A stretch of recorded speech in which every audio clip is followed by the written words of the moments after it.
everybody, welcome to a special edition of the Play Breakers podcast. We're doing the 2024 NFL Live Draft. Live? It is live. It is live. And we're live. And real excited about this. I think we've been talking nonstop since the season has ended about probably one of the more exciting and highly anticipated draft classes in the last couple years. Guys, how you feeling? What are your first feelings, impressions for tonight? Stressed. Slightly. It's been a fun day because the overwhelming talk of the day has been the New England Patriots. I think everyone kind of feels like the first two picks have been locked in, but there was kind of like is it JJ McCarthy? Are the Patriots going to trade?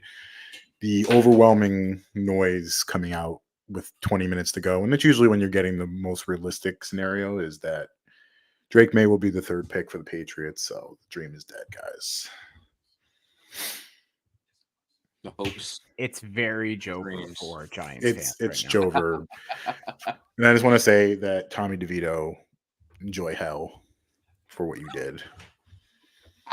Is it just him winning that one game? That it was 3 games. It was 3 games. It was man, the Commanders twice and the Patriots. The Patriots. If they had lost just the Patriots game, they would have been in the third pick. I hate that for you. Actually, no, I don't. Fuck you. I don't care.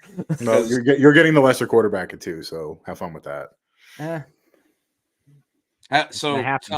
There's been some discussion about there's been some discussion about Jaden Daniels and how there was a couple bumps along the way with his kind of interview and time spent with Washington. Do you want to recap that? What's your reaction?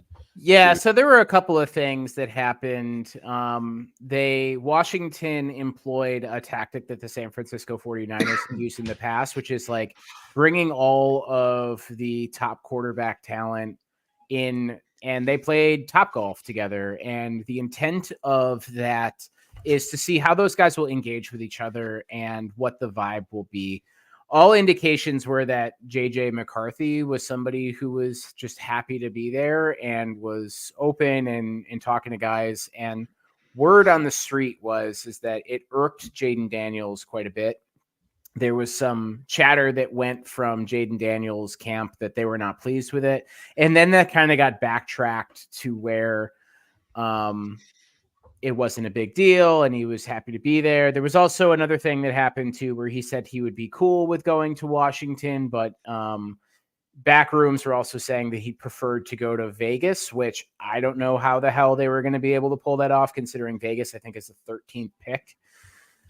So I think I try to be mindful of what's being shared because we talked about it a couple of weeks ago. There's a lot of teams that are sending out like negative information to try and drive somebody's draft capital down to hopefully be able to pick them.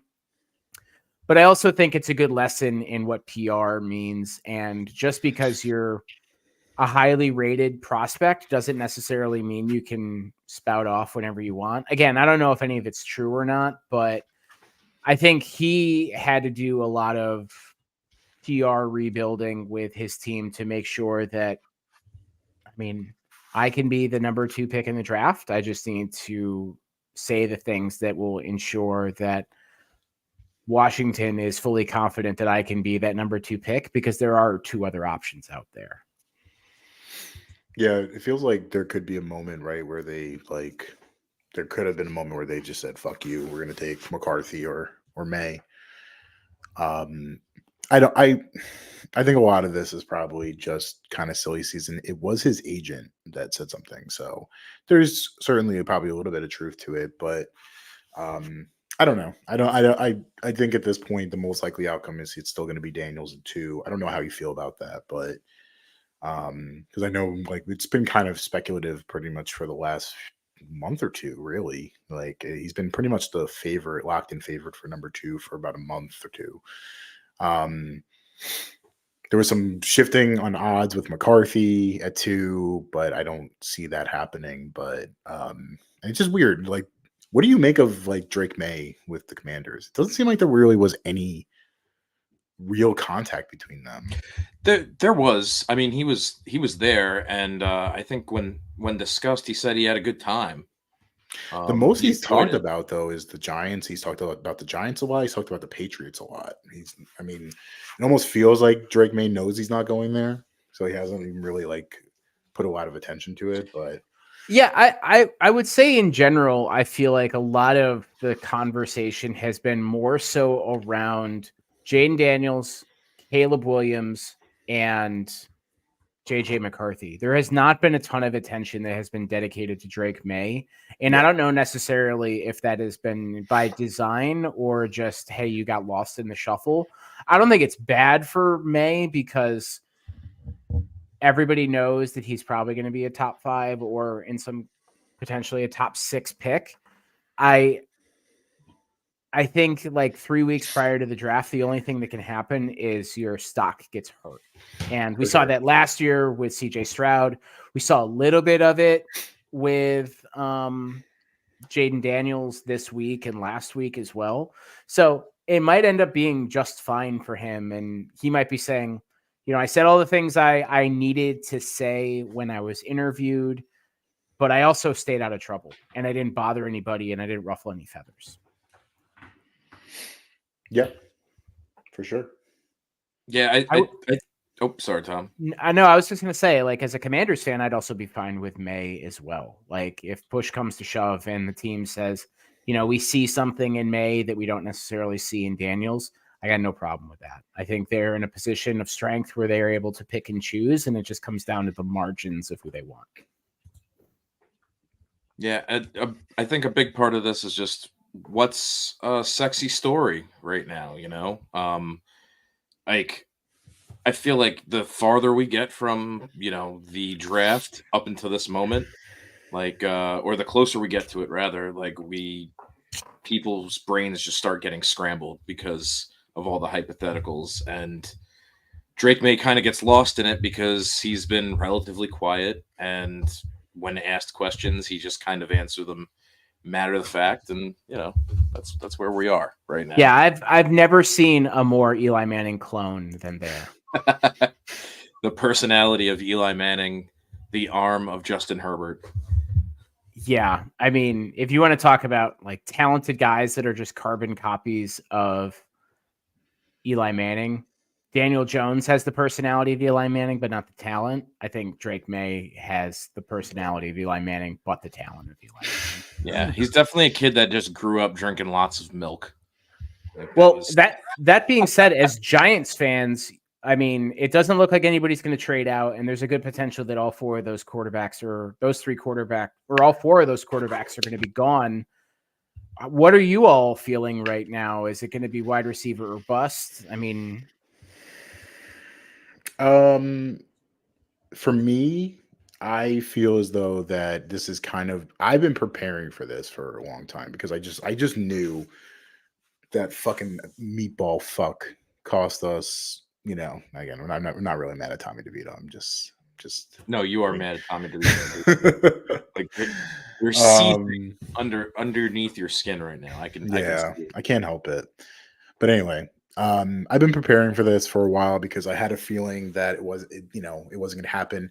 I love JJ McCarthy. I've made that pretty clear, but I just don't think the Giants love him as much. Mm-hmm. I think if he's there at 6, he's going to be under consideration. But I like I've been saying, the Vikings are desperate to get this done. They need to get something done because they literally have Sam Darnold, and like I don't think they want to take Bo Nix or Michael Penix at 11. So. For me, at this point, I've shifted to the fact that like Marvin Harrison Jr., Neighbors, Odunze, all good. I'm good with any of them. If you're asking me my preference, it's Marv 1, Odunze 2, Neighbors 3.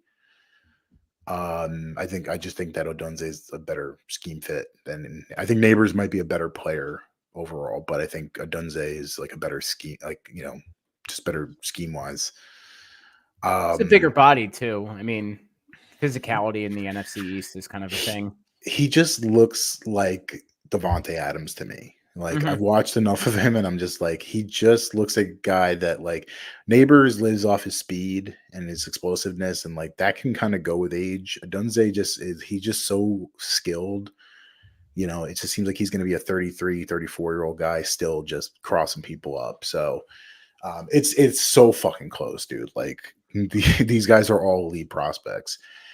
And round two, if Bo Nix is there, Michael Penix is probably not going to be there. Spencer Rattler on day 3, day 4, late day 3. Michael Pratt in round 5 or something. Whatever. If Now you we're want to getting do it. thirsty. No, it's more of like I don't really care if it happens. I'd actually probably prefer not to. Unless you're getting some kind of real discount. Like if Spencer Pratt, not Spencer Pratt, if Spencer Rattler was there in like round 5, I'd be very interested in that. Round 4. Other than that, don't force it. Just consider what it is and hope that Drew Lock has this like amazing season. Yeah. Yeah. I think that there's it's really going to be interesting because you heard so much talk and so many rumors flying around about who's going to trade up, get into the top 10 or even into the top 5, and none of it happened. No. And I mean, not yet, at least. not yet, but I mean, at this point, we had somebody trade up last year, and it's happened a couple times in years past. I think there's an overwhelming feeling that people are unsure about the Commanders.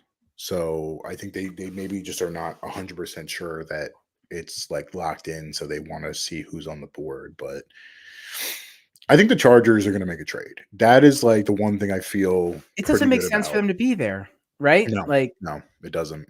Because they want to tackle. And like you can get a tackle at 11, like yeah, I mean the Braga, two they, big names are Latham and Alt, right? you can get Latham there. I don't think Latham's going to go before then. Joe Alt, I don't know because the Titans and the Jets are kind of sitting there. The Steelers could jump up if it gets close enough. I mean, It's one of those things. I would argue that, maybe at the end of the season versus after free agency, that the needs of the Chargers have greatly changed because their receiving room has basically cleared out. They're, so they need there's a good chance they take a top receiver there, and I think they need it. Honestly, they need someone that is reliable that Justin Herbert can throw to. I don't think they. I agree, but I don't think Jim Harbaugh does. That's my only thing is that Jim Harbaugh is infamously a very heavy run first guy, and also Greg Roman, is he the offensive coordinator? I think so, yeah. He's like, he's the type of guy to run the ball 30, 40 times a game, even in this day and age. So I think they're going to view it as like, we can always get a wide receiver. And like, it's a deep class. You can get a wide receiver round 2 or 3. And, I mean, Malachi Corley might be in round 3. And like, they can also trade for Ayuk if they wanted to. We have 2 updates I just wanted to share. Yep. Ian Rappaport just reported that the Eagles and A.J. Brown have agreed to terms to a new 3-year contract extension for $96 million. Knew it. Wild considering edges. Yeah, wild considering how that relationship was kind of spiraling out of control at the end of last season and into the offseason. The second piece here is there's a report out that the Patriots are working on a potential trade for Brandon Ayuk from the 49ers. And wow. I had a feeling that was going to be it. If the 49ers draft or trade up to get to 3, no question they're getting a quarterback now. Yeah, no, for sure. Do you think it'd be JJ McCarthy if they get that? Because he strikes me as a Niners guy. I don't think they're going to trade Actually, I don't. It's like Brock Purdy for Brock Purdy. Like No. It's the guy who plays Brock Purdy in a movie. Yes. So Gerard Mayo at Patriots draft party, quote, "I hope you're excited as I am to start putting this team together and getting out there on the field. We're going to get a great player at 3. It's going to be early, and we can always sneak back into the first round." Tells them to stick around. That's Mike Reese, who works for ESPN, covers the Patriots. No, they're taking a quarterback at 3. Ayuk is going to be probably round 2. They're going to set up Drake May. I mean, that's pretty good, man. Like, if they get Ayuk, I'm telling you, man, this fucking dude, the account I shared with you guys, this guy at Pretty Ricky 213, Yeah. he had posted the night before Amon-Ra St. Brown got that contract. He had said someone's new receiver is going to break the record tomorrow, as far as like contract wise, and it's from a team with a big cat. And I was like, Jamar Chase, T. Higgins, and it's like Amon-Ra. He got that right. He also said that AJ Brown was going to get a new contract, and this happened. This guy's definitely somebody connected. I don't know who. It's Pretty Ricky, just the Rasputin of NFL. He's a Giants fan. Is it Lisael Gaib? Yeah, Nisina Gaib. But he definitely knows something, because this guy has been right twice in the last few days, and he's hit a couple bangers. So I have a feeling he's an insider somewhere. But yeah, dreams dead. Patriots smartened up, and they decided to do the smart thing, which is to take Drake May and try and get him a number 1 receiver right away. They realized that Bill Belichick wasn't running the show anymore, and they can actually draft talent instead of trading down to get guys on the fucking crew team. Yeah, it's over, guys. It's over. Any big surprises in the top 10 you guys foresee? Brock Bowers. I think Brock Bowers is a trade up target. The Rams might try and make a move, but I think the Colts make the most sense there. I think the Colts might try and find a spot to jump up and get him. I don't think he gets past the Jets, though. Interesting. Huh. He's a nice addition to a lot of teams that could really use that big receiver presence. Him on the Rams would be a fucking cheat code. Disgusting. I honestly think that probably what's most likely to happen is the Rams are going to grab Michael Penix Jr. Where? What's their draft number? Like 18 or something. I think that's probably a good place for him. 18 is Bengals, I believe. Is it not? I'm not 100%. I probably should pull up the draft. LA Rams are 19, so 19. just one behind. I was close. Yeah. Yeah. I mean, I think that's I think that's a fair time there. I don't think Penix gets past 13. I think the Raiders are taking Penix. The Raiders take. You know what? I like the fit. I got to be honest. It gives Devontae Adams a reason to stick around.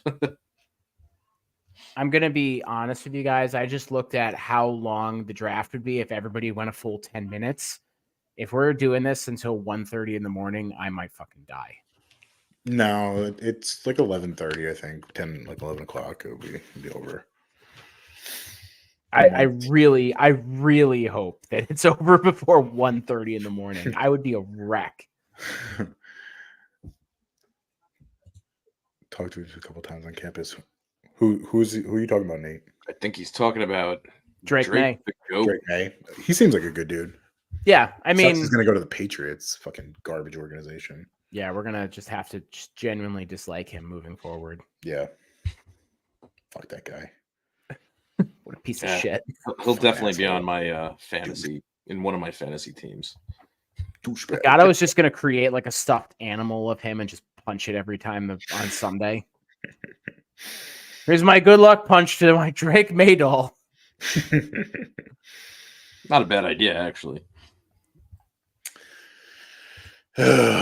So it looks like the conversation now has shifted with the Giants that it's either going to be JJ McCarthy or one of the receivers. So it just Yeah, I seems mean like where it's there was going. the earlier I was watching remarks from JJ McCarthy about all the positive time spent with the Giants, and it seemed like he was actually a little eager to get on that roster. I don't know Yeah, how I feel about it either, but all things kind of indicate that we would have to be a balanced team anyhow for him. And I think that's the direction that DeBall and Shane want to go in.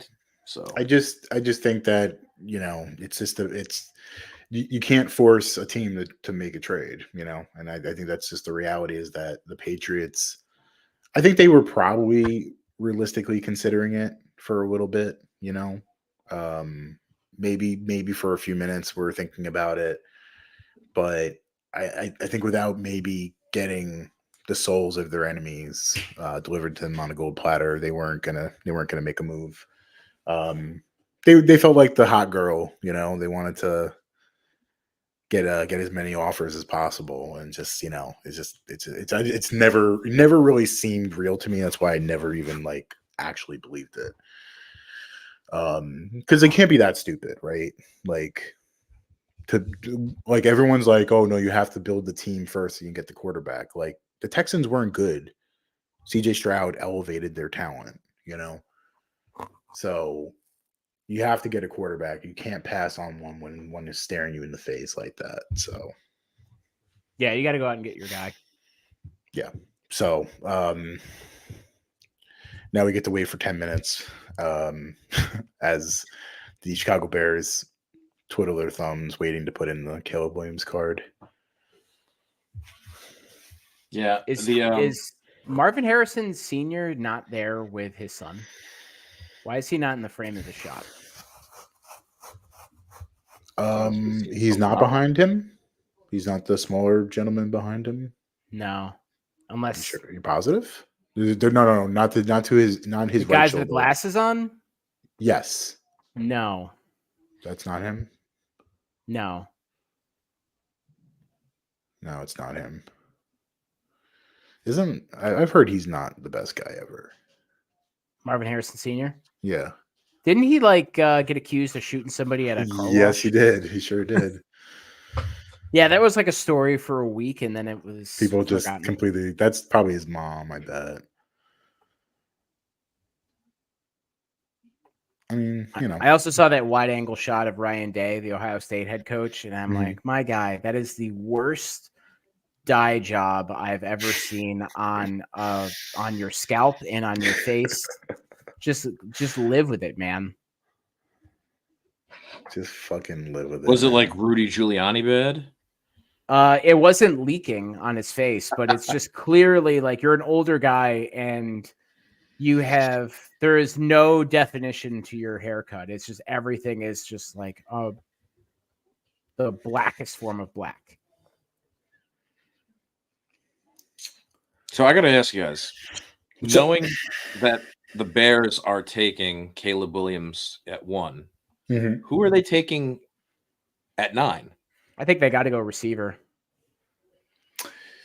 So it looks like they are probably going to go wide receiver, but I will point out that Caleb Williams did mention Olu's name, the left tackle from Penn State. So it's kind of an interesting one. It would be, I don't know. It's just who's going to be there though, because At 9? because 1, 2, 3, 4 is going to be Marv. 5 will either be tackle, wide receiver, or McCarthy if a trade up. I imagine the Giants are going to take a receiver, so that's 2 or 3 already, right? Mm-hmm. But if Neighbors or Dunze slides even just a little bit, they'd have to trade up because the Titans at 7 might take a receiver. No, that's too interesting. There is one scenario that plays out of my mind where this becomes a potential spot for someone to trade up. Yeah. Like the That's fair. Broncos seeing an opportunity. I mean, they're hungry for a quarterback. If something crazy happens, Yeah. All right. Um, The first pick coming in. Well, not yet.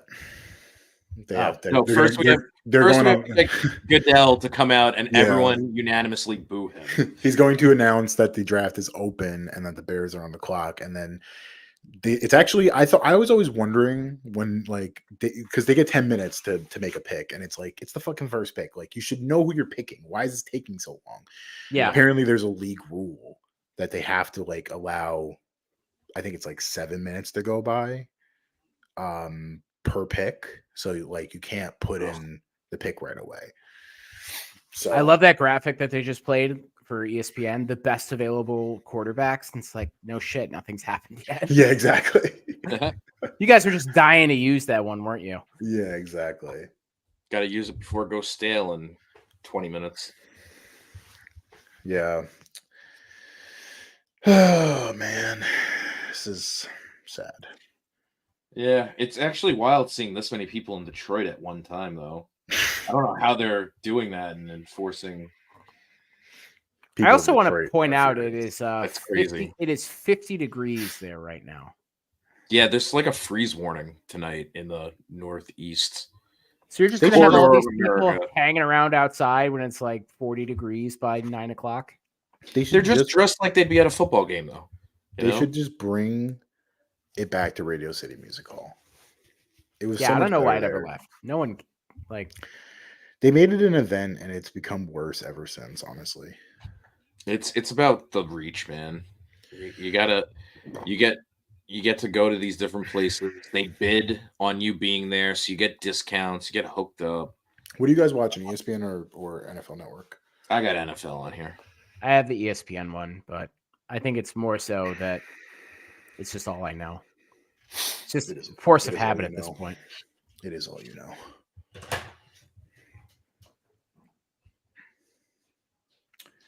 It's actually wild to me that they're doing this in Detroit. Nothing against Detroit. I mean, they do. You've been slandering fucking Detroit ever since. I mean, I've been there. I know what goes on there. It's a hairy place to be walking around, especially at night after the draft ends. It's not the safest place. I mean, that's the most I've seen, like people I've seen in that city ever. Like at one time. This is why the draft goes so fucking late, is because it's 8:03 and this motherfucker hasn't even opened the draft yet. They got to get some more commercials in. So fucking annoying. Are people that high on Lad McConkey?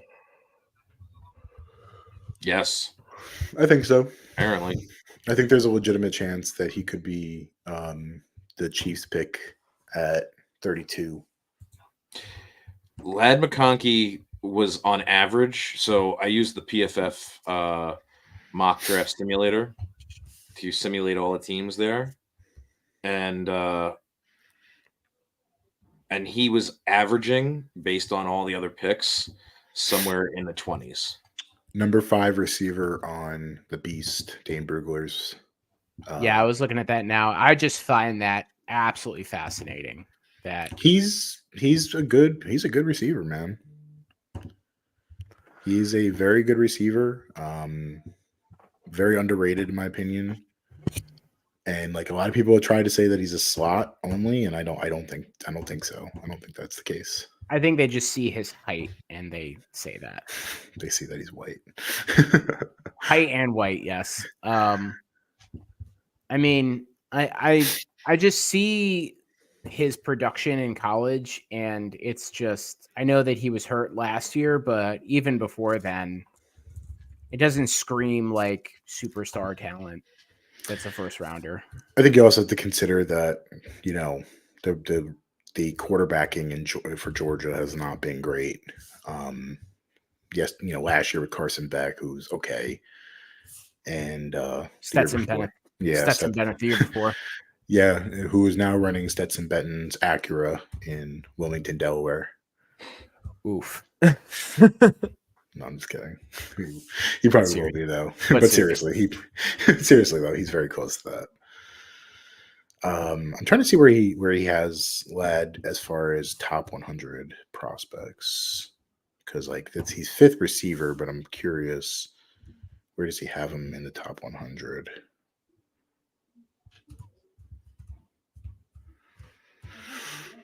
Hmm. 31 overall. Yep. I mean, that's first round. Yeah. I mean, that 4.3940 probably got him into the conversation too. Definitely doesn't hurt. He's so sudden. Like, That's a good way to describe it. But yeah, he can only jump 3 feet high. it's it just feels like he's gonna be one of those guys who's gonna be able to like kind of rip you apart on a possession level. Like, he may not, it might be like only like 80, 90 yards, but he's gonna have like 10 catches and it's gonna be a fucking pest the entire game.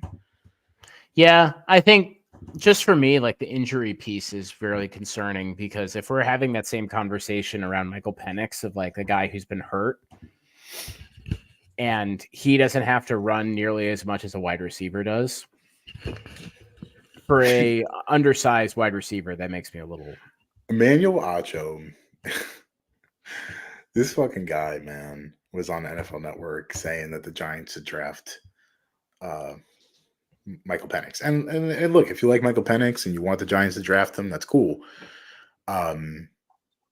But he was just like, he can fucking run, and like Brian Dable likes to run his quarterbacks. I'm like, my guy, his knee is probably hanging on by a fucking thread.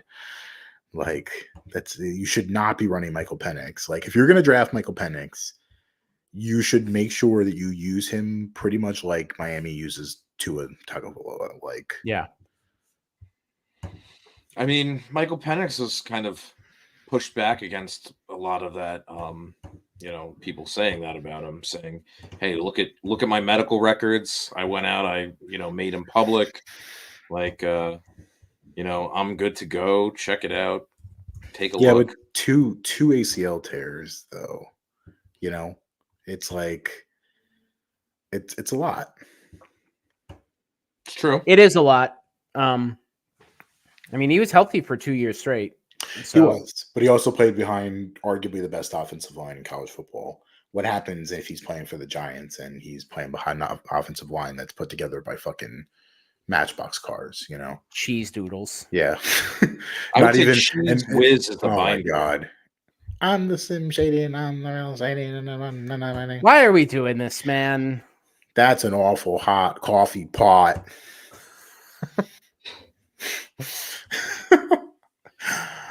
This is Roger Goodell living in his like I'm cool era with the shoes. Exactly. And dude, button your shirt. Like you're the commissioner of the NFL. Nah, you don't get it, man. He's cool. All right, open the fucking draft already. Jesus Christ, why does this take so long? God, this is terrible.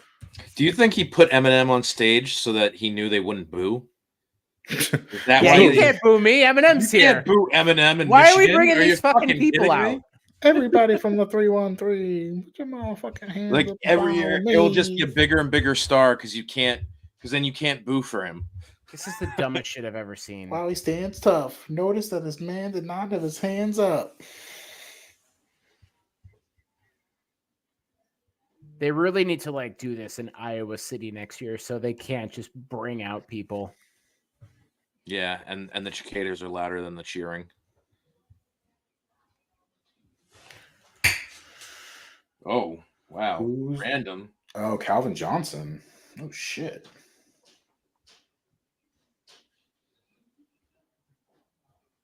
Are we opening the draft or are we just talking?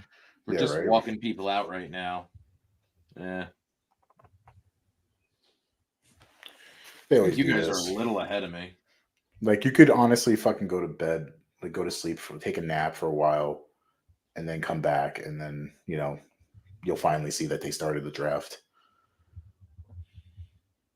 Like, this is the Detroit, like, dream lineup right now.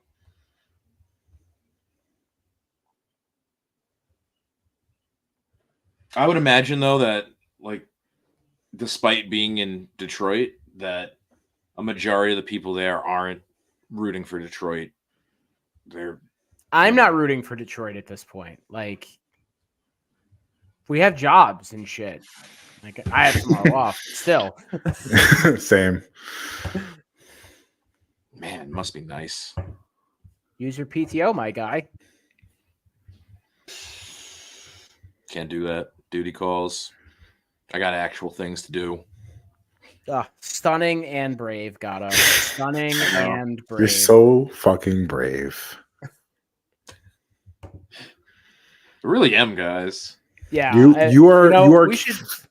You're carrying this economy on your fucking back, Guys. We are going to open pudding the other day, and I didn't lick the lid. We are going to open restraints that takes. Yeah, man. I mean, we should open a Patreon account just so we can donate money to you for all of the hard work that you've done. I think so. If anybody's interested, society would crumble otherwise. If anybody's the draft started 11 minutes late. If anybody's interested, the Knicks and the Sixers are tied 24-24 at the moment. Nope. I realized how little I actually cared just now when you said that. You're a fucking hater, bro. Don't be mad. You're a the fucking Celtics have looked like garbage and are down 0-3. Fucking fraud alert. I don't follow basketball. Fraud alert. Let me let you guys in on a little secret that I've learned about basketball. It's boring. It's super boring. It's not fun. Did you if you had actually watched that Knicks game? When a bunch of 7-foot dudes like are making shots in an 8-foot basket. When did he have such hate in his heart? I don't know. You changed, man. Because you guys bash hockey, and that's a sport worth watching. Look, I got nothing against hockey, but I do. I live in a state where the closest team is in Raleigh, and I have just no interest in Raleigh, North Carolina. Yeah. Thanks to you guys and your fossil fuels. There are no fossil fuels everywhere. There's tons. You guys are burning it all. Carolina. Now we got global warming or whatever it is. All right. You guys can't make ice, so you don't like hockey. Yeah, our loss. What are you saying? I don't know. I'm exhausted, guys. It's every week is a long week, but some are longer than others. I mean, that's true. I think you really need to invest your time into Scientology. I did, and they said I couldn't be recruited. They were like, not you. Not everyone is good, clean audit and go clear. And give your money to Xenu. They said my money was no good in their church cult. Wow, that I definitely don't believe. Okay, I'm watching the ESPN feed right now, and they're just going through some of Caleb Williams' passes and like plays that he made in college. That one in Oklahoma was fucking bananas. Crazy. Yeah, absolutely cuckoo, fucking bananas. I mean, everyone talks about people make the critique that his fumble rate is pretty high, but then I'm just looking at this. I'm like, yeah, but I mean, this throw against Notre Dame or this run and pass, like I think you can live with that. You're grasping at straws if you're talking about his fumble rate, honestly. But like he has the most training for an NFL team, especially the one that's going to get the number 1 pick. I would agree with that. I think that's a good point. Like, this is what you want from a guy who's going to go to the Bears. Yeah. This guy, he's basically been getting chased down for the last year. You know, like if he can do it there at USC, he's going to be able to do it at other places. Yeah. Being behind the worst offensive line in college football is great practice for playing for the Bears. They honestly were so fucking bad. It was comically bad. Some of the worst shit I've ever seen. I mean, they were running high school offense. It was fucking nuts. It was the same 4 plays. Yeah, everyone just runs straight. But the bigger worry, the bigger conversation people should be having is like, you know, can Caleb Williams memorize a big playbook? Because clearly UFC's was fucking a front and back of a sheet.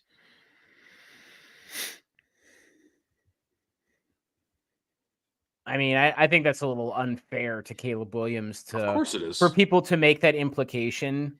But at the same time, That's even that's a with bigger concern. even with the simplicity It's a of bigger their unknown. offense, Let's yeah, put it that even with way. the simplicity of their offense, he still crushed it. Yeah. He had to make the plays happen. I mean, yeah. Imagine forcing every single play. Like, I mean, God, just draft this guy. Like, he knows what the deal is. I If he's- said, yeah, I think it's that they have to like wait. is it they have to entertain a certain amount of time and I think it's like advertisements and like they have to for cue the it up. show? Yeah. The Yeah, broad, you know, that's for what sucks about it live, being so commercialized now. Back in the day, it was, they used to remember when they used to do the draft on 2 days. It was like a Saturday afternoon, rounds And a 1 Sunday. through 3, and then Yeah. like Sunday would be 4 to 7, and then that was it. Yeah, I remember Um, watching this like in my dorm in college, and it was just so low key. It was just like 4 guys from ESPN and Mel Kiper just talking about it, and there were like maybe 4 or 5 people that were watching it, and no one else cared. Todd. Here's my big board. Top player, rising up. Love Mel Kiper. I mean, Chris Berman. Whoop! Dude, fuck Joel Embiid, bro. He fell to the ground. He tried to grab Mitchell Robinson's leg and twist it. Did you see that report that said He's that a he had winner. like nerve damage in his cheek, and that's why his eye was all messed up? Somebody was making the implication that he had Bell's palsy, and his just face was locking up. wow, that's the hell of a stretch. And it's quite a leap. I'm going to, Molly, just give us the pick.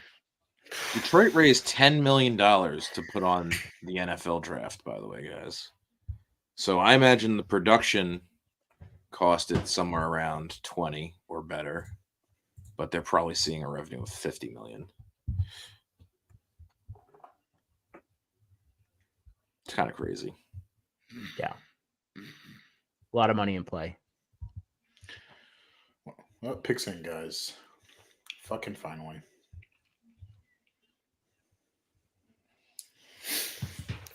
So annoying. And With the first pick in the 2024 NFL Draft, the Chicago Bears select Joe Alt. That would be the funniest fucking shit ever. Yeah. Or it's like they do a complete 180 and like Bo Nix. Can I ask a question while we're waiting for this nonstop fucking interview fest to finally actually do something? Where are the Eagles getting all this money? The same place the Dodgers are getting it. They just re-signed Devontae Smith. They gave Saquon that contract. Hurts has a big long-term deal. Like are they just like, does the cap not exist to them? I think this is a problem that they're going to have in probably 2 years, where they've invested, and they also they gave money to their left tackle too, didn't they? Yeah, they signed Mailata. They already had Lane Johnson under a big term deal. I think the corner has a big term deal. I think what's going to happen is that team, the way it's constructed currently, has 1 year left in it before they have to blow it up and start over again.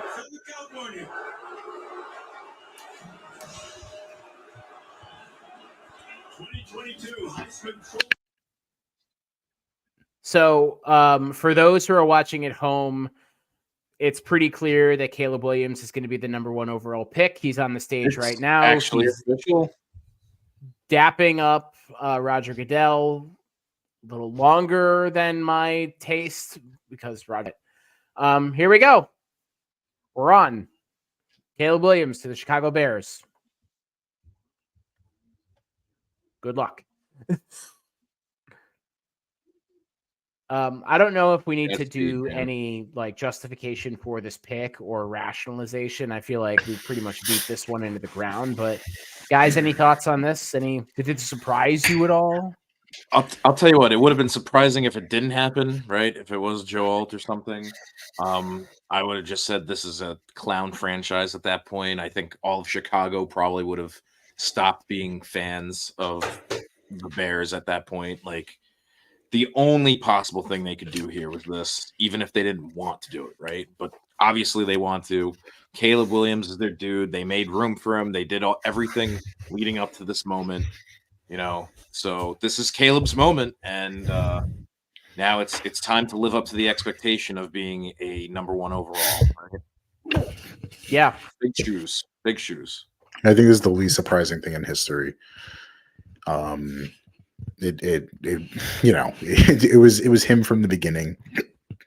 I hate this like narrative though about him crying after the game. God forbid he actually give a shit about the sport.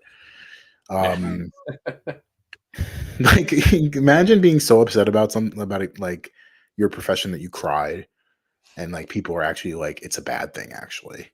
Yeah. The NFL is kind of just a graveyard of bad takes at this point. But I mean, his numbers in college, just to go through those real quick, 10,000 total passing yards completed at Oklahoma and USC, 93 touchdowns for 14 interceptions. Crazy. 66.9% passer completion, 27 touchdowns on the ground. I mean, he's everything you want really in a number one overall pick. And I think that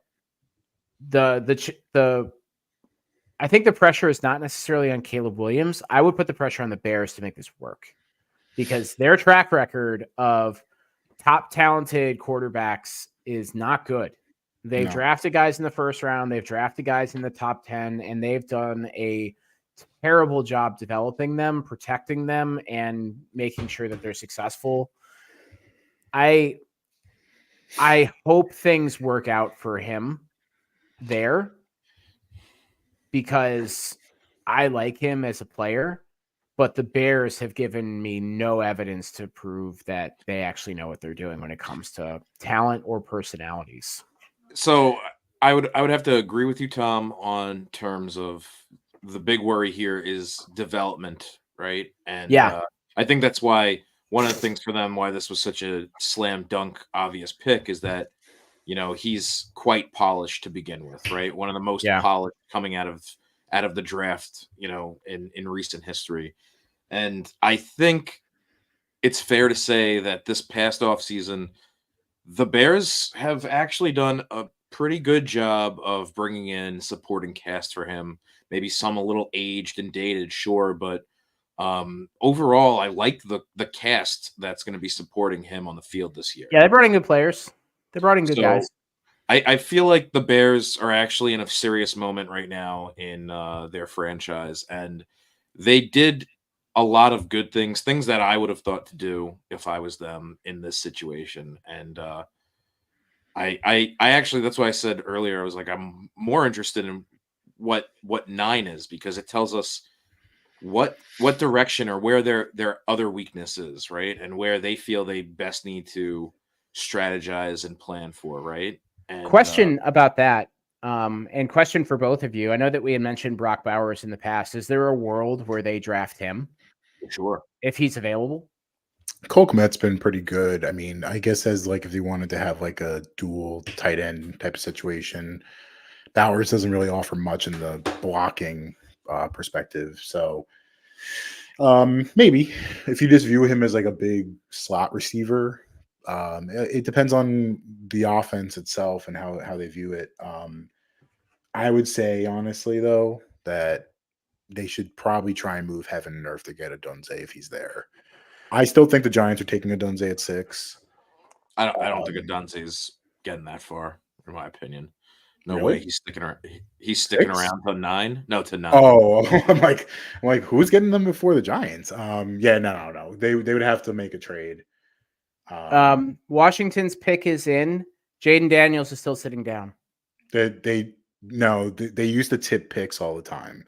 Okay. So now what they do is they actually show you previously recorded so that it doesn't because Oh. there was a period of time when the NFL draft when they would show the guy on the phone and they're like celebrating and everyone's like, great. Like the whole point is the anticipation of Roger Goodell making the fucking pick. We want to be surprised. And they were tipping every single fucking pick.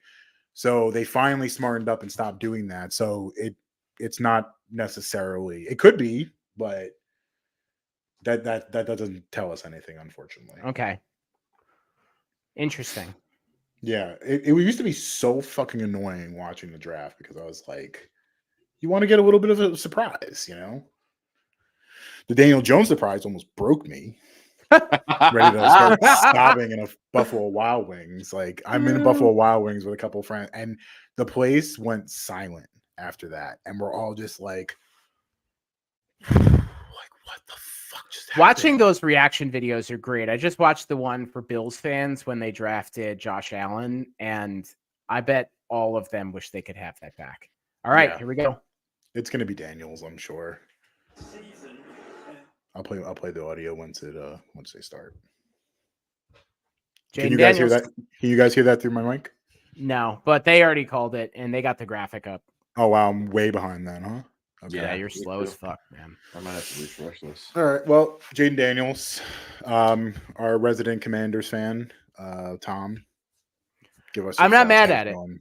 I like it. I think they were kind of in a position where they could choose, as I said earlier, on the margins of who they wanted. I think Jaden Daniels, you know, the age thing does not bother me nearly as much as it does for some people, because at the end of the day, they're still drafting a guy who's 23 years old versus 22. I can't imagine being upset about a 23-year-old quarterback. Yeah. So, I mean, they're still going to have him for 4 years and potentially 5. I mean, they have a playmaker now, and I think that's what they needed. I liked Sam Howell, but at the end of the day, he wasn't going to be the guy. And with this new regime, they wanted to go out and make a statement. And I'm excited for him. I'm curious to see if he's going to be the one who starts the season or Marcus Mariota.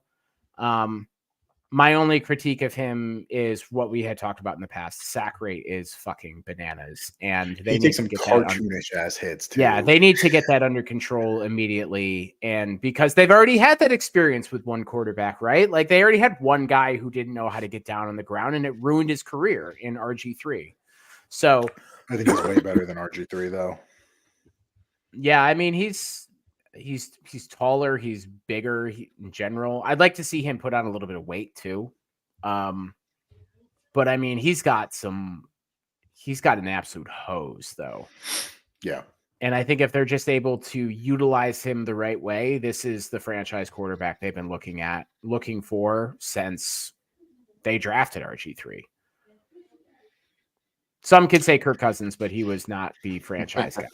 No, I mean he was for a while, but Yeah, I mean he's a franchise tag quarterback, not the franchise quarterback.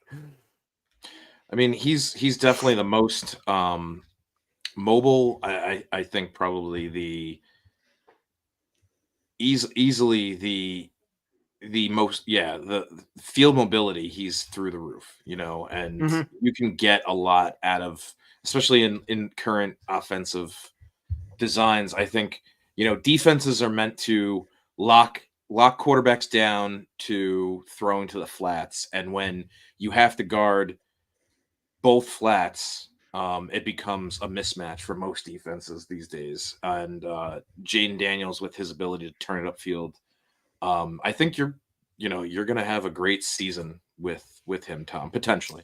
So yeah, you're Giants saying have that anything against it. that he can't play the preseason at all. Adam Doesn't need to. Adam Schefter just tweeted a minute ago, guys. One source said there is, quote, 0 chance the Patriots will trade the number 3 overall pick. They will stick and take their quarterback. So not to spoil anything, I'd be willing to bet my life savings here that it's going to be Drake May. Yeah. Shit. Yeah, it's over. It's Jover, guys. It was never a thing anyway. Did you all see that tweet from Michael Jr.? Goodell loves bringing out a meat shield for the booze. What time does it? Okay, what are you seeing on your screen right now, guys? They're doing player interviews brought to you by Subway. I'm seeing some just highlight clips of Jaden Daniels right now. I'm seeing Oh, Jaden we got- Daniels graphic. The New England Patriots, their pick is in.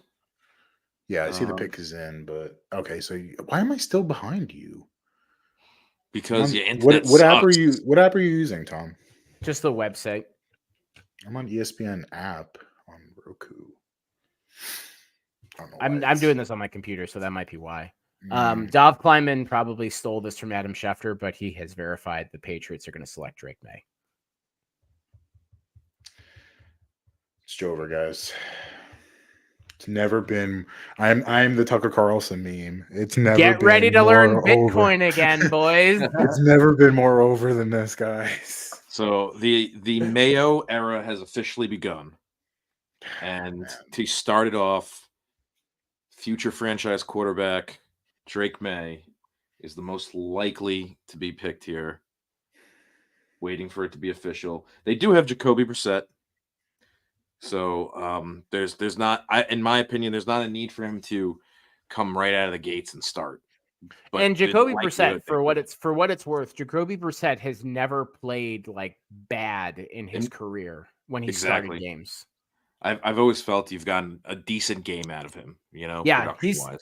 I mean, he was winning games for them when he was filling in for Deshaun Watson, and last year when he was with Washington, they put him in blowouts, and he would throw like 2 or 3 touchdowns.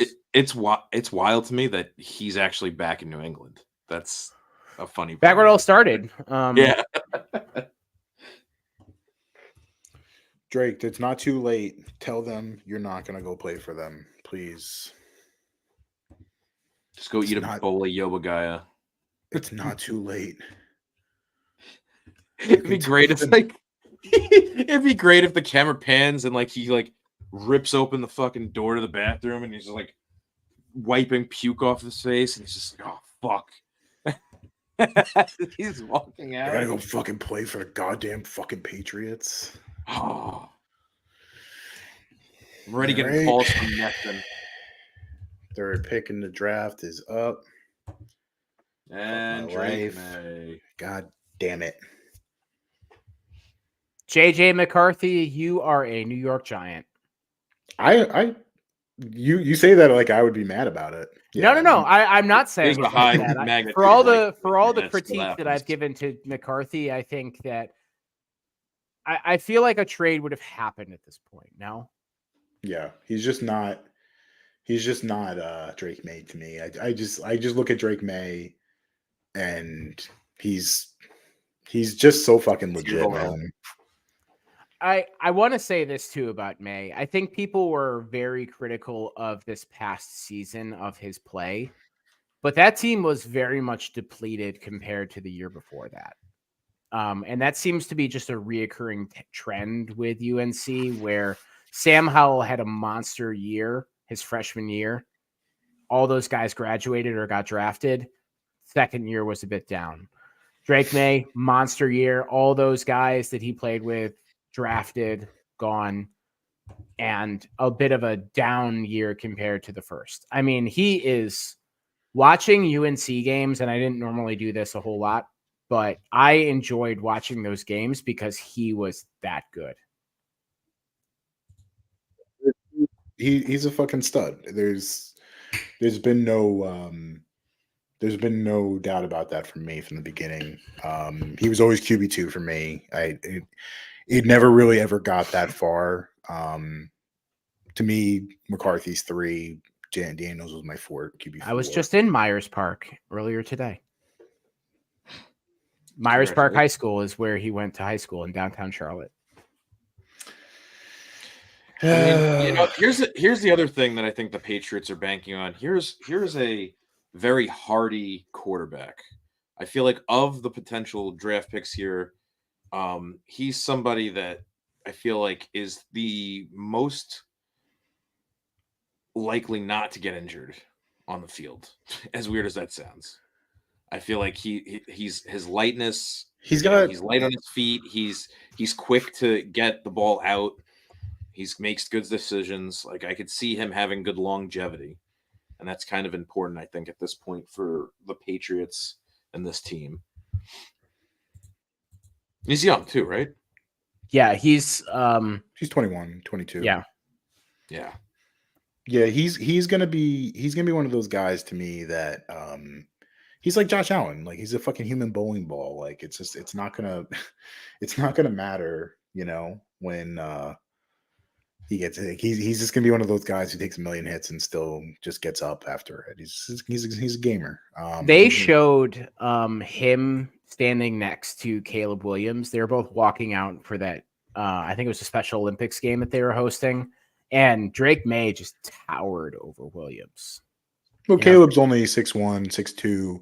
Right, but just like the 6'4". body, like Drake May's body compared to him. Like May, I think is 6'4", 6'5", and just grown up. So Cardinals are up. I think we all kind of on the same page, right? It's going to be either Neighbors or Marv here.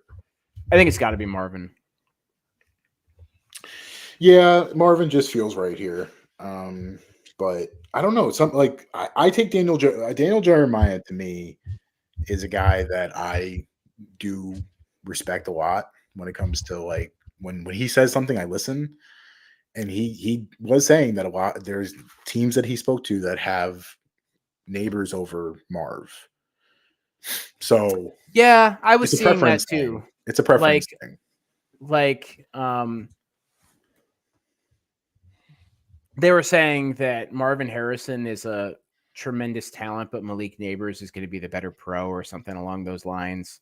I don't necessarily know if I believe that. I think that Harrison has been really kind of detached from this draft process. And I don't think he's even signed his NFLPA agreement yet. He hasn't.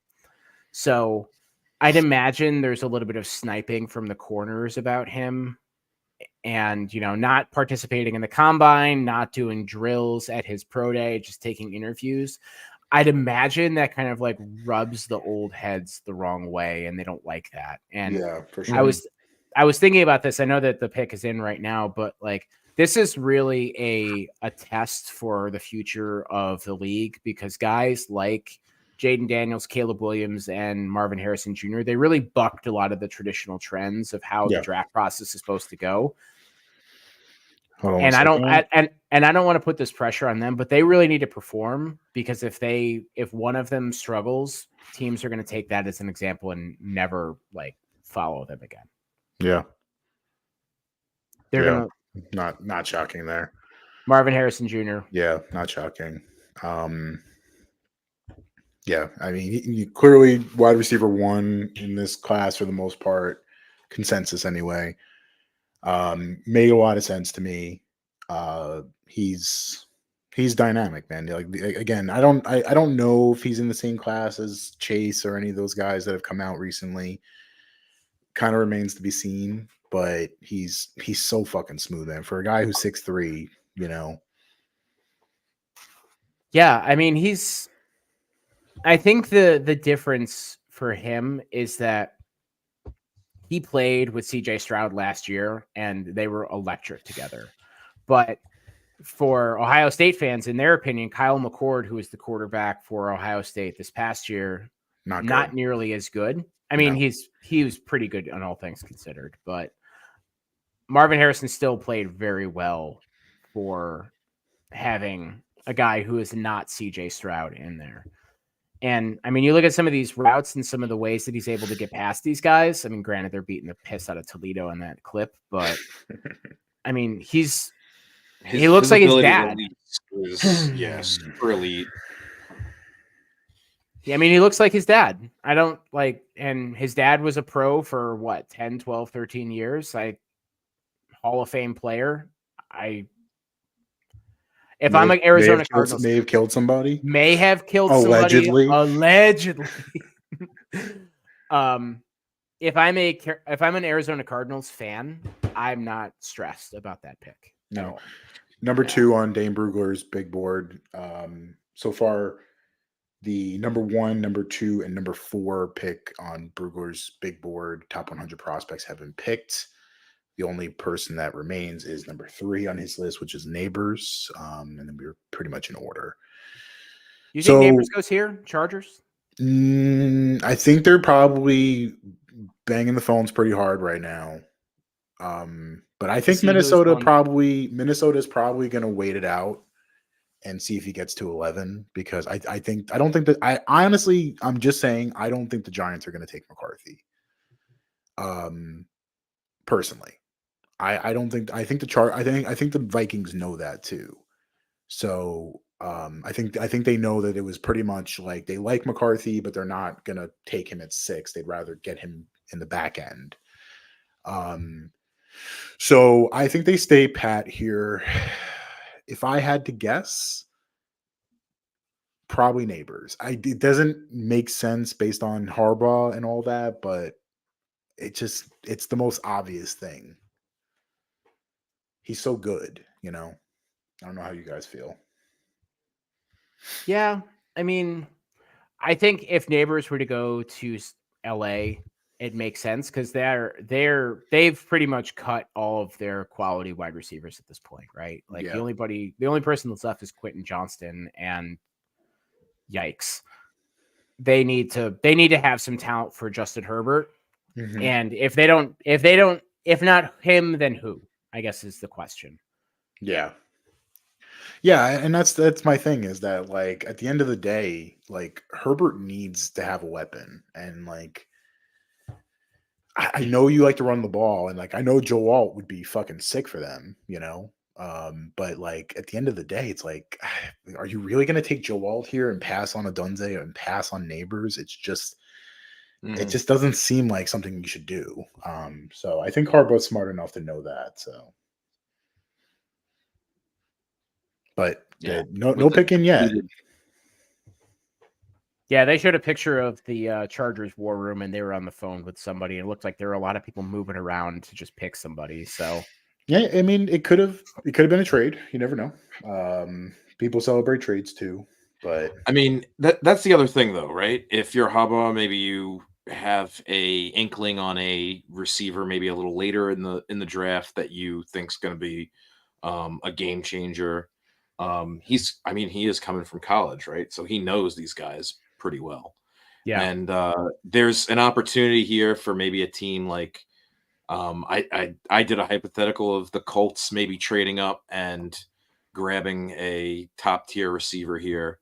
That it's worth at least hearing people out, especially as they get desperate or they see an opportunity. It's like, oh, this is that moment. I wouldn't put it past right now. The Vikings still trying to move up. I wouldn't put it and past. it's a relatively small move up. I wouldn't put it past the Brock Bowers trade right here either. Like, if you're feeling it, if you're going for it, like, the Chargers have made it pretty clear that they're open for business. 2:47 left on the clock, guys, and no one's been picked yet. trade's definitely happening. It's at least gonna come down to probably the last minute, I imagine. Like, they're probably discussing terms and they're waiting for somebody to like bend and give them what they want. But I don't know. It's definitely taking longer because of that. But if they stay pat, then we shall see. But this is interesting. I don't know. I think they should probably make a move for McCarthy, because there's a chance the Giants could take him. But I still think that they're going to probably stay pat at 11 and get him there. That's just my feeling. Yeah. Let's see. Well, I'm under 2 minutes, guys. Chargers are cooking right now.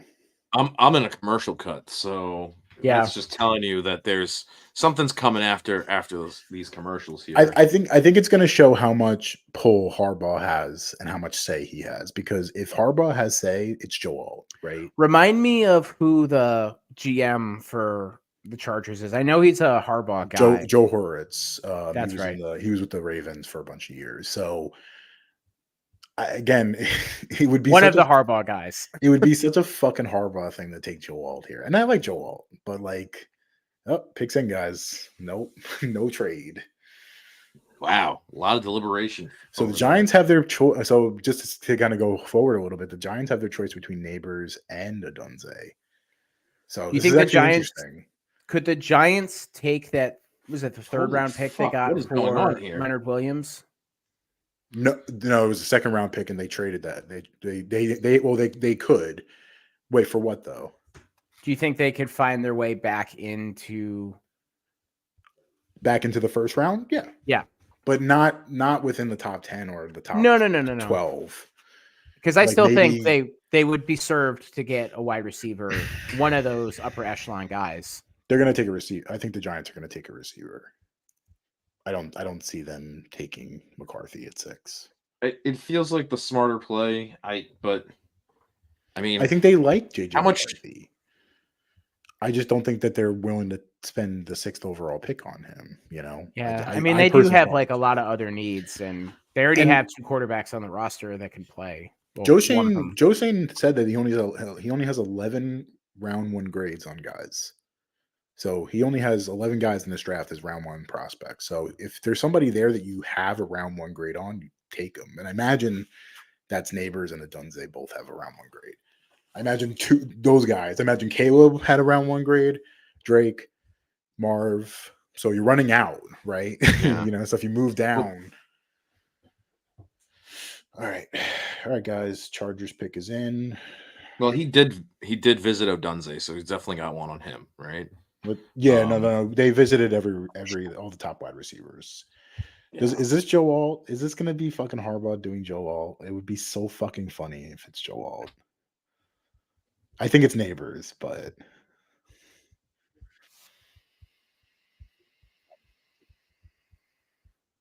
All right, what do we got here? I think it's Odunze actually. They draft McCarthy. That would be insane. Joe Alt. Oh my god. All right, so it's Wow. wide open for the Giants now. Like you have your picks between Neighbors. Oh, look at that mug. Goodell looks like he just got blown in the bathroom. I have never seen a more. No, they haven't upset announced person. the pick. They haven't Oh, announced the thank pick. God! I was like, I've never seen a more upset person to get drafted.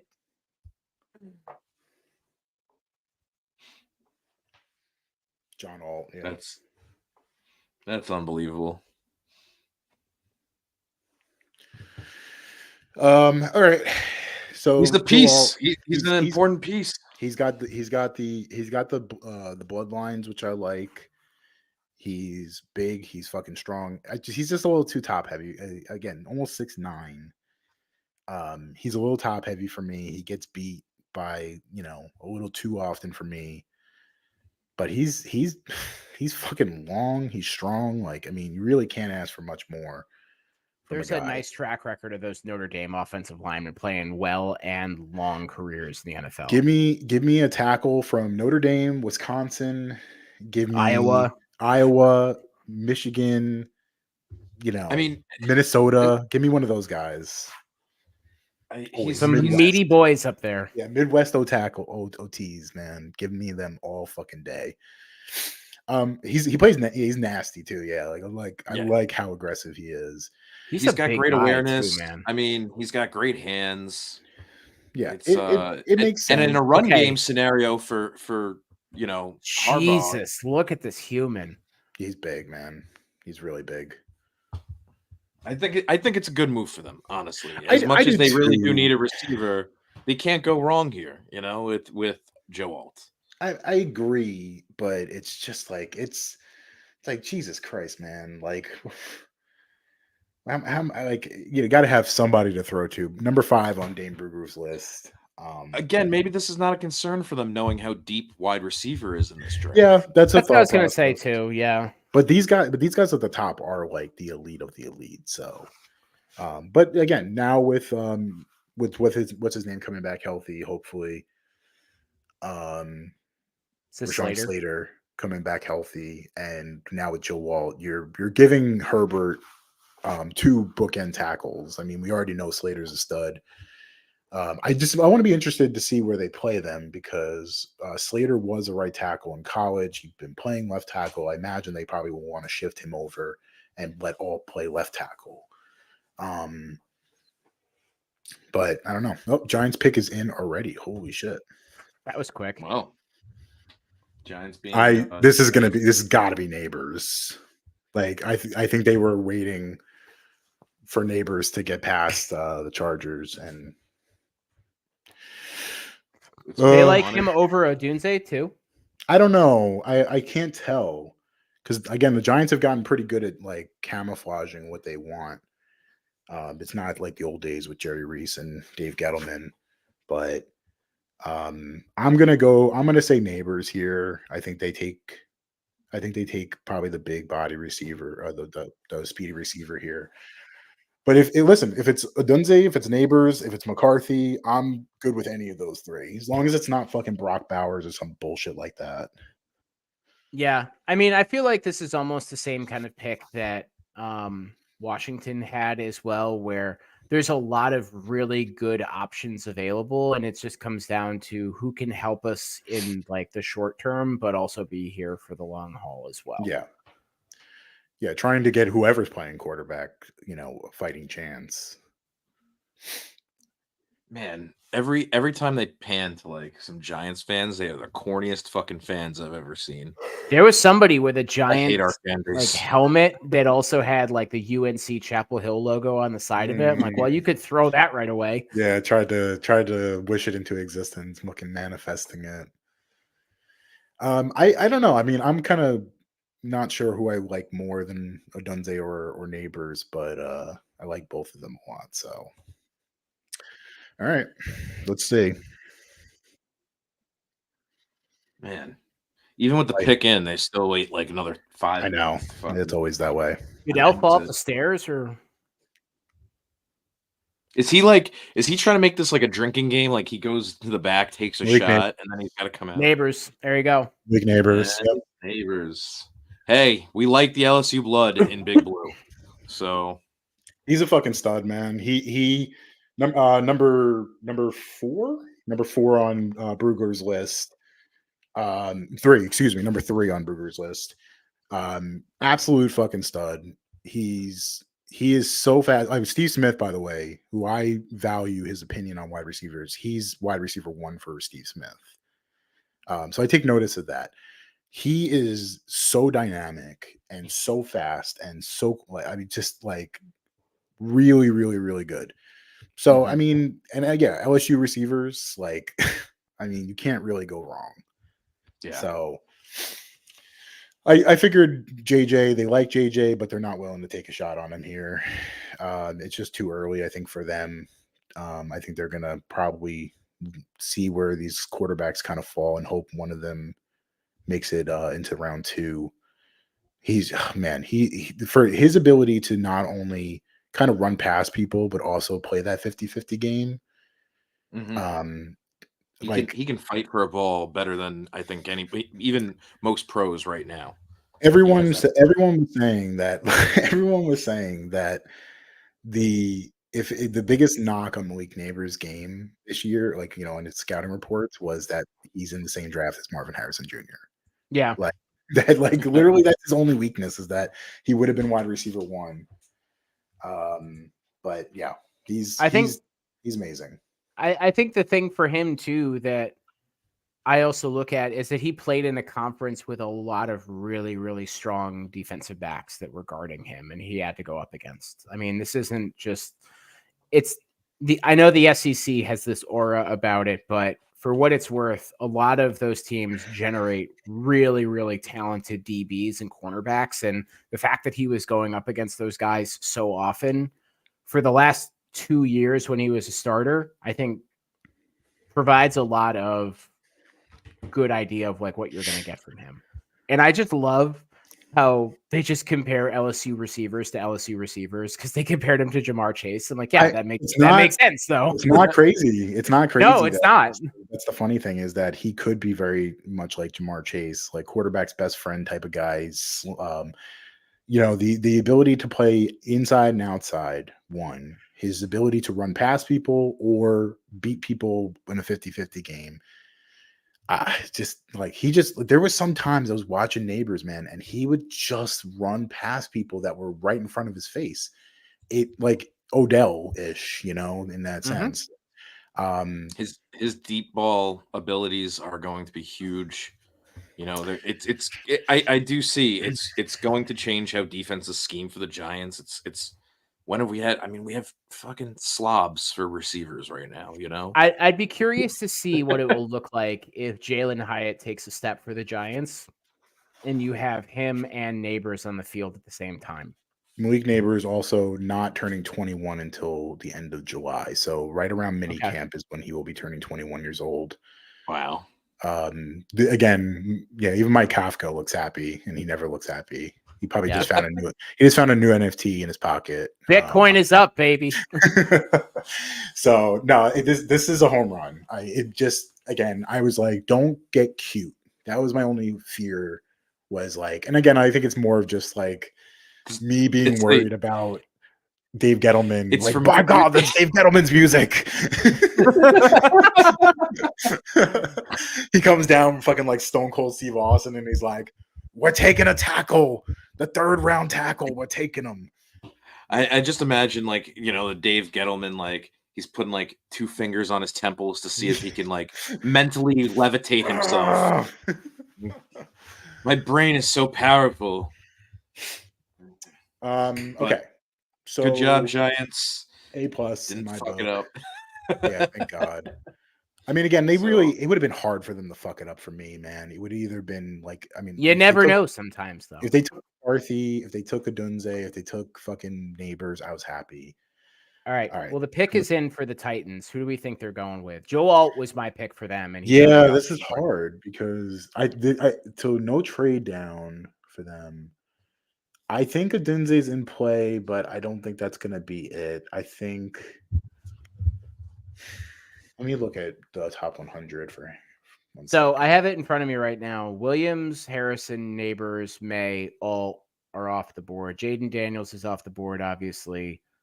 The next guys up: Odunze, Bowers, Fontenot, and Terrion Arnold are the guys that are still within the top 10 of the 100 draft board. Do they entertain a trade at this point? I think that would have happened at this point. We would have gotten the picks in already. So the picks in, so they can't. Well, I mean, they could, but I'm gonna say JC Latham. I had JC Latham going to the Chargers at 5. So did I. Because he excels in grip strength. Like, he's got like the strongest hands. They need tackle. Like, Will Levis is the guy, whether you like it or not. They got Calvin Ridley. They have DeAndre Hopkins. They had that 1st round pick from 2 years ago. Yeah. He hasn't really done anything. I feel like it has to be a tackle. Treylon Burks, yeah. Yeah. Who's been kind of injured, but he's been interesting. But like he hasn't really receiver. I mean, I don't think receiver is going to help them here. Trade down would have made a lot of sense to me, but I think this is probably where we see a tackle. It's just depending on what you like. Fontenot is more of a combo guy. So who do we got? And then so it could either be Latham or it could be Ula from Penn State, but I don't think he's viewed as a top 10 pick. So I'm going to go with Latham. Gatto, what do you think? I don't know. I honestly. Well, that's it for us, folks. I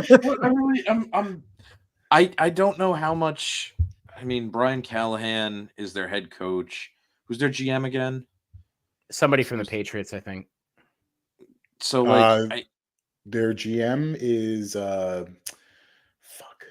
what's his name? We're so good at this podcast. No, man. No, his name is Rand Carthen. It was from San. I know he's from San Francisco. The name I always think it's Ron Carthen. It was Rand Carthen. Rand Carthen. Sorry, this is riveting stuff. I don't know. I really don't know anything about this GM or his, tendencies. I don't fashion this is a team that already decided a quarterback a year ago. Um, they have made some moves for receiver, so it doesn't make much sense there in that room. Um, that's why it does make sense in a smart or safe pick. Go with some of the elite, line that's still left there. Um, but there's also a part of me that says offense, offense, offense. Go Brock Yeah, Bowers here. that's It who would I'm be going to Just to stick take with, interesting. it. Gatto. It would be interesting. I think that's who they go with because I don't think they signed anybody to be a tight end. I don't think. I mean, have they ever had a tight end? I can't think of like a solid tight end that's been on that I team mean, in Algie years. Crumpler when he was old. That's it. Hey, Yay! put some Yeah. fucking respect on Delaney Walker's name. Forgot about him. Hold That's on a how second, guys. exciting those Titans team were when he was on there. All right. So you guys got Bowers. I got Latham. Good Okay. job. Yeah, this makes sense. Again, they need help on that offensive line. They've kind of struck out on a lot of guys. I think they wanted Joel. I think they go with the guy that they probably have just as high. He's a fucking beast, this kid. Arguably could say tackle one. So I really think he's got a lot of potential. Like I said, grip strength, man. Like they said, he's got the strongest hands out of any tackle in this group. So his ability to like control guys at the point of attack, move them off their spot, and I think he's got tackle and guard. He's got guard and tackle abilities, so he really could play anywhere.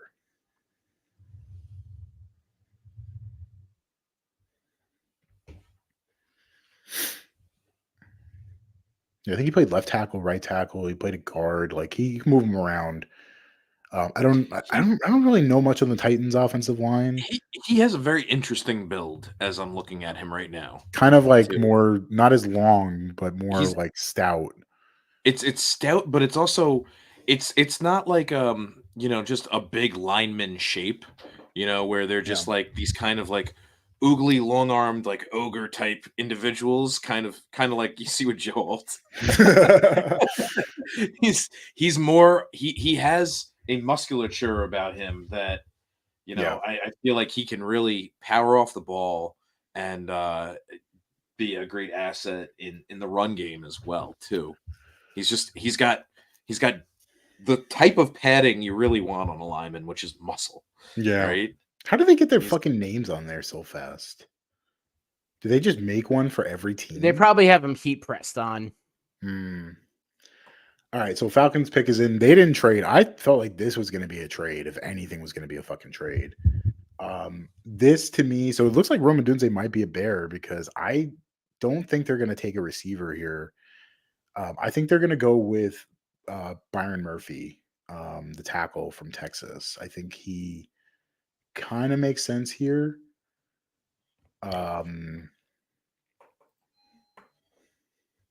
God, I my feel like they're phone going is to go for annoying. Dallas Turner because I think that defense needs a little more juice to it. Definitely, And it's I Raheem definitely- Morris too. I think he would want to Yeah. take a defensive guy. I do agree that I think we're in agreement that it's going to be a defensive player. Yeah, I do think it's going to be a defensive player for sure. But which one is the question? So, Gatto, who you got?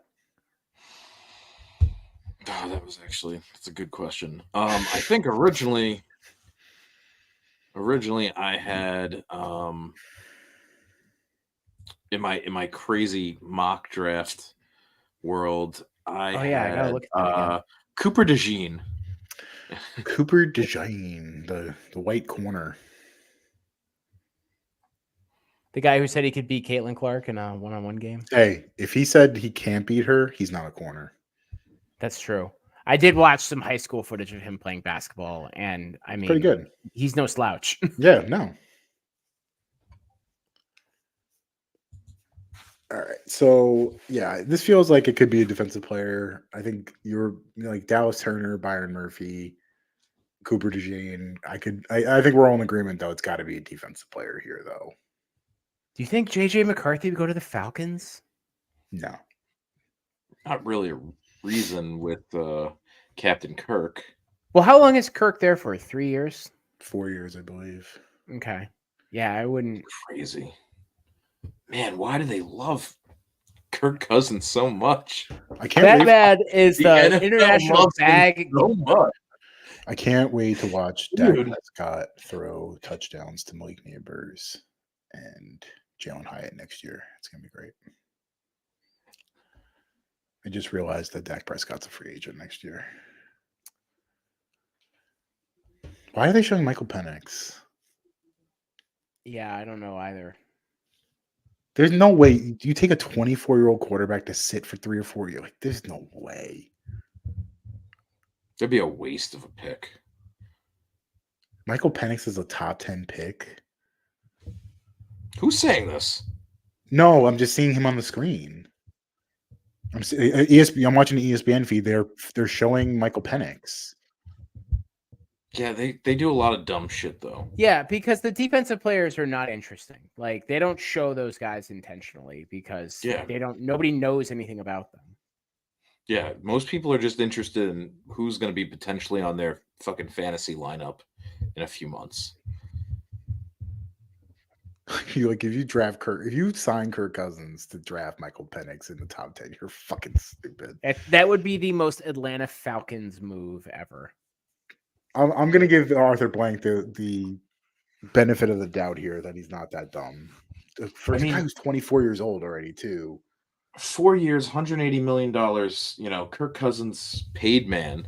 Well, I don't see.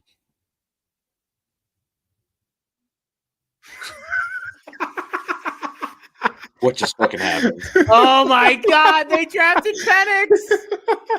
No. Yeah, I'm so behind. For no. Michael reason on Penix that. Jr. is the pick for the Atlanta Falcons. Well, guys, the draft has officially started because the draft has not started until right now, guys. What the flying fuck just happened? Oh, what? No way. They were showing him so much that I'm like, are they trying to tell us something here? This is absurd. Why? You just gave Kirk Cousins are there outs on that contract for Cousins? No, it's $100 million guaranteed. But when do the guarantees thing about paid out? Kirk Cousins is he does not take a contract that's not like 95% guaranteed.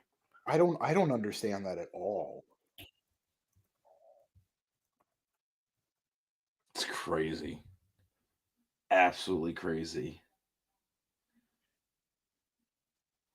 Kirk Cousins is explosive arm, mentally tough, Joe Flacco. That was the three things on the infographic that I'm fucking NFL Network put up. This just seems unnecessary, right? Yes, like you got needs. You got needs if you're the Atlanta Falcons. You know what it is though? This is like very much I'm playing a franchise in Madden and I look down at my phone and I miss my pick. And it fucking auto drafts for me. Yeah, I forgot to turn the sim off because I simmed too fast past my team. And they were like, you need a quarterback. And I'm like, I just signed a guy for 180 million. What this is one of those weird things that I think we see like almost every draft is that there's just a team, especially the Falcons weren't a team that people were really talking about what they're going to do, right? Like it wasn't like something that people were very interested in to begin with. But I can't imagine there's a lot of happy fans in Atlanta right now. You know, it just. I think that I would agree. I think there's a lot of people that are like, yeah, but we have so many other needs, and we just paid this guy $180 million. Kirk Cousins is going to make $90 million next season. I'm trying to see the breakdown here. I did not have Michael Penix as a top 10 pick. It's on he's around it's on Spotrac. I'll share it. Yeah, I'm trying to load it right now. It's trying to not see- I'm loading trying to for me either. So probably everybody's, everyone's trying to fucking see going- it.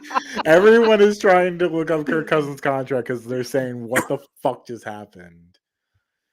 All right, while that we wait for that to load, Chicago Bears, everybody Odunze, everybody feels Odunze Yeah. has got to be the guy here, right? Wow. Unless The you're gonna Bears, take JJ McCarthy because they just took Caleb Williams. the Bears are having just a phenomenal renaissance in the draft. I mean, Did they? this is like, could you imagine? This is like them going to it, finding a fucking lamp, rubbing on it, and being like, "You're granted 3 wishes. Can I get more wishes?" Like, this is nuts right now that they're getting Odunze.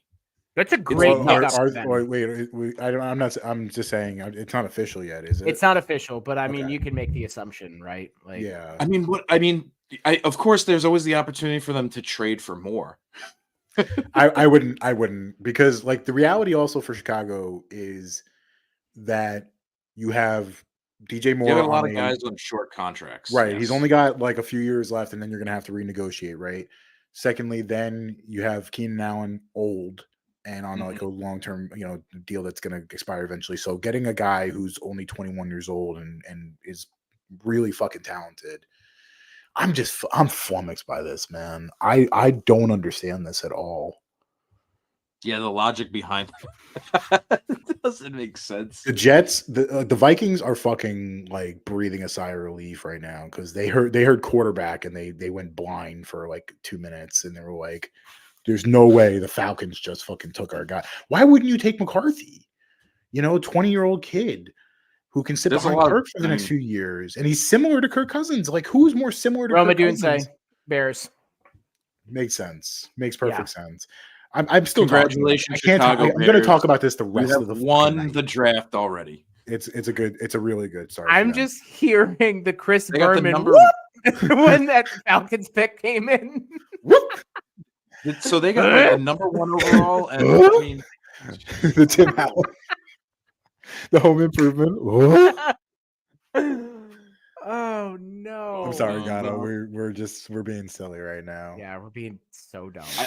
it's granted right now, like everything has gone off the rails at this point, right? Spot Track is still not loading, by the way. Nope, it's crashed. Everyone is drastically searching for that Kirk Cousins deal. That the Elastistack that they went with for their website just fucking could not handle all the requests right now. So Ryan Poles got a lot of flack, and Jets have traded the pick to the Vikings. Okay, Vikings here are being smart, and they're not letting anybody jump. They're not letting the Raiders or anybody jump in front of them. So I'm expecting McCarthy's going to be the pick here. So anyway, the Bears are Ryan Poles kind of started off with a very kind of rough start to his tenure. A lot of picks, a lot of free agency did not work. Taking weird draft picks, Velus Jones Jr., and like a couple ones that would just like I didn't understand. He's kind of locked in though the last 2 years, and he's put together a really nice team. I love getting Caleb Williams and then Roma Odunze. I mean, Caleb Williams is walking into a fucking scenario, man, that is crazy. Mm-hmm. DJ Moore, Keenan Allen. It's kind of wild. In fact, like I feel like there might now be more pressure because of this, right? For sure. The expectation that he will succeed now is so great, being what he's got around him. I mean, he also needs to realize how, like, he probably feels very grateful to have this opportunity, but the pressure mounts as they fill up this room with just top class, top tier position players around him. This team has potential to go deep now if they can get their shit together within a year. Man, that was something else, man. Yeah, good job by the Bears. Really good job by the Bears. Team. They did it. I mean, that's a way to start, man. To get Odunze and to get because Odunze for me, like, if he ends up being wide receiver 1 out of this group, a couple years down the road, I'm not shocked. I don't know how you guys feel, but like I would not be shocked one bit. I watched him, and the guys that I walked away with were Devontae Adams, D Hop, guys like that. So young Keenan Allen, he's so fucking smooth, and like Penix, everyone said he's the most accurate quarterback in class. I saw when I was watching a lot of his stuff, Odunze saved this guy's life a lot by like catching balls that probably had no business being caught. So It's just they're going to be such a monster combo if they can get on sync, on track Yeah. together. yeah, I think they were even on a flight together. Wasn't that something? they were talking about like I think they felt like there was a possibility that they could end up on the Bears together, and I think they were talking about it a lot. And Man, so Vikings are up now with this trade. They move up one pick with the Jets. This is just to secure JJ and make sure that the Raiders don't jump in front of them or anything. good Raiders- move by the Jets, Raiders especially are really considering they're fucked. all or none. Can I just go back to Michael Penix real quick? Yeah, please. Oh, we're going to be talking about it nonstop. So He's yeah. going to be 27 when Kirk Cousins' contract expires. Did we get official word on that? No, hold on. Okay, I mean, it it's- finally loaded for me, by the way. yeah. Hold on. Where am I looking here? And it didn't even load up the right fucking thing. Spot Track, do your fucking job. It's probably just easier to look up, search it in Google at this point, right? I mean, I searched it. It was 4 years, 180 million. But when does the guaranteed money kind of start running out? He got 90. Well, I think in 25, 26, he only makes 10 million. So it's a 2-year deal. Yeah. Okay, so it's essentially a 2-year deal. Not as bad, but Penix will be 26, 27 years A lot old. of fucking money to give a guy and then draft the quarterback with the 8th pick. I don't. That I is just crazy. and it's like you did make this big sign with Cousins. Like, why aren't you giving him another great receiver? Like, sure, Drake London's that's fine. a good point, man. But what? also- and but especially also in the on- NFC, in the AFC South, If you're going to take a Like, quarterback, why not take JJ? it's wide open, kind of. Why wouldn't you take JJ McCarthy? Because he's fucking 20.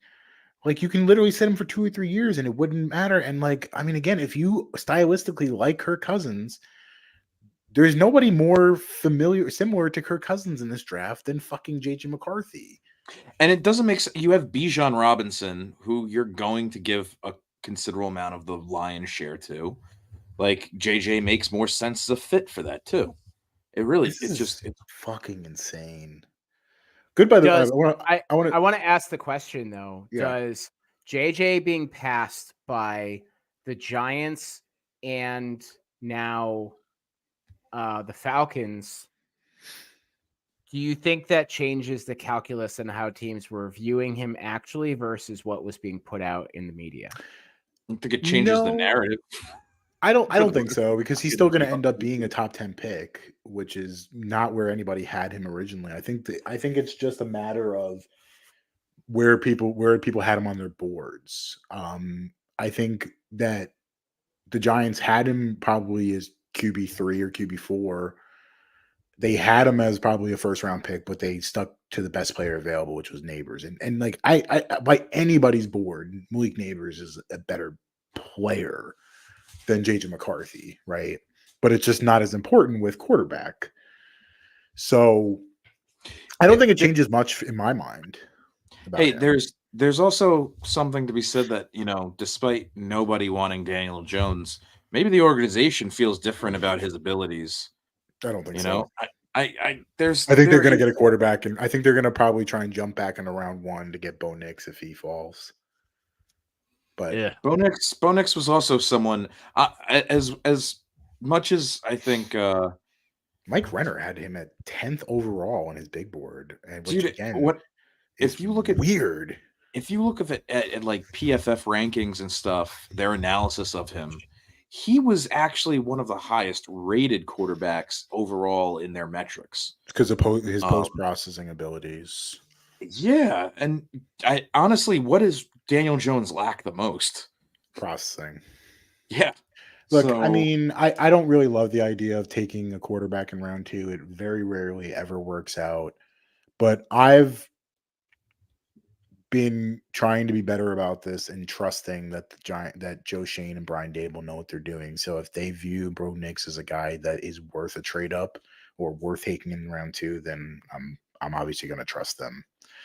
All right. All of Q's trust issues stem from Gettleman. Yeah.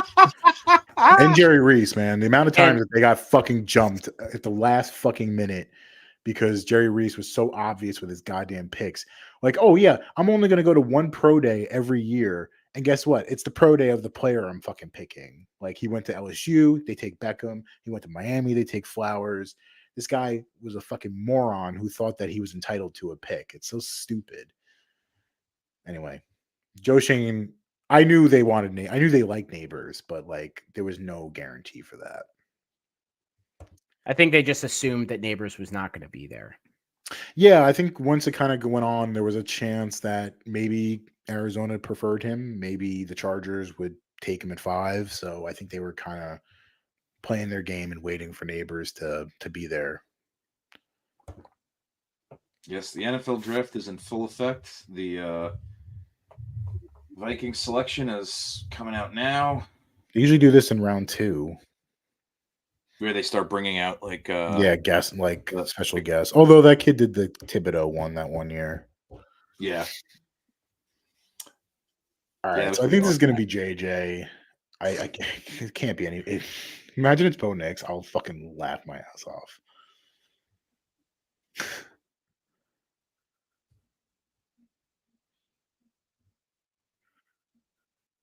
And then then who do the JJ? who do the Jets pick up? Do they go for I think they Bo go Nix? Bowers. They go Bowers. They go Bowers. People were If- saying that Bowers was not going to get past the Jets, so it would make a lot of sense if it was him. I mean, because the Jets, their line is all right. I mean, it could It's use not, a little It's really not. But freshening up. So No, they signed somebody. they signed Tyron. Tyron Smith. Yeah, Tyron Yeah. Smith, which is an aging who's relic at this point. 8,000 right? years old. Yeah, he's basically 15 million years old, and He was a rookie when we were in college, Gatto. Like, Jesus Christ, that's scary. Yeah, it's pretty wild. 2011, I think 2000, something like that. They passed over JJ Watt for him. I remember that. I thought they were going to take JJ Watt. Question about McCarthy. Yes, Is he going to be day one starter over Darnold? probably. I'd have to say imagine. yes, right? Yeah. Because I think like I the think book Darnold's is gonna be out. a On, backup. yeah, I think the book is out on Darnold, and Whoever's making the graphics for NFL Network, they literally put winner efficient Alex Smith. He's better than that, honestly. But like the quality winner, he's a winner. He is a winner. Sure, like, but is that all you got? none to of say that about really the guy? matters, though. Yeah, I mean, I think it does, every one though. of these guys is like a winner in college. I think when Maybe you're not winning the big you one. have a winning when you have a winning process, like it does mean something. I mean, do you count like kickers on national championship teams as like proven winners? We're not talking about kickers though. Kickers don't matter. Yeah, we're talking about a guy who was not really involved. Oh, though. highest completion percentage on third down, highest completion percentage outside running while throwing on the run. He is. I mean, you can do all of that when you're throwing for 4 yards. You're a fucking hater. I wish he was a commander just to fucking, but also I man. don't, because then he'd actually be good, and then the commanders would be good. Enjoy having QB4. I mean, You mean RB4? enjoy Daniel Jones then. I know, I'm stuck. Yeah, I got Daniel Jones as my quarterback. What the fuck am I supposed to say? I think this is a good Um, pick for them, though, because I think that if I would be really concerned if he went to a team within the top 5, because I think if he went to the Patriots, I'd be really, really worried for him, because that's Yeah. still a very unproven team post Belichick.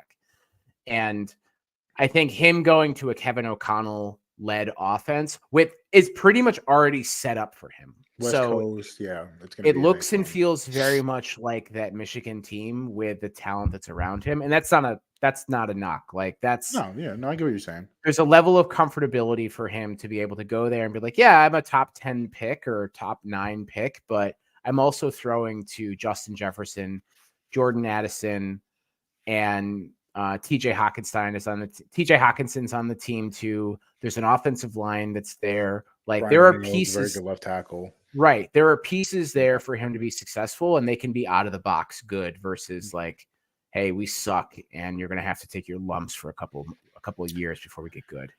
Okay, so Jets are on the clock. You guys think Bowers? I think this has to be a tackle. Fuaga is there. Ulu is there. I like Ulu better than Fuaga because I just think he's more of a natural left tackle. So I'll go with that. But Bowers could be the pick here.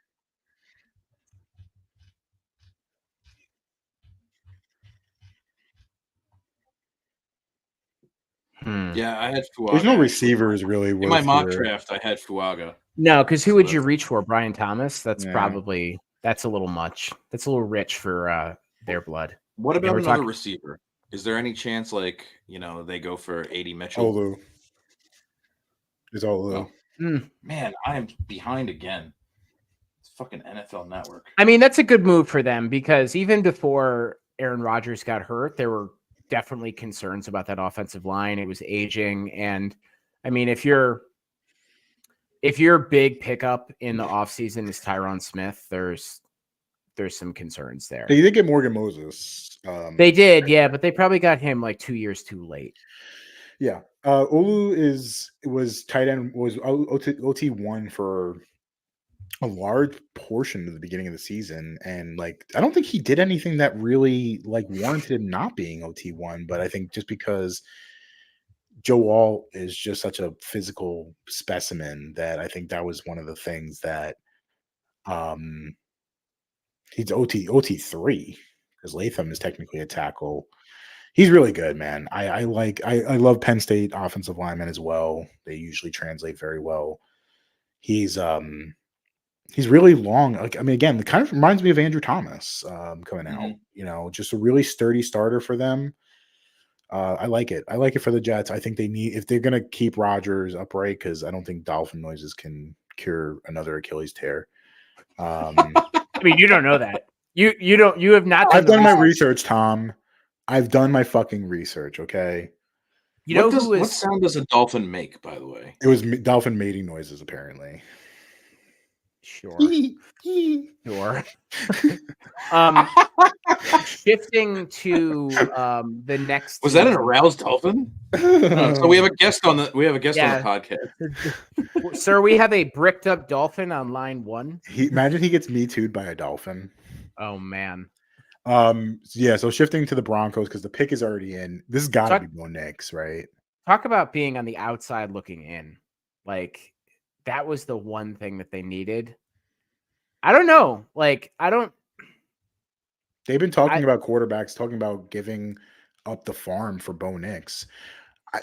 What's weird is the quarterbacks in this class have already, gone higher than I anticipated. I did not have Michael Penix as a top 10 pick. I don't have Bo Nix as a first round pick. No. But I think when you look at Denver and getting Zach Wilson, Bo Nix is not going to be there in round 2 for him. So it's like, what do you do? And also think about the amount of draft capital that Sean Payton has already spent on quarterback. True. They traded for Russell Wilson. They don't have a lot. So you have to just kind of bite your lip. And the person that Bo Nix has spent the most time with is Denver. So I'm gonna plant my flag and say this is Bo Nix here. It's crazy to me because it's so high for him, but I think Bo Nix is the pick. I think it comes down to commodity over need sometimes too, and there's way more receiving options you can get later on if that's what you're looking for. There's decent interior linemen still that are out there floating around. Defense has basically been untouched. So has there been a defensive player yet? No. Not one. No, So, man. like, I mean, teams we thought teams have to there look was at going to be a this as a defensive player. marathon. Yeah. Yeah. Defense. Yeah, I mean, defense. Teams are looking this as a race and a marathon, right? And certain positions they have to race for, and then others they can stay the marathon, depending on their depth and how much they've looked at and analyzed, those positions, right? By the way, terms for the Vikings trade came out. Pick 10 and 203 to the Vikings. So 10 in the 7th rounder. And they got 11, 20, 129, which is 4th round, and 157, which I imagine is 5th round. So pretty good for the Jets to move down one pick and get a 4th and a 5th out of the deal. So Yeah. but also a huge win for the Vikings because like they liked McCarthy from the beginning, and it pretty much felt like they were going to have to give up pick number 23. Now they have pick number 23 too. So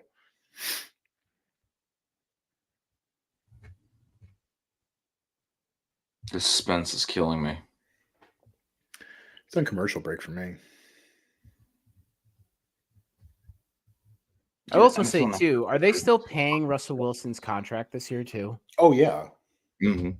Because I was looking at the Big- transactions bigly. that Denver had, and they have signed fucking goons. It's the largest amount of dead cap that a team has ever taken. So Mhm. they will be paying that deal for some time now. Yeah, Sean I was- Payton is just wrecking that franchise. It's amazing. There's only one name on this list. There's only two names I recognize on this list of people that have been signed: Ben DiNucci and Philip Dorsett. Ben DiNucci. Philip Dorsett's still in the league? I mean, they signed somebody named Philip Dorsett. All right, the Broncos pick is in. We shall see.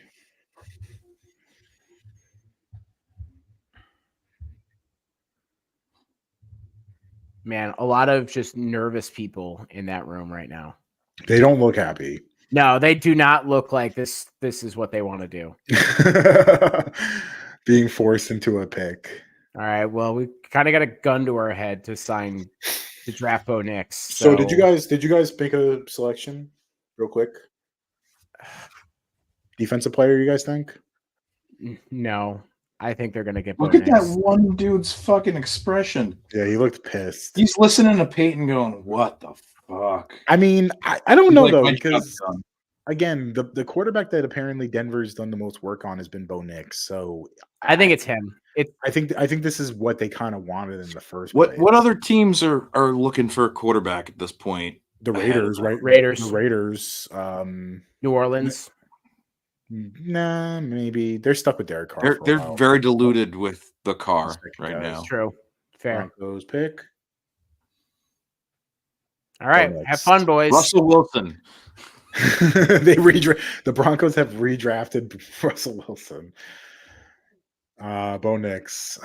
Man, this is just quarterback scarcity, like man. people dancing on stage. A lot of pastel in that picture right there. This is scarcity, man. Jesus Christ. Yeah, this is crazy. 6 quarterbacks off the shows how board, important guys. a quarterback is to teams these days. 12 And I picks, think- 6 quarterbacks. I mean, these were all the guys that were expected to go within the next round or so. Anyhow, I mean, I'm gonna say it. Spencer Rattler might be a late first round pick. If he is, then I'm fully out on taking a quarterback this year. Then like just okay. We'll revisit this next year. We'll see if Dak Prescott wants to come to the Giants next year in free agency. that'd be I mean, so this great. is insane. I mean, these are I did not have Michael Penix as a first. I had him as a late second round pick. I had JG McCarthy as like a mid first, but I would have been okay with taking him in like where he got drafted. If the Giants took him at 6, I was fine because again, it's a quarterback. Bo Nix, I did not have him. I had him as like a mid to late second as well. Dan Brugler had him as a second or a third. Yeah. and you're getting him 100 picks ahead of where he was supposed to go. Yeah. That's fucking wild, man. It's- I know they needed a quarterback, but I didn't know you needed one that badly. I don't know. Look at This is Peyton again trying to desperate. convince everyone in that room it's worth it. This There you reeks go. of desperation to me. It This reeks of desperation. This is the stuff that got Bill Belichick fired. You know what this reminds me of? Who was the guy that Denver also drafted from Memphis, and he played like 2 games? and got Paxton him? Lynch. Yeah, this screams Paxton Lynch move right here. So he had Bo Nix as 44 on his big board, Dane Brugler. So, I mean, look, Bo Nix had a really, really good 2 years at Oregon, and he's an older guy. He's 24. He also had a really forgettable 3 years at Auburn. It's also Auburn, though. I take things with a grain of salt at Auburn because it's such a shitty such a shitty run team. He got better every year too. So like, I like Bo Nix. And again, like, I guess because of the fact that they weren't going to be able to get him in round 2, they felt like they needed to make a move here and get him. I just, I don't know. So moving on to the Raiders real quick, guys. Is this finally where a fucking defensive player comes off the board? No, offensive tackle again. Do you think Fuaga? Yeah. Oh man, I don't know. I'm looking. I mean, Brock Bowers is still floating around out there, people. That would be tasty. I'm not going to lie. They did draft that Only kid. they had someone they could throw to. Yeah, but they drafted that Notre Throw it. Dame tight end Mike last Myers? year. Mike Myers. Yeah. Yeah, baby. I'm your tight end, baby. I'm also thinking of Halloween Mike Myers too. All right, I'm gonna throw out a name here. I'm gonna say fucking Dallas Turner. Okay. All right, Brock Bowers. I don't hate it. I don't hate it at all. I don't either. I'm Why surprised. does Brock Bowers look like he's 10 years older than what he actually is, though? Yeah, he looks like he's about to start collecting his fucking Social Security. Just shave off the hair, man. He's Like, probably got a Yeah. gambling problem. Dude, you're already there, dude. Dude, if again, as a bald man, just embrace it, man. Just embrace it. That like those. Not all of us follicles can right in embrace front are balding. those follicles in the front are fighting for their fucking life right now. That's not a widow's peak. That's a widow canyon right there. He is like a year away from the Tom Thibodeau. Just like I have 3 strands and just draping them over. Dude. On a serious note, though, I love Brock Bowers. I did not. He's fantastic. I did not want him in the top 10 because my team needed a quarterback or a wide receiver. I'm just glad he's not going to end up being in the NFC East. Like, yeah, no, me too. I hurting thought the Rams and the Colts would be more aggressive for him. There may have not been an opportunity to get him, but he's so fucking good, man. I mean, if he didn't go here, he was going New Orleans or in Indianapolis. Yeah, easy. Dallas Clark on steroids, basically. To me, is my best like way of putting it for him. Like he's not the biggest guy. He's like 6'3", 240, but he's so fucking good, man. Yeah, I this is a piece I think they can really work with, and the Raiders should see. I mean that team actually looks pretty. It's Michael Mayer and Jacoby Myers. That's who it is. By the way, but like now they have like a legit positional lineup going on there. You know what I mean? Like they got threats. They do need a quarterback, but Yeah, I mean, who do they have right now? Gardner Minshew is the only guy on the roster who's like actually it's good. also not terrible as a quarterback. He's another guy. I can think of worse guys, but that's Yeah. not long term. He's got Aiden a O'Connell. Aiden O'Connell looked okay at some points. It depended on the team they were playing, really, but Yeah. he played kind of down to his he played up against the right competition, but That's They great. scrapped out wins. That was kind of their bag. Yeah, and they're gonna do it again, and they have a piece that is scrappy. That's a scrappy fucking piece. Yeah, First I think round, oh, Bowers is a nice move for them too, because that it gives them somebody else outside of Devontae Adams that teams have to worry about, because no one's like really pressed about Jacoby Myers, right? Mm-hmm. Yeah, and I don't. It. There's also that thing that you have to think about of like, well, we passed up this guy, and he was still there, right? For whoever we think's our piece, and it's like, if there's any chance there's a risk, right? Just go with the home run guy. Go with the guy that everyone thought was going to go sooner, right? Why are you sitting around waiting to take a piece that ultimately might not pan out, but he's surefire, even if he doesn't fit in necessarily. Yeah. Right. At first, We'll make it work. A guy like that, a talent like that, you make it work. Exactly. Moving forward to New Orleans, who are we thinking? They're taking a while. I don't know. I think they want to tackle, but do they have Fuaga high enough? I'm not sure. You know who I could see them taking? Byron Murphy from Texas. They need a defensive tackle there. So a lot of people said he's going to be the first defensive player off the board. It would make a lot of sense. I don't know. I'm gonna. Doesn't matter. This team's gonna have to do a total reconstruct in like a year or two, anyhow. They still have money issues too, right? Like they still have cap problems. Like yeah, they overpaid Derek Carr. They're gonna have to pay Olave soon. I just remember they have all those bad contracts left over from when Sean Payton was there too, because he just gave money out to anybody who wanted to like drive past the stadium on a weekend. Mm-hmm. Well, Saints are taking a while here. Imagine they're probably trying to trade. Steelers, I think the Steelers would make a lot of sense to trade up here to get Fuaga because like the tackles, the Eagles, maybe the Eagles can probably try to move up too. If I'm getting a phone call from the Eagles, I'm not answering. Yeah, I'm fucking hanging. I'm hanging the phone up and saying fuck. I'm saying fuck you, and then I'm hanging up the phone. Stop poaching us, you piece. You're not gonna get what you want. They need a tackle. They really, really need a tackle. That tackle they took a couple years ago. They essentially traded a future 1-4 to the Eagles because they decided to trade their first round pick for a future one. Ultimately works out to be a fucking tackle that's okay. Fuaga makes the most sense here. He's versatile. He can play left and right, and they need help everywhere. They lost Andres Pete. Yeah, I'm looking at like Sam Hartman. I'm kidding. Oh, Sam Hartman.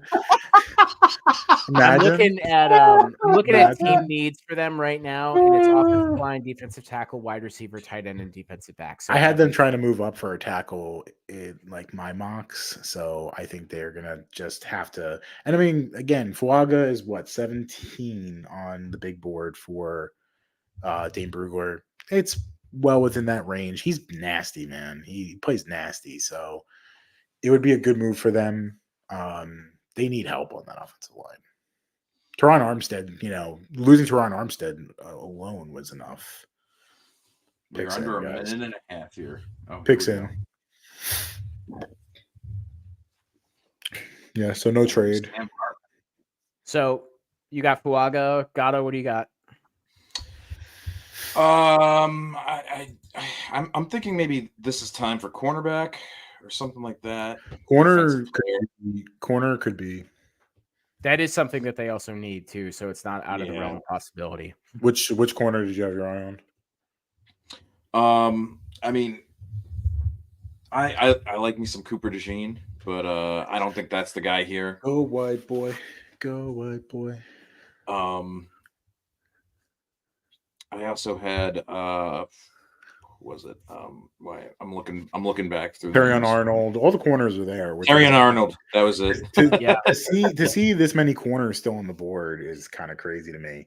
I mean, he was number 10 in the top 100 prospects. Yeah, for Terrion me. Arnold, Quinion Mitchell from Toledo Quinion is another Mitchell. guy. Yeah, one of my favorite guys in the draft is Nate Wiggins from Clemson. I love Nate Wiggins. So he's a first rounder in my mind. I don't Yeah, mean this to be offensive, but is Nate Wiggins related to one Jermaine Wiggins? I don't know. Okay. I had to ask that question because Who's Jermaine Wiggins? he was a tight end for the Titans for a while, or for the Vikings for a while. Well, the NFL does love pedigree, so That's why I asked, because Jeremiah Trotter's kid is in this draft too, and Frank Gore's Frank Gore's kid. kiddo Jerry Rice's son. is what's his name? Marvin Harrison Jr. being one of them And too. and then the from the Eagles too. We love his son. I don't think In he. combine. I don't think he is related to him. Okay. I just had to ask the question. All right, here we go. Saints, what you got? They need offensive line. It could be like Jackson Powers Johnson too. A little early for center, isn't it?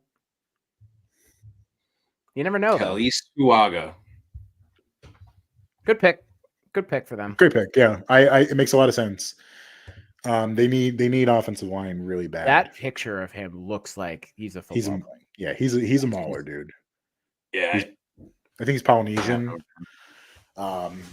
Just fucking crazy strong and like mean, nasty type of like road grader. Exactly what you want in an offensive tackle. Mm-hmm. They need so much help on that line, and again, like they're kind of screwed, man. They're in too deep with Derek Carr. Not that they had a chance to take a quarterback anyway, because now it's Spencer Rattler and fucking Michael Pratt are your top quarterbacks on the board. That's so fucking crazy to me. man, he like That just means honestly that all those guys that we assumed were not going to get drafted are probably in play now. Potentially, yeah. I mean, I see a world where Joe Milton is drafted, I think he probably will be, but Day higher 3. than normally anticipated. Yeah, I didn't have him being drafted. He wasn't draftable in my mind. So I think he could end up getting drafted. So I'm looking at Brugler's quarterbacks, and It's a rough list, man. he had Caleb, Drake May, Jaden Daniels, JJ McCarthy, Bo Nix, Michael Penix. So yeah, we're on 7. Was a Spencer Rattler, then Michael Pratt, Devin Leary, Joe Milton, Jordan Travis, Sam Hartman, and I don't really need to go on from there. and with the 7th Devin round Leary, pick, who's my age. the New York Giants selected John Reese Plumlee. John Reese Plumlee from Ole Miss and then transferred to UCF. Yeah, great pick. So Colts that are up. Colts are up, and this felt like Brock Bowers to me, obviously, but he is gone. So I'm gonna. I don't know. I don't know, man. This is where things start to get tough, man. It really is, because I think this could be a time where we see our first cornerback come off the board. who do you have in mind? I would think that you have to go with Terrion Arnold. Terrion Arnold. If he's here, like that's the most talented guy still in the pool. You have to take him. I just feel like Terrion Arnold's destined to be an Eagle, just to piss me off. Yeah, a guy who just falls for no reason, and they're like, "Oh, Yeah. hey, you want to play?" Howie Roseman. He's like, Howie Roseman acts like he's like a dessert in front of him. He's like, ooh, I shouldn't, but I will. What are you doing in this room all by yourself? You want to come play in Philly? Is there no world where an edge guy goes here, a Dallas Turner? I think, yeah, Dallas Turner would make sense. Latu would make sense. Byron Murphy. I think a little Latu action would be great. Latu, I love that name, by the way. Latu. Yeah, he makes sense. They need edge rushers. Byron Murphy would make sense too. I wouldn't rule out Fontenot either, but he just feels like a Seattle pick to me. I'd want him on my team. Let's put it that way. Dallas Turner did not get a lot of coverage in this draft cycle. Like, I didn't hear a lot about Dallas Turner. I didn't hear a lot about any of these guys outside of quarterbacks, though. Yeah. I'm None gonna of go these with guys like really Latu. moved up or down. They were just kind of there. I'm gonna go with Latu here. There's a lot of medical stuff that's worrisome. He was medically retired for a while. Yeah, I don't know. Yeah, I that's think it was weird. neck issues, so it's a little scary, but I don't know. He just kind of feels like this would be a good spot for him, but Any world like a Marius Mims gets in there?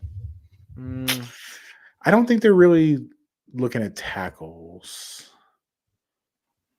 Dallas Turner opening up a bag of chips, so looks like he's going to be there for a while. he's going to be there for a while. Yeah, I'm looking at Sporting News right now, and they Mhm. have the number one priority for them in the draft for the Colts is the cornerback position. Corner. And then it goes Bring in- cornerback, wide receiver, bring in edge Mitchell. rusher. So I could see a world where they go cornerback or edge rusher. So, you know, Terrion Arnold or Latu or Dallas Turner, depending on if somebody really, really likes him, maybe a Jared Verse, who knows? But I think Brian that would be a bit Murphy of a action? stretch. That could also work too. They have interior defensive linemen listed as their number 11 priority out of 13. So I think from what it sounds like, they're pretty set there.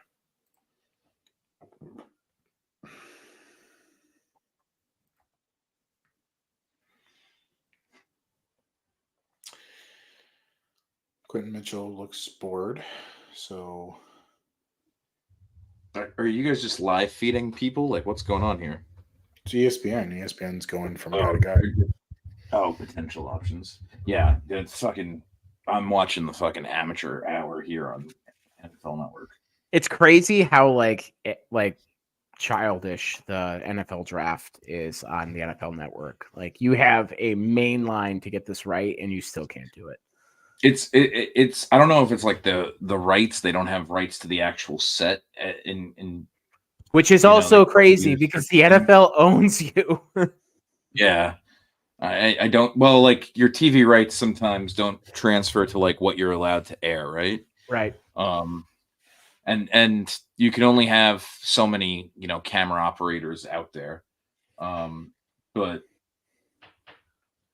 yeah, I mean, like they're looking at fans just doing stupid stuff. They're going back into their booth a bit, but it's not like they're not giving like looks in at, players too often. It's kind of terrible, honestly.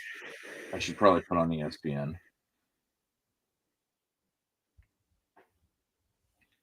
You should put on the Pat McAfee feed. I'd rather jump off a bridge.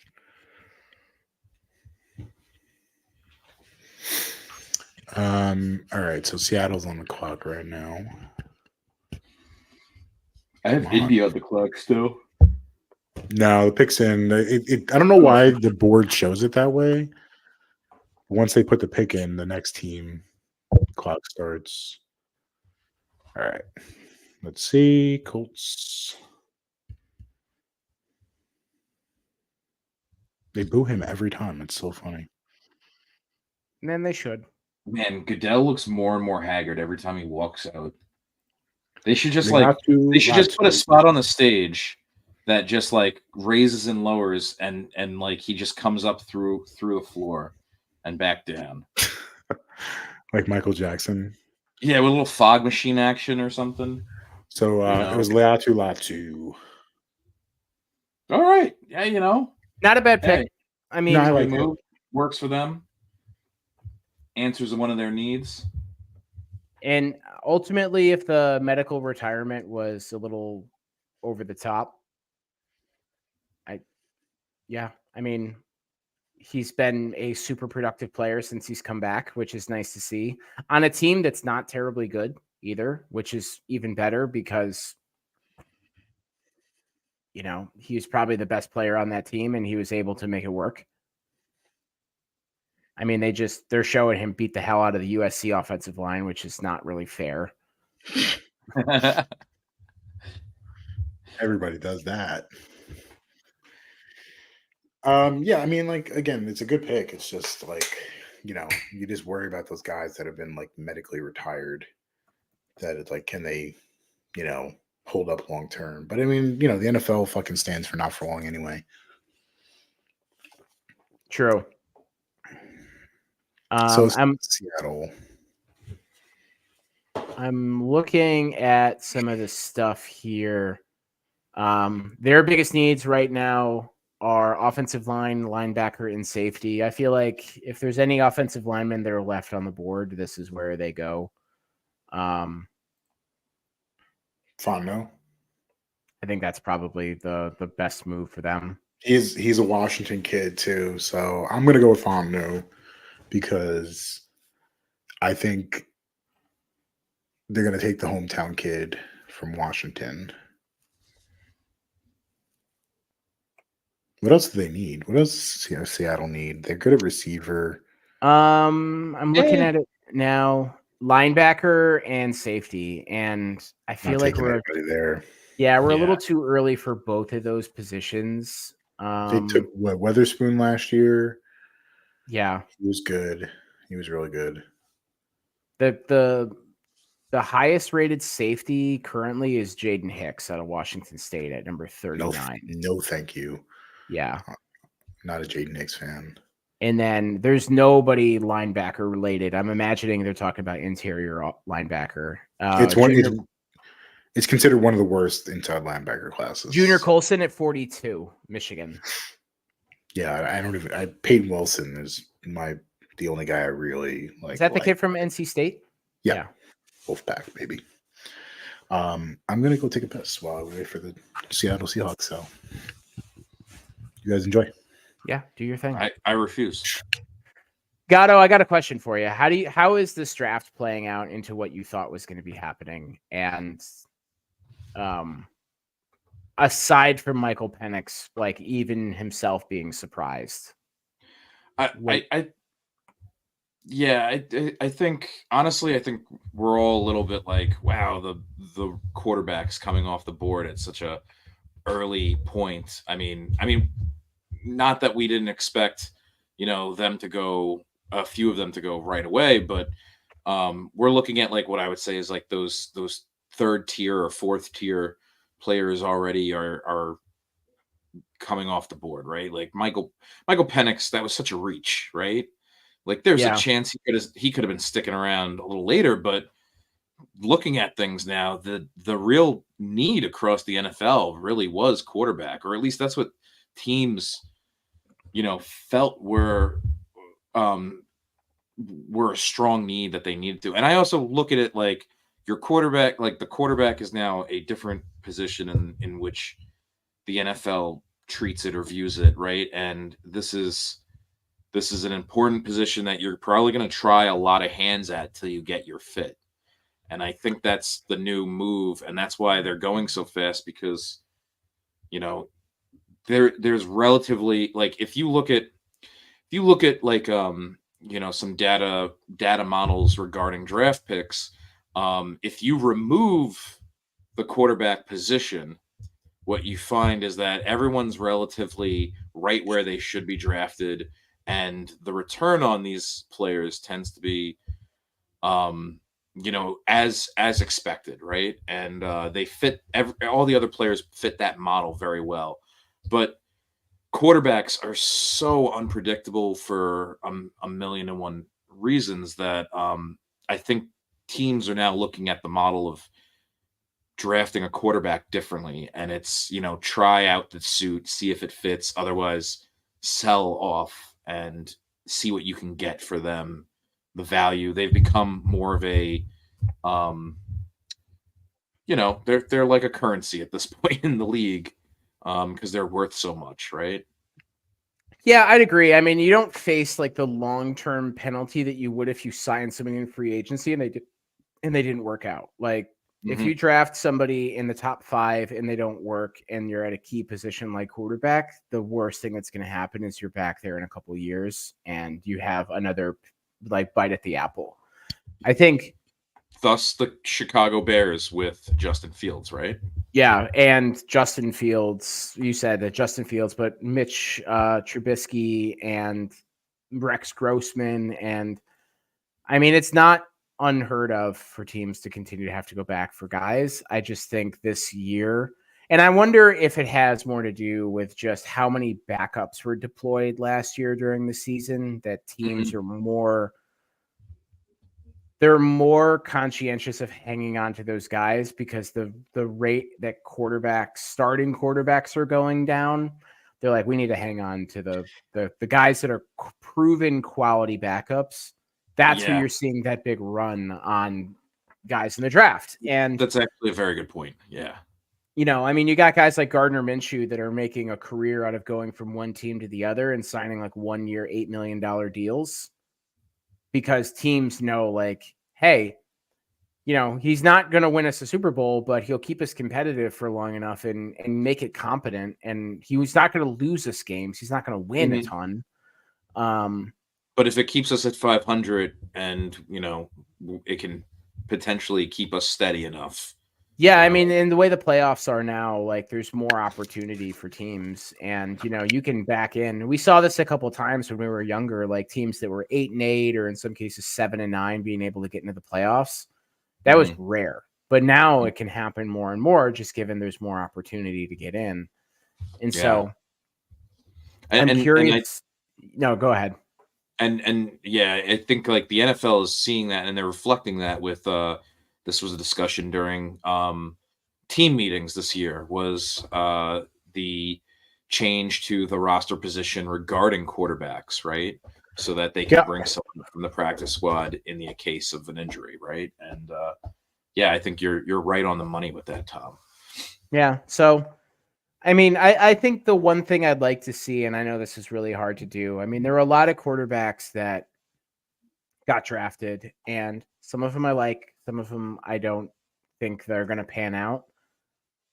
This is pie in the sky, but I really would like to see these guys given an opportunity to grow and develop. I think watching guys like Geno Smith and Baker Mayfield struggle early in their careers and bounce around, but now have success, I think that should be a lesson for a lot of these teams that are just chronically in the top 10 in drafts. Like, you actually need to put competent people around these guys in order for them to be successful and let them grow.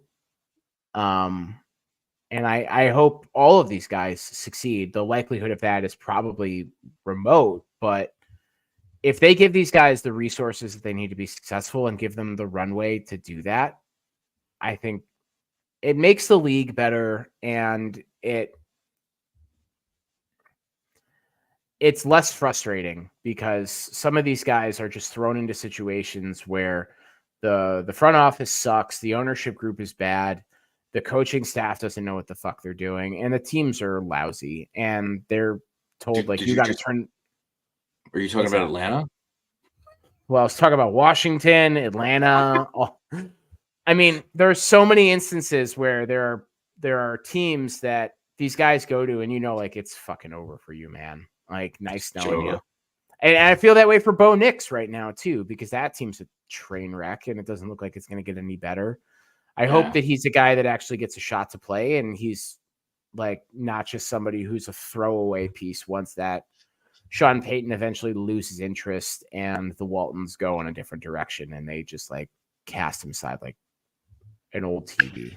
It's also in large part a victim of the CBA too, is that it made it easier to move on from guys. So yeah, which is not a bad thing, but at the same time, it does give guys a way shorter window to actually do something.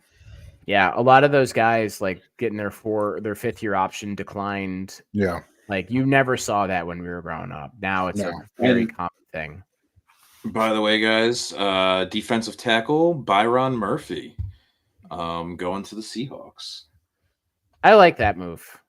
I don't know if it's necessarily something that they needed, but I think they were just drafting for talent at that point. How are you ahead of us now?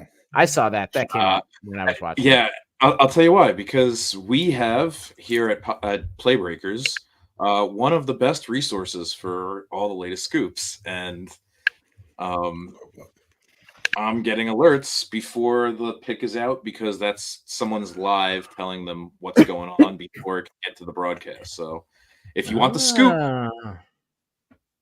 Join Sounds our Discord. sounds like a plug for the Discord. Yeah. I think I you can mean, argue he was the best defensive player in this draft. One of those guys that's like prototypical 6'1", 300 pounds, get underneath you. Oh, and Jaguars trade the pick to the Vikings. juicy. What are the Vikings doing here, huh? What do we think they're going for? What's on the board that they really, really want? I'm trying to look here. I feel like they Or is need it that corner. Jacksonville has no fucking clue what they need? Well, they So just jumped in front of Cincinnati, so maybe are they going edge. another wide receiver here? It's got to be Brian Thomas then. No. Yeah, it could be. But I also have heard though that the Texas receiver Worthy is going to probably go a lot higher than people kind of expected. So I don't know though. So the Vikings website that I'm on is Vikings territory, and they've listed quarterback is the number one priority, defensive tackle, offensive line, and then wide receiver. So looking at who's Dallas Turner. Well, you know what? Because look, if you look at used to be the head coach of the Brian Flores. If you look at what Brian Flores does, right? It's like he's very much like one of the highest stunt coordinators. I mean, calls a significant amount of them. He's probably looking for another piece, another speedy guy there because they were very effective in the way they called their defense last year, or at least down the stretch. I think it kept them in games, and I could see where the need for another threat coming off the edge or something like that would work well for them. Yeah. So I mean, it would either be Dallas Turner or Jared Verse at this point. Chalk Robinson is Dallas Turner is the pick. Oh, there you go. That was fast. Damn. It's getting faster towards the end. Yeah, I like that pick. I think that's good.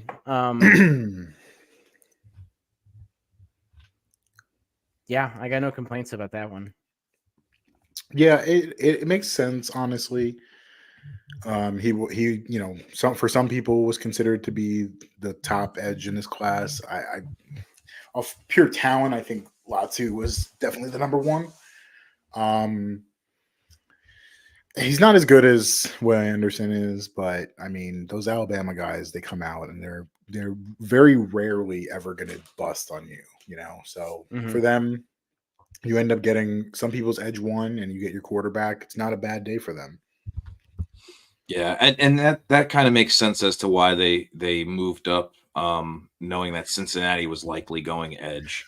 So here I'm going to say it's Verse. Well, Cincinnati obviously dealing with Trey Hendrickson right now, who has basically said that he wants to trade or he's going to retire. That team is just like crumbling right now. I'm gonna go in the opposite direction. I think they go Amarius Mims, and like you can't have your franchise quarterback down. Another project to tackle, man. I don't disagree. Like all the guys that they've drafted and signed have not worked, but you can't have your franchise quarterback, like he's already missed 2 seasons with injuries, and you just can't do it again. Yeah. Though this one was like the last injury, you can't blame this on like the offensive line.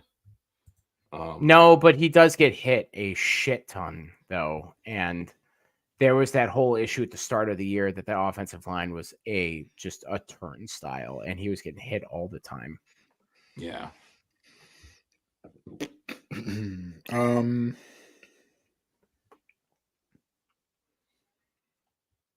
Yeah, apparently, Apparently, Atlanta did not call Kirk Cousins and tell them they were taking a quarterback in round 1. Spicy.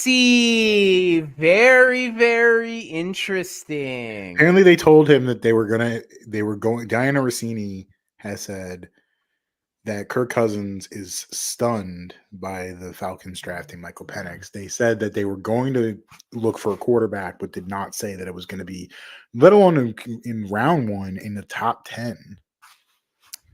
They're trying to do like a makeshift fucking Green Bay thing with like Brett Favre and Aaron Rodgers, or like Aaron Rodgers and Jordan Love, and it is fucking it's store brand Packers. Like somebody shared, who's seen Any Given Sunday? Anybody seen Any Given Sunday? I've seen it, yeah. They shared the picture of Dennis Quaid and Jamie Foxx sitting next to each other and said Kirk Cousins and Mike Penix next year. And they're wearing black jerseys too. It's perfect. That's good. So far, man, very surprising. The Raiders done a nice job. A lot of people did a really good job so far, but all right. Clear winners so far, Chicago. Yeah. Just out of the nature. Minnesota has done exactly what they needed to do or wanted to do. I'm very happy with my Giants. Very happy with my Giants here. Honestly, I think stuck to their plan. Everybody within the top 9, not including Atlanta, should be happy. It's like that like meme where it's like everybody is happy with not you, their pick, but you. I mean, I would even say like everybody within the top 10, like outside of Atlanta, 9 out of the 10 teams did exactly what they wanted to do. I don't understand it. There is a video now circulating of Terry Fontenot of the Falcons having to explain to Arthur Blank the choice.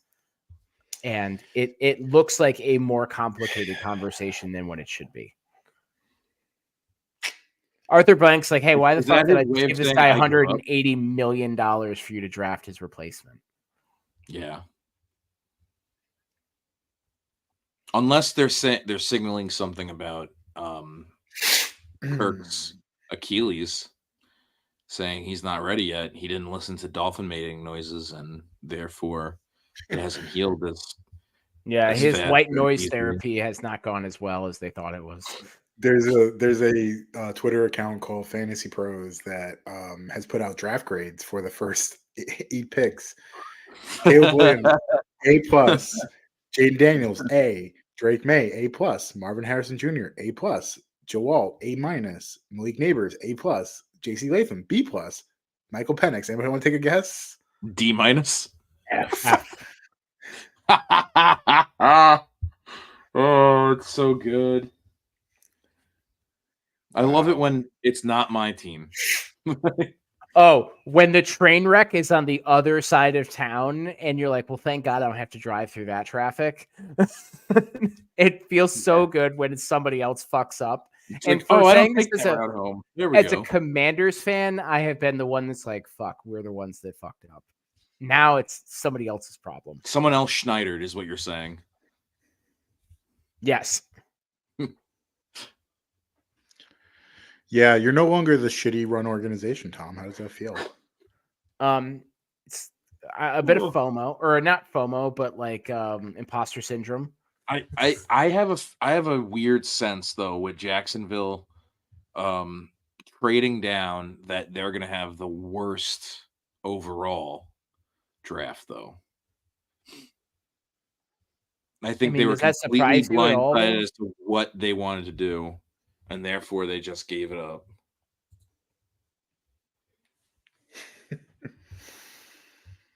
Did the Bengals pick yet? I feel like this has been going on. No, they're still waiting.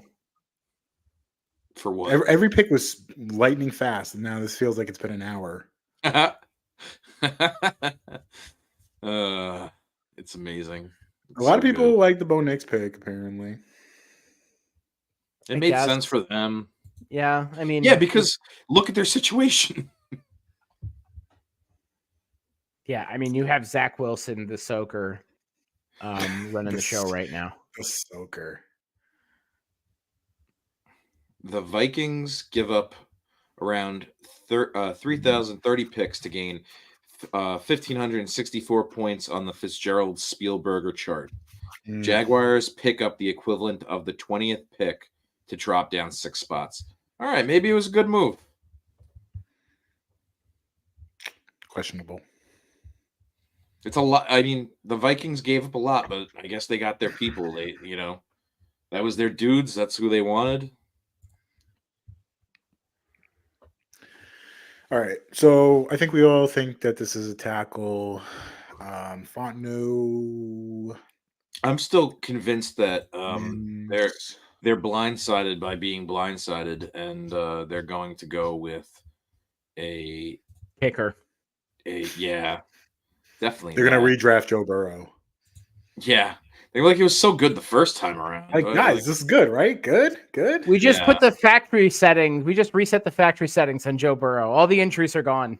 They just have a bunch of names on the board, and they keep based on the applauding of the crowd. They're like, it's like Price is Right. They're all like, what? Huh? No. You guys like this one? This is the first crowdsourced draft pick in NFL history. That'd be great. It's either Verse or it's Guyton. Those are my choices on this one. I don't like Guyton, so I would hope for Joe Burrow's sake it's not Guyton. I think it's either Fuaga or Mims. I think Mims too. Let's see. Mims! There we go. I don't know why I'm so excited about that. I just You're just a big Joe Burrow stan. Yeah. I do also want him not to get crushed because I'd like to see him actually play. Yeah. When we talk about the NFC North, I have a hot take about Joe Burrow. So Mims is really I have the same one. Mims is a really interesting guy. Really fucking big. Really strong. 6'7", 340 pounds. Yeah, he's fucking grown up, man. 19, but he's only 19 on Brugler's board, by the way. So, but he's only started a handful of times. He's not played a lot, but it's the projection of the talent and the few snaps that we have gotten, and you can see right here, he's mauling people. It's Ohio State. It's not some scrub team. Yeah. I'm glad. I had a feeling the Eagles were going to be in on him, so I'm kind of glad to see that he's another not going to be Georgia guy. It would make sense. Fucking bullshit. The fucking Philadelphia Bulldogs. Just because, I know that Lane Johnson's getting older, I feel like they were going to be proactive about that and let him sit for a year or two. But I'm kind of glad to see that. It's a project. It's a risky pick, but it has probably the biggest upside of any guy left at this point. I maybe would have went with Fontenot and just went for the slam dunk, the slam dunk guard who's going to be probably an all-pro. But I understand the thought process at least. It's not out of the realm. He's very much right there. Mm-hmm. Okay. Real quick on the Rams, because they've got about 3.5 minutes before their pick is in. Yep. Just looking at some of their draft needs, it is edge rusher, offensive tackle, and defensive line. The first pick since the Obama administration they've made in the first round. Jeez. So there's no history to go off. That is a stat that needs to be studied. There's no history to go off with Les Snead because these guys don't pick in the first round.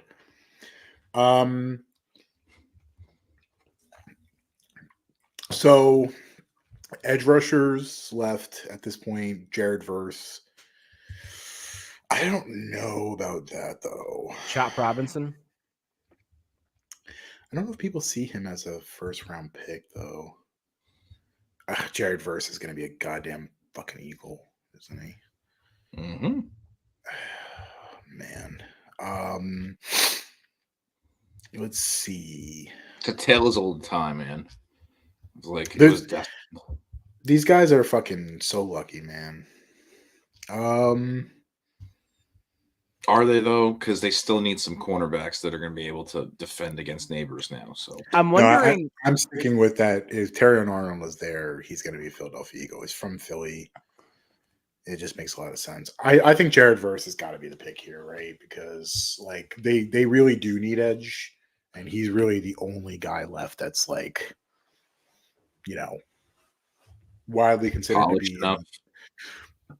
to be in like the top tier for edge rushers. You know, like he is like on the big board. He's 20 on the big board. Latu's gone. Chop, I like Chop, but I don't think the NFL is as high on Chop. So How funny would it be right now if the Rams traded this pick? To who? I'm gonna give my selection, and then I gotta jump off for a second. Okay. I think they go talent first, and they go Terrion Arnold. Interesting. I don't hate it. Are they going to do a game on the beach? Is that what they're fucking showing us here right now? A game on the What is beach. this? SoFi, yeah, they have like a football field built on the sand and the beach. I think that was the house that they're doing their drafting in. Oh, They had some like sponsored house that was built in like Los Angeles. That oh no, this was just a straight up like they took like turf and put it down on the beach. Oh, it's probably just some like promotional thing. All right. So who do you got, Gatto? Who do you think? You guys are making a lot of sense here. I mean, again, I like, the deeper we get, sometimes the harder it is to find like the rhyme or reason, because it means a little less at this point, right?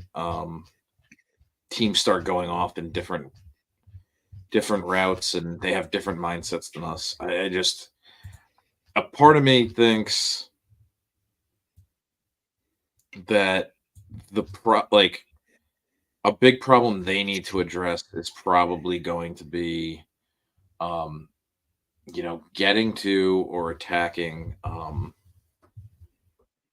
quarterbacks. It's just they're losing. Oh God, I can't think of his name right now. You're struggling over there, aren't you? I really am struggling. The Knicks lost, by the way. Yeah, I was watching that.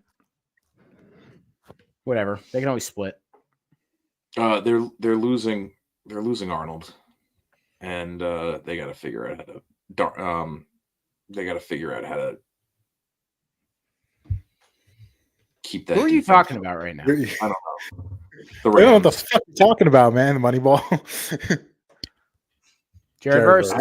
Yeah, Jared Verse. All right, like, cool. That line of Moneyball is like, what the fuck are you talking about, man? Yeah, it's tired. I got to be honest. I haven't actually paid much attention in the last 5 months. No, 2 weeks. I've just, because it's just everything I'm listening to is just someone's mock draft and their fucking crazy banana shit reasoning behind it. So it got tiring after a while. Yeah, that's why I don't really shit. I don't really pay too much attention to the rumor stuff, because it's just,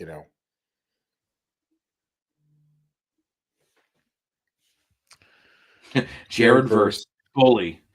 I mean, he started at Albany, which is so crazy, and transfers to Florida State. I like Jared Verse. His testing numbers made me a little bit nervous, because, like, again, you can't look too much into this, but the 3-cone for me is always a good barrier of like guys who are, because like typically if you run a 7 flat or lower on a 3-cone, it usually is predictive of success. Von Miller, infamous for running like a 6.4 or something, 6.5. Verse ran like a 7.3 and 3-cone, which again, it's it's not great, Bob. It's just like, again, it's that sudden area quickness. If you've ever seen the 3-cone drill, it's basically you're starting in a 3-point stance, you're firing out, you're running like a loop around and then coming back, and you're kind of like running around cones. So the thought process is that simulated. Yeah, it's predictive of like what you need to do as an edge rusher. So again, it doesn't mean, there's been plenty of guys who have run not so great three cones and have gone on to be very successful. But it's just I always take notice of it, and I like Verse. He's tough.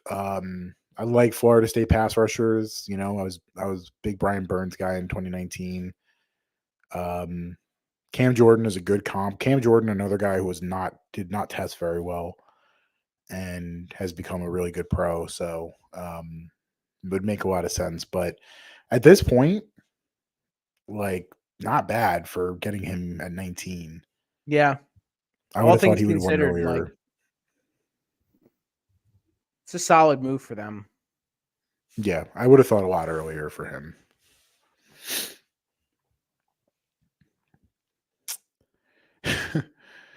Drafting an old quarterback with your back. How do you not tell Kirk Cousins that you're gonna fucking take Michael Penix at 8? Because there's no way that you didn't think he was gonna be there. It's not like, oh my god, it's not like Caleb Williams was there, and it's like, what are we supposed to do? Not take Caleb Williams? It's like you're taking a late first, second round quarterback at number 8. Did I they will really say though, Penix was like that?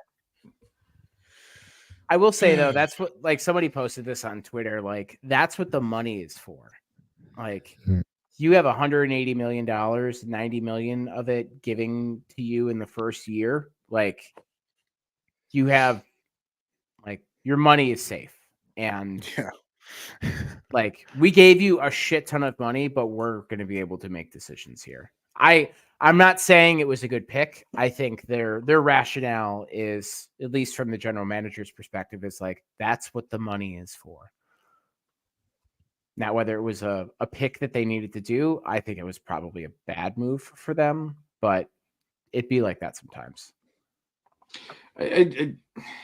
I mean, I think everyone's just going to be deciphering this one for the rest of until the season starts, and it's just there's nobody else had that rationale, right? I think that's what it is. Is nobody else felt this was a guy that you really had to worry that someone was going out and picking him before you, right? I feel for Raheem Morris because he didn't need this either. No, he did not. Now he's got to answer questions about this all fucking year. And he's a guy who's just trying to rebuild a head coaching career, and he's got to justify that shit for some general manager who. I will say it is the perfect diversion if you don't want to answer other questions. However, it shouldn't be another thing on the list. You know what I mean? I agree. Go Steelers, get some value. Steelers here.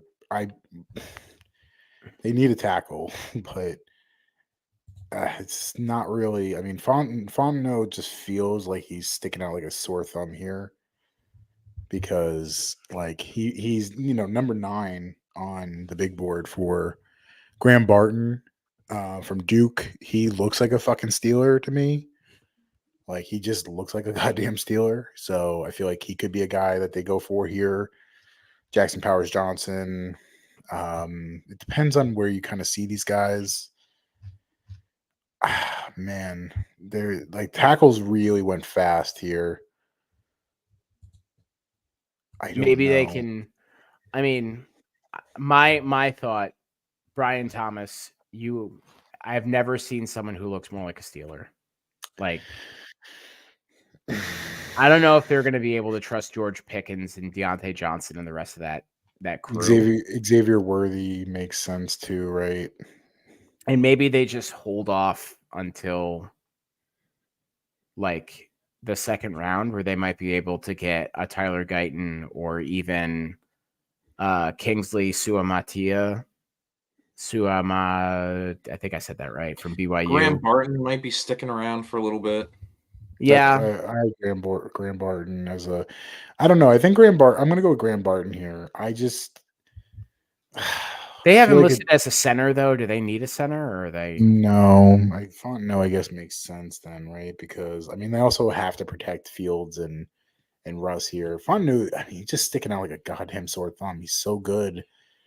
I really thought he was going to Seattle, and he didn't. So, yeah, all right. So, Fontenot or Graham Barton here for me. Does not Terry sure and which one. Arnold make any sense? They could always use corners. I mean, he's dropped significantly. That the I mean- values. Oh, don't worry. He's going to Philadelphia at 22.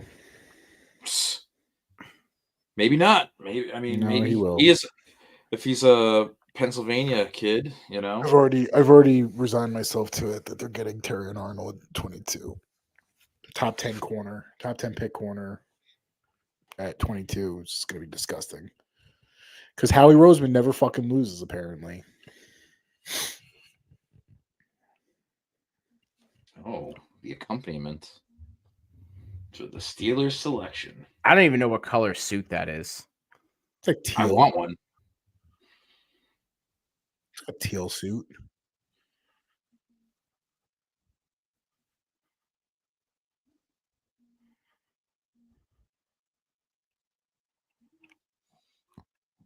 He looks like a pimp's pallbearer.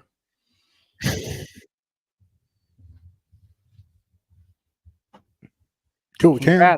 Congrats, guy. Killed Cam.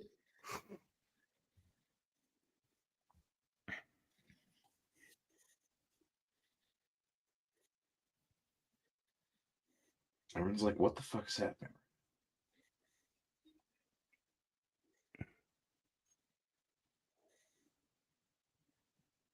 Jesus. Enough with the speech. It's heartwarming.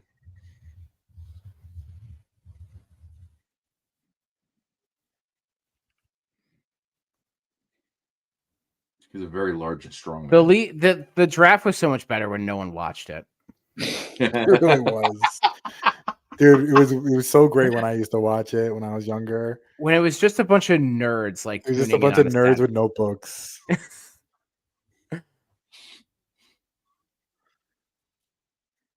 There you Travis go. Montana. That's a good pick for them. He looks like a Steeler, honestly. He looks like he's going to be a Steeler. Just a big fucking mauler on the offensive line. And a great organization to go to as well. Like, I think if I'm a player, I have a sense of comfort knowing that the Steelers are a team that just like they do it right and well all the time. Aw. He's having a moment. It's too bad though. He has to move from Hawaii to fucking Pittsburgh. I was just thinking the same thing. I mean, I will say I so cold, bro.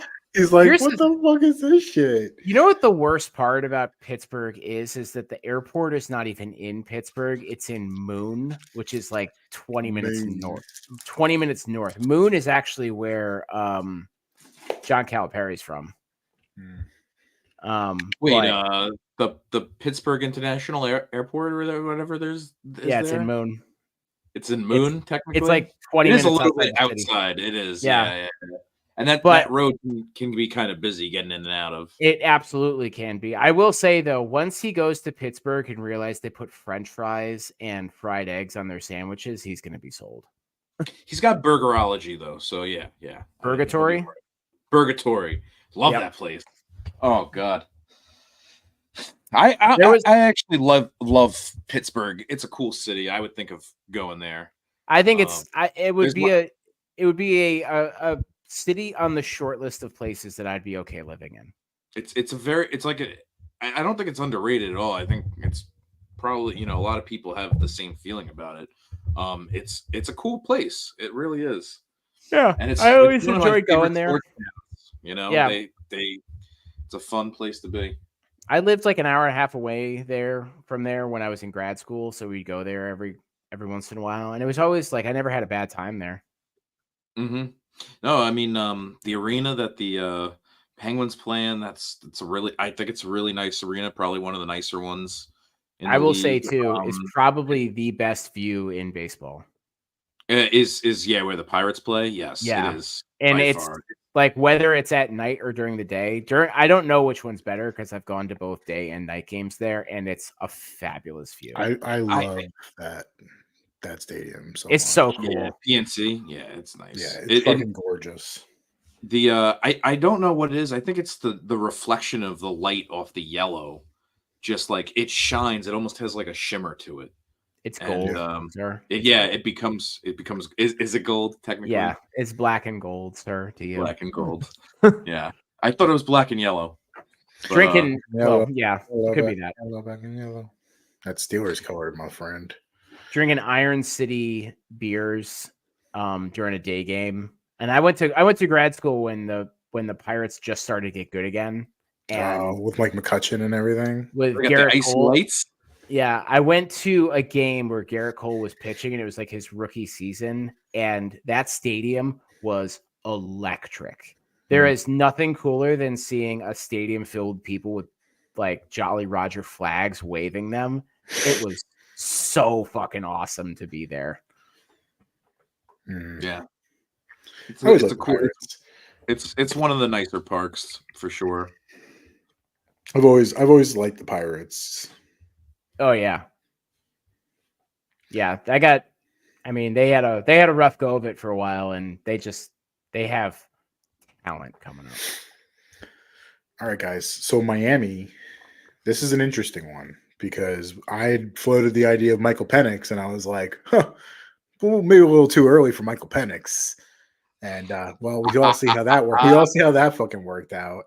This was all to prevent Miami from getting fucking Michael Penix. Yeah, that's what it was. I don't know, man. I'm a little bit at a loss here. Maybe a wide receiver, Brian Thomas, if they just They're want gonna to have like to part ways with something soon, right? Especially with the Tua contract looming. Potentially. I could also see them going with like a corner or something like Nate Wiggins because they did get rid of one of their corners this year, Xavier. What the fuck his name is? Who gives a shit? Mm-hmm. Xavier not gonna work here anymore. I know that guy. He's a good guy. So Yeah.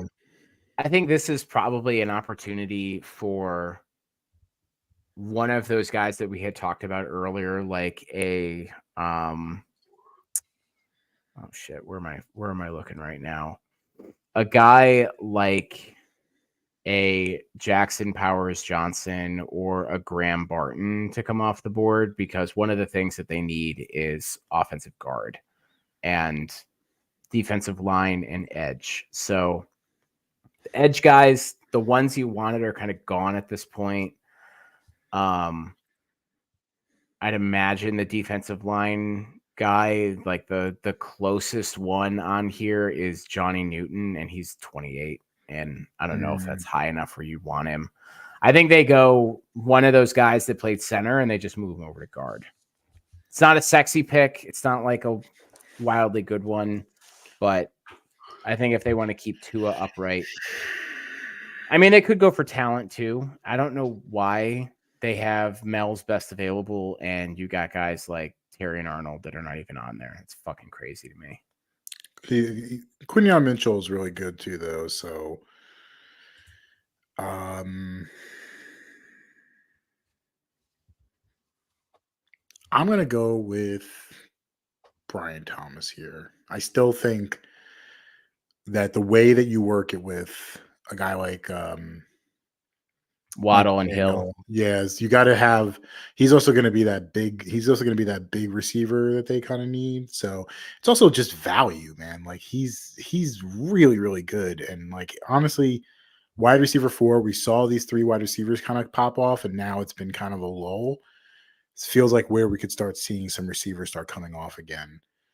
Yeah, ESPN just listed a bunch of defensive players that have departed the team. So yeah, Xavier Howard, Van Ginkel, Brandon Jones, Christian Wilkins. Losing Christian Wilkins, crazy. Losing Raekwon Davis too.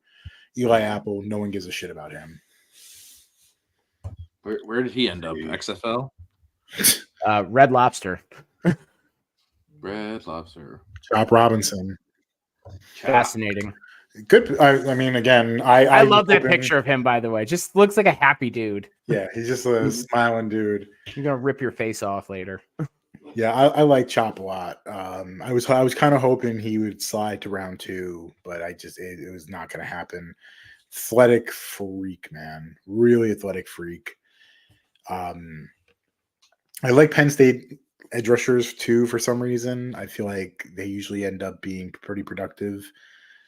Not the biggest guy ever. You know, he's a little small, a little bit on the smaller side, but he's got a fucking killer motor. He's got a great first step. So this is good. Good for Miami. They need this, especially because Jalen Phillips, you know, rupturing his Achilles. There's no guarantee that he's going to be ready for the start of the season. So the offense, I think, will take care of itself. I thought they would maybe go for an embarrassment of riches because they had so many good options there, but they do the smart thing and take an edge rusher. And here comes the fucking perennial Philadelphia Eagles pick to ruin my fucking night. Terry and Arnold sitting there on the board for them. What about if they go in the completely opposite direction and they go like Brian Thomas? Yeah, but he doesn't push Jay. He doesn't push Hurts' ass. Like, what's the point? Push. Yeah. The only other thing I could see this being is like if they do go for a center, if they do decide to go for like a center here to replace Kelsey, if they go for the full Kelsey replacement, Jackson Powers Johnson or Graham Barton would make a lot of sense. I would also equally hate those picks too. Yeah. They have it listed cornerback, offensive tackle, and linebacker their needs. So I mean, cornerback, tackle. Maybe Howie Grossman's just like sick of doing his job, and he'll just pick. I think it's going to be Terry and Arnold here. Terry and Arnold, good friends with Devontae Smith, by the way, played at Alabama together. I've been saying it since the beginning of the day that it was going to be Terry and Arnold, so I'm not going to change ship now. They're going Troy Franklin, Kool-Aid McKinstry. I love that name, Kool-Aid McKinstry. It is a great name. It really is. Still too early to get a linebacker. There's no linebackers worth taking here. No. This is a talent pick. Best on the board. Maybe corner. Other than him, I don't really see it. Cooper DeJean. Wiggins, maybe. Cooper DeJean. Gatto loves Cooper DeJean. I just like saying his name. Let me get a little Cooper DeJean action here. Cooper DeJean sounds like a mustard brand. I got to be honest. Cooper's Dijon mustard. DeJean's brand new Cooper DeJean out today, guys. Now He's made with real mustard. He's kind of bland and it looks like mayonnaise. Highest person on the big board right now is Terry Arnold and Quinyon Mitchell. Jackson Powers Johnson, Nate Wiggins, Cooper DeJean, Tyler Gooden, Johnny Newton. Johnny Newton would be interesting for them. Take Guyton. Take Guyton. Do it. Do it now. Jordan Morgan might be somebody else too in here. Yeah, it wouldn't. Or just trade your pick for like a box of Kit Kats. Give it to the Giants for free. For free. Imagine that. I mean, the envelope is just filled with anthrax, though. Just remember to take a deep breath. Yeah, look really close and then breathe in. Someone definitely rubbed their ass all over it, and you're gonna get. Why is everybody in this Eagles picture dressed the exact same? It's like they're all wearing the same fucking suit. They all got like a deal at Brooks Brothers. Like, hey, if you all buy like 50 triple XL, it was the day after St. Patrick's Day. So that one guy in the back wearing a 3-piece suit. Yeah, he did not get the company-wide email. He's like, how he walks up and he goes, "You're fucking fired after this, you know." I'm gonna keep you in this draft room for tonight, but after that, clear out your desk. He goes up to him and goes, "Sell me this pick." He's from Georgia. Give me. I'll give you all of my money. Oh, fucking Eagles hate him. Yeah, I feel like it's gonna probably be a corner here. I didn't can't I imagine them didn't going realize wide that receiver. the Eagles picked up Paris Campbell.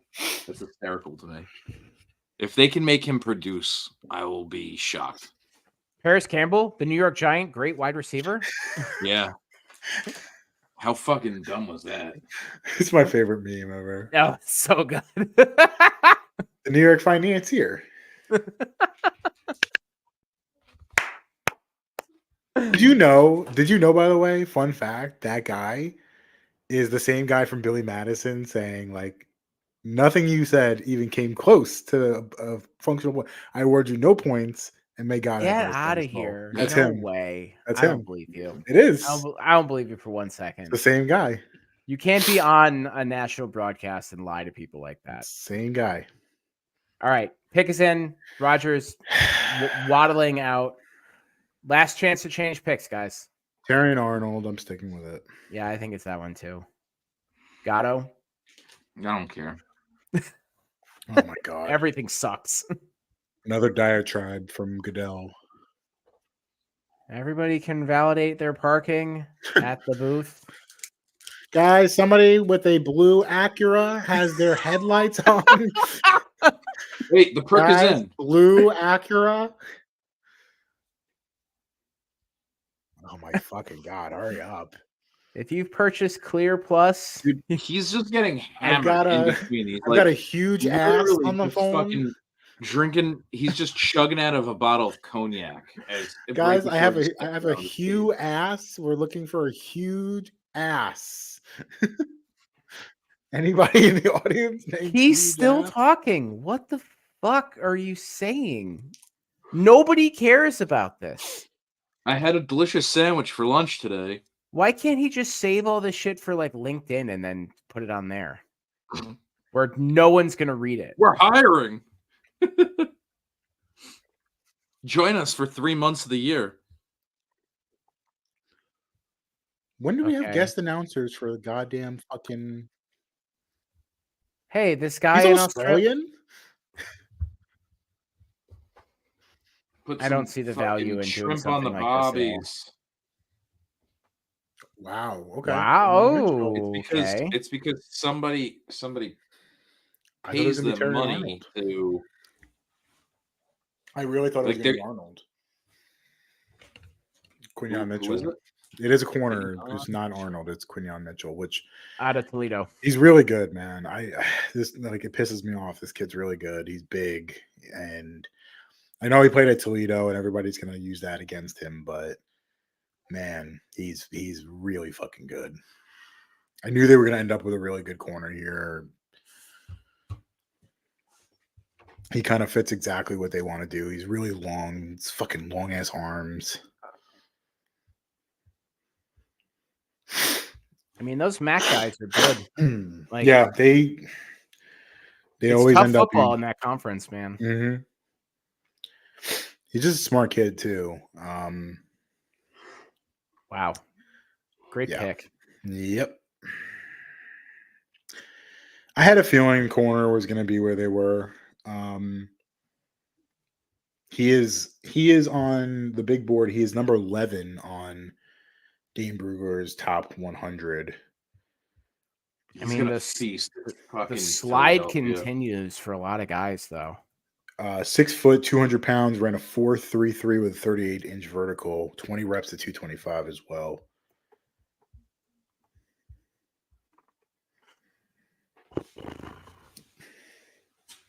So Jags moved down a bunch here. And this feels like Brian Thomas Jr. to me. Yeah, their needs are listed as cornerback and wide receiver and edge rusher and interior lineman. They need everybody. Interior lineman, interior defensive lineman, kicker. Fuck. Yeah, all of the above for them. So it's just going to be a matter of time, right? Like who they end up picking. We're gonna get drunk.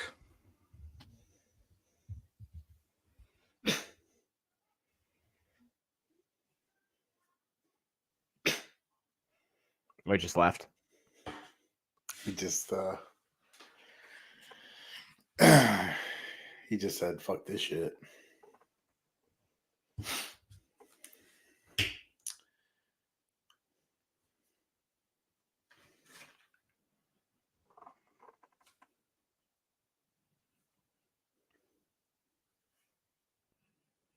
So who'd you have here for Jacksonville? Brian Thomas? Brian Thomas, yeah.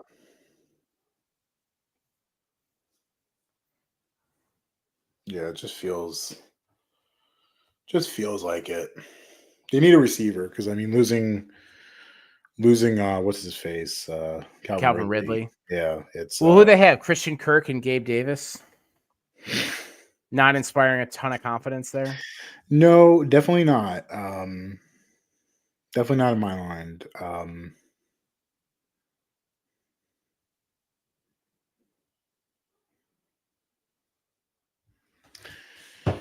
And Daniel Jones excited about Malik Neighbors. Get ready to learn Chinese, buddy. Yeah, well, that's great for you, Daniel. You have 1 year to make this work. Man, fucking Spencer Rattler is going to go in round 2, isn't he? I would imagine some of those guys are going to go, and someone's going to get desperate and take Rattler in round 2. That's what I'm thinking, man. Like all of these guys, like if Penix and Bo Nix went in the second round, I think people would feel differently. But the fact that they went so high, so fast. I was hoping Bo Nix and Penix would be kind of sniffing around round 2. Maybe like could be an option for the Giants. But so let's see who could take Rattler while we're waiting for the Jags here. Oh, never mind. Jags picks up. Who do you got? I feel like I've been saying this over and over again, but Terrion Arnold was my guy, but I think it's going to be Brian Thomas. Yeah, I feel like it's got to be a receiver here. It just like doesn't make sense to me without walking away with a receiver. I'm surprised the Chiefs have not made like a move here. Bills, Dolphins, Jets, Patriots, Ravens, Browns, Steelers, Bengals, Texans, Jags, Colts, Titans, Chiefs, Raiders, Broncos, Chargers. Because I really was hoping to get maybe get Rattler in like round 4. But it's like yeah.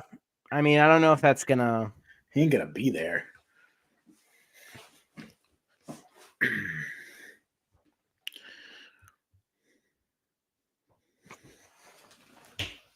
Oh God. Yeah, I mean, I'm looking at the ESPN draft and Terrion Arnold, Graham Barton, Cooper DeJean, Zerzan Newton, Brian Thomas, Nate Wiggins. It's got to be Thomas.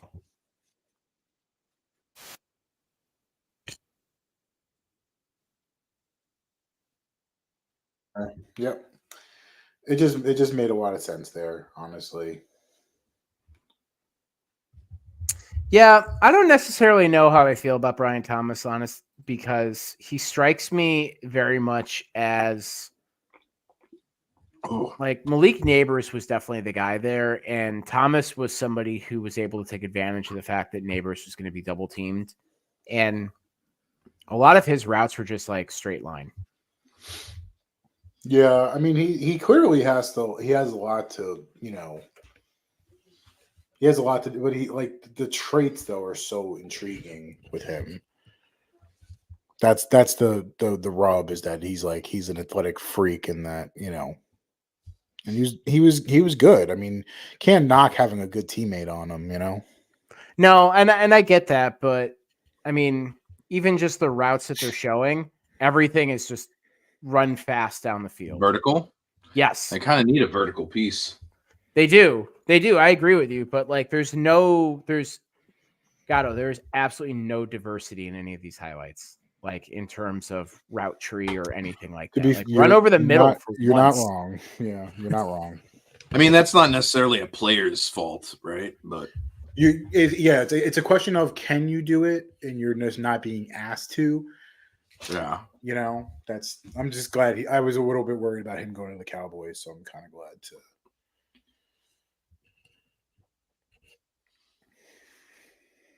Gatto, thoughts on that pick? You good with it? Yeah, I mean, he's got elite speed. It seems like in jump ball scenarios, he might have an upper hand. Mm-hmm. He's got decent size. Catch radius is great. Yeah. I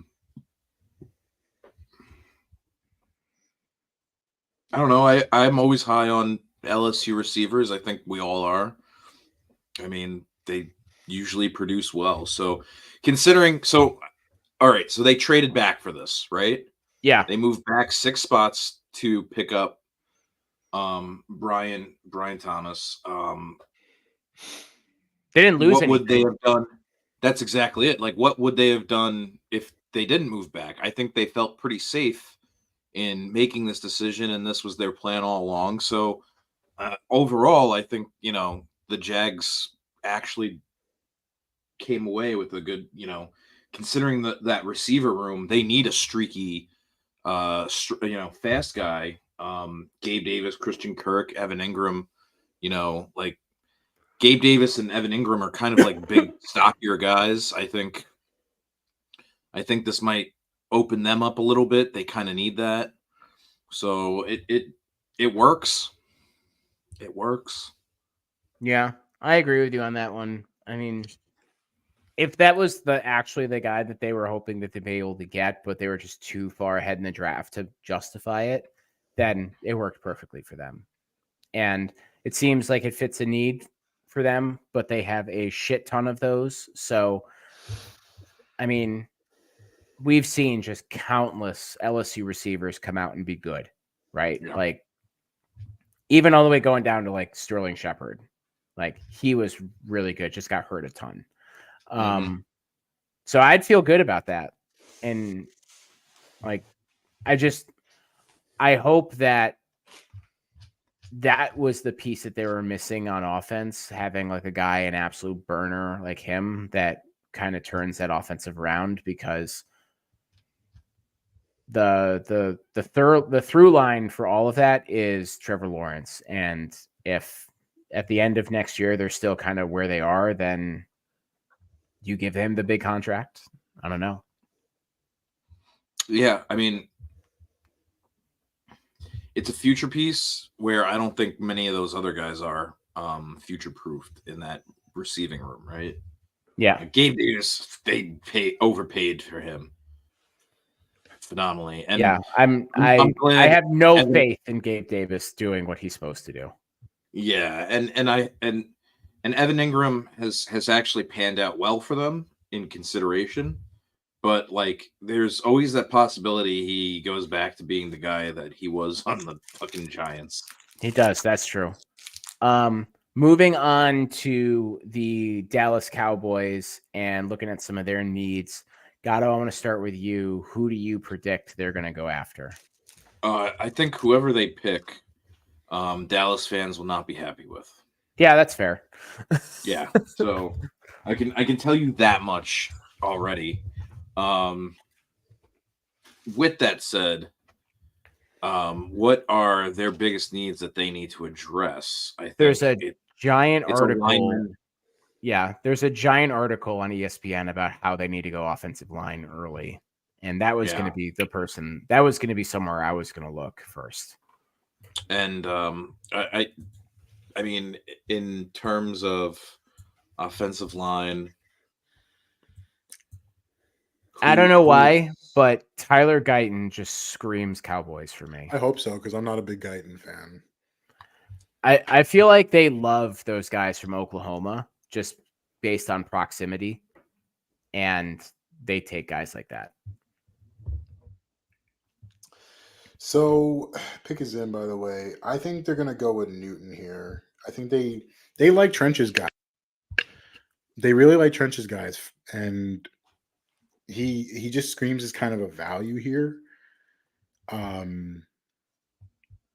So I think Johnny Newton from Illinois ends up being the pick here. It just feels like he looks like a Cowboys pick to me. Okay. Tom? Oh. Never mind. I guess not. Detroit is on the clock. Oh, shit. All right. My bad. Wow. I was right. Fans are going to be pissed. What is Detroit? You're the only one that was right there. Oh, is this going to be Arnold? Is Arnold coming off the board here?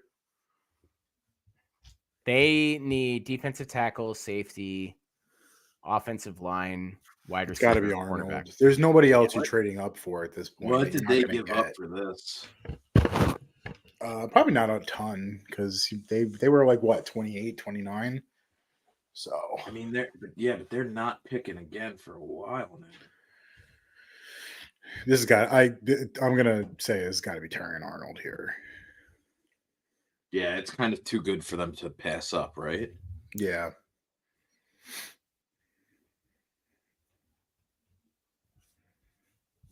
And I guess Terrion Arnold wasn't really in their plans. So I don't think they think they had a shot at him.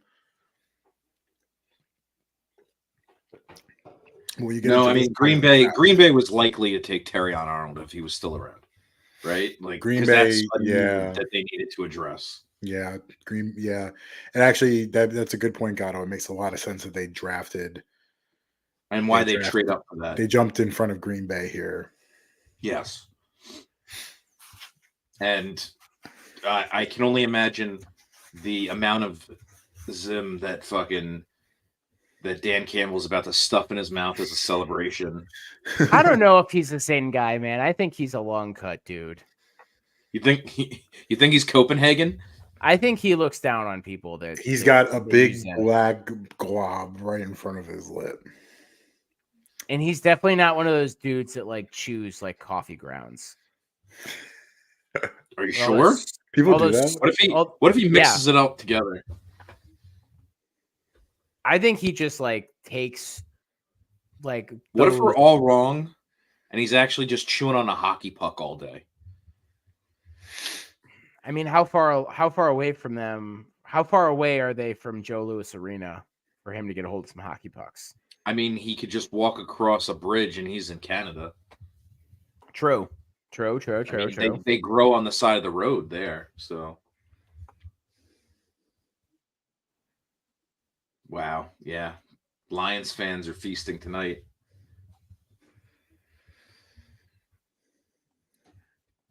All I needed was Jamal Murray to have 30 points for a good ticket, and he sucks. Look at that. You getting any of this drone footage going on?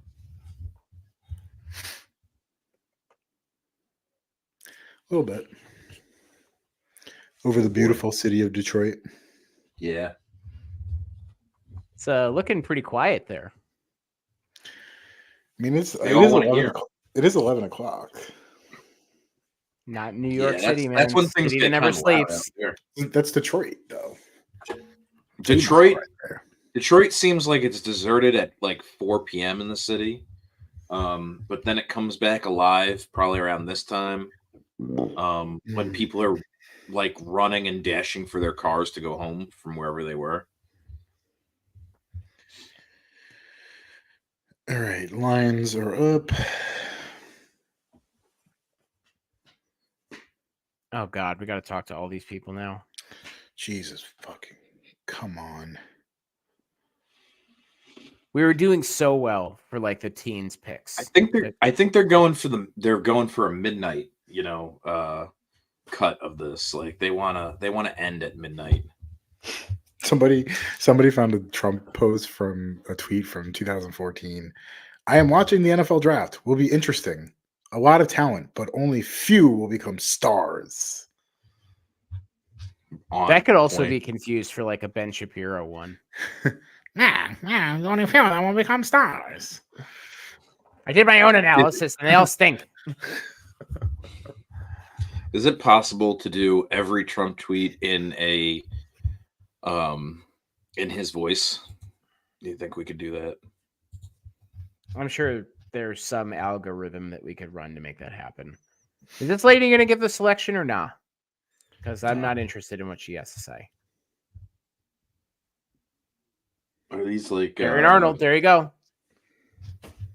Maybe it was too obvious at that point.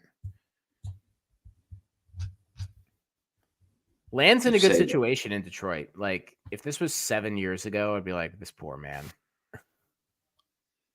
The flag football promotion. Yes. Drafting. I don't agree with their method sometimes, like taking Jack Campbell in the first round and shit, but really if you get good players, you get good players. So Yeah. This was a good, you got to be pretty excited if you're Terry Arnold because there's a chance you could have a ring in your rookie year, man. Yeah, I mean, they went to the NFC Championship last year. Like, it's a good situation to be in right now, and there's a lot of energy and a lot of excitement around the Lions versus what it was a couple of years ago. So, For sure. I mean, I'd be pretty jazzed to be there. So and I mean, now considering the options like in the NFC North, 50% of your chances there are playing outside. So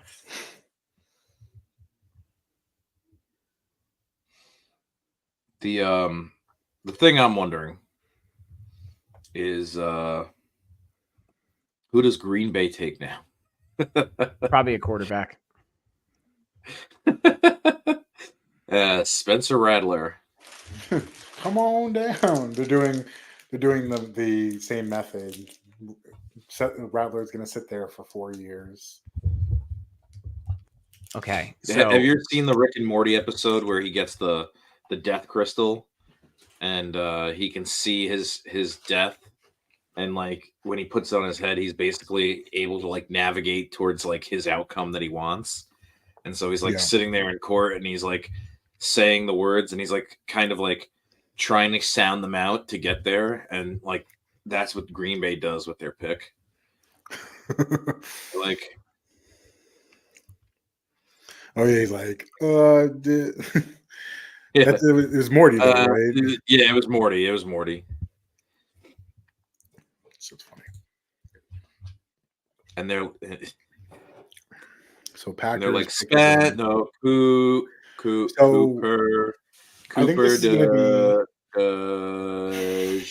be Jean. I do think this is going to be Cooper DeJean, by the way. Oh no! Actually, he's going to start with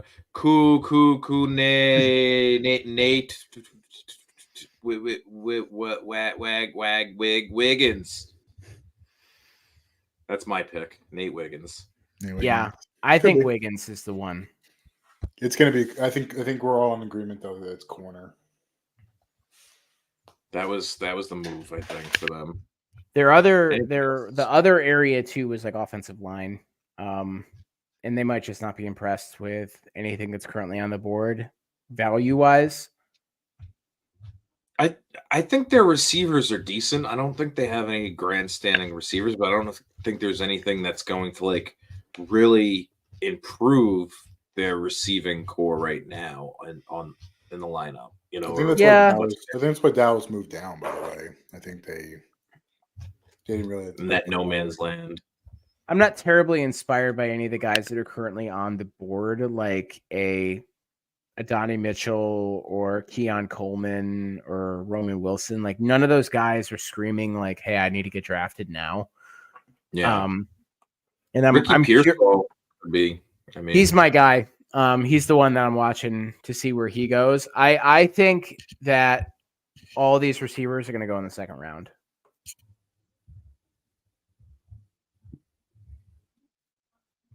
Yeah, I think it's going to be like we're going to be looking around like spot the knot with the receivers. Like who's not a receiver in that second round, right? Like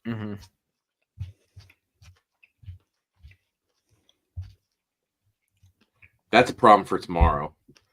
You guys want to do another live stream? No, I'm good. It's harder to keep up on those tomorrow because they go a lot faster. Which would make it a lot more fun, but not that this isn't fun. You guys are great. Yeah, no, I'm having the time of my life right now. I know.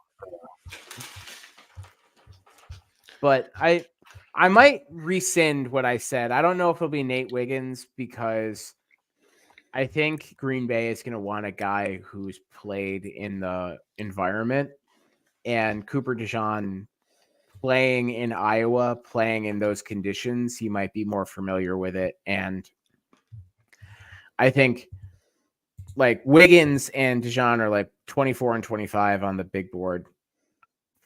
The drop off is probably not a ton between those two. It's probably more just like preferential stuff at that point. I will say Cooper was coming back from a broken leg and couldn't do anything at the combine. Not that that matters necessarily, but No.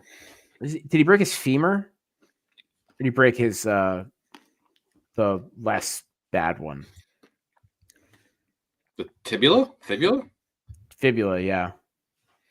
Or is it tibia? One of them. I just want to sit here and let you name leg parts. On the next episode of Playbreakers, we are going to go through all of the bones of the body. It was fibula, by the way. That's Thanks for the help. fibula?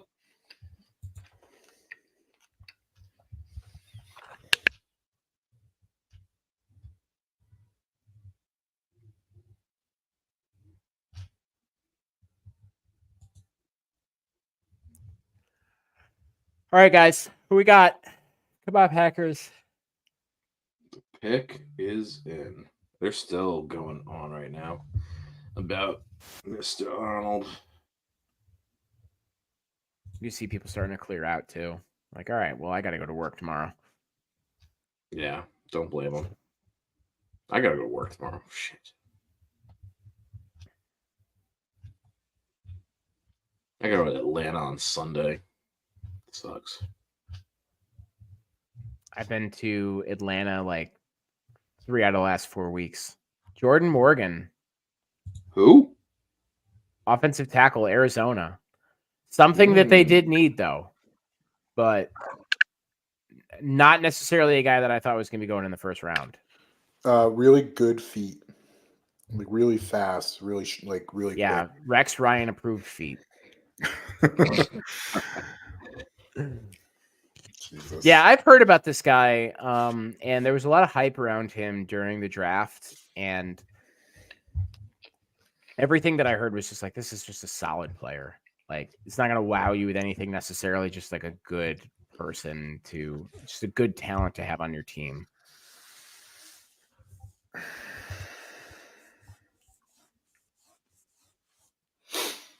I think there's questions about whether or not he's a fit at tackle or guard because he's not the longest. He's actually weird. He's got really big wingspan, but he's got a really not really kind of normal arms. Mm-hmm. He has like an 81-inch wingspan and like 32-inch arms. Like kind of very It's just weird. wide body. So he's all in the chest then. Yeah, it's all his chest and shoulders pretty much. Knees and toes. Head, shoulders, knees, and toes. How tall is he? Do you know? What do we He's have? like 6'4". Okay, so he's probably a good size to go as guard. But like the Packers always end up getting these fucking guys that, are not that big and then end up, being relatively good. Relatively. Everybody looks generally pleased in the Packers war room right now. Nobody is smiling, which, okay, I think. But that's what, when your team is under communist rule like that, that's what Socialism. So they didn't really have anybody at left tackle because, they drafted Zach Tom last year in the 5th round. He was really, really good. I don't know why this guy's getting upset. He's got a really good tackle. Yeah. And there's nobody on the board right now that's like a big, mind-blowing, explosive player. It's You just got a really good player and you're upset about it. Yeah. Became a Packers fan. Was it a this fan? year. Yeah. Oh. Yeah, because he wanted. You know what though? I guarantee you the average wear your heart on your sleeve fan is probably we need either a sack machine or we need a fucking receiver. Like these are the things that we really need, and Well, this is the price you pay for being a good team, is that you Yeah. don't get the top is- 20 picks. My This is recommendation also- is play worse. Yeah, be This is- bad. this is also the piece though that makes those other players play better, right? Like this gives your quarterback more time, right? So like do you want to get the most out of your third like gem quarterback in a row now? Oh, it's so wild to me. All How right, do so they for do the it Bucks over and over again? do what? Fucking draft just fucking A+ quarterbacks. Good process, man. Ted Thompson had a good process for finding quarterbacks, and it just seems like he knows what he's doing and passed it on to everybody else. That Jordan Love formula, man. I mean, it's just like, how did they see it? I didn't see it. All right, so the Bucks are up. They just re-signed Baker. They could use another target, but I don't see anybody that's really worth it. Do you think this is like the irrelevant pick of the, There's one guy left. So I'm gonna plant my flag here. Jake Plummer? I'm going with the I'm going with the last guy in the top 20 of Dane Brugler's top 100 that has not been drafted yet. That's Graham Barton from Duke. They have Ryan Jensen at center. He's gotten hurt early, like the last 2 years. So I feel like they need some help on the interior. They already have Wirfs. They already have a couple people on that offensive line that are pretty good. I'm going to go with him. He's the last guy in the top 20 here. That was actually one of the guys that I was looking at. It was either Graham Barton or Nate Wiggins. I just think that because didn't they cut a couple of defensive backs in the offseason. Yeah. Verse off the board, right? Verse is off the board, yes. I'm looking at some of the beat writers for the Tampa Bay Buccaneers, and they have a couple like aggregated selections in here from 1, 2, 3, 4, 5, 6, 7, 8, or 9 places. And everyone thought that Chop Robinson was going to Tampa. He's off the board, obviously. Leatu Latu, also another one. The 3 that are in here, Kool-Aid McKinstry, Graham Barton, and Nate Wiggins are the only ones that are available. I think it's going to be Nate Wiggins or Barton. Yeah, I agree. It's Kool-Aid. It's a cool name. Did Dallas just trade their pick? Again? Yeah, they traded out. Again? We never got what the terms of that were, though. No, it never showed up. So they might have just traded out of the first round entirely and just backloaded into the second or third. No, they're coming up after Buffalo. Oh, okay. Yeah. Oh, Arizona had the pick from Houston for the trade up last year. Mm-hmm. So they traded back again. Now the Buck crowd is freaky. Arizona. Tampa's a wild place. It really is. Can't wait to live there.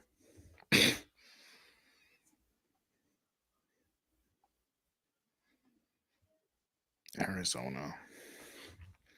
You guys can't see me living in Arizona, becoming like a Graham Barton, by the way. A python remover. Good pick for them. Yeah. Gatto, if you move to Arizona, it would fry your brain more than it's already fried.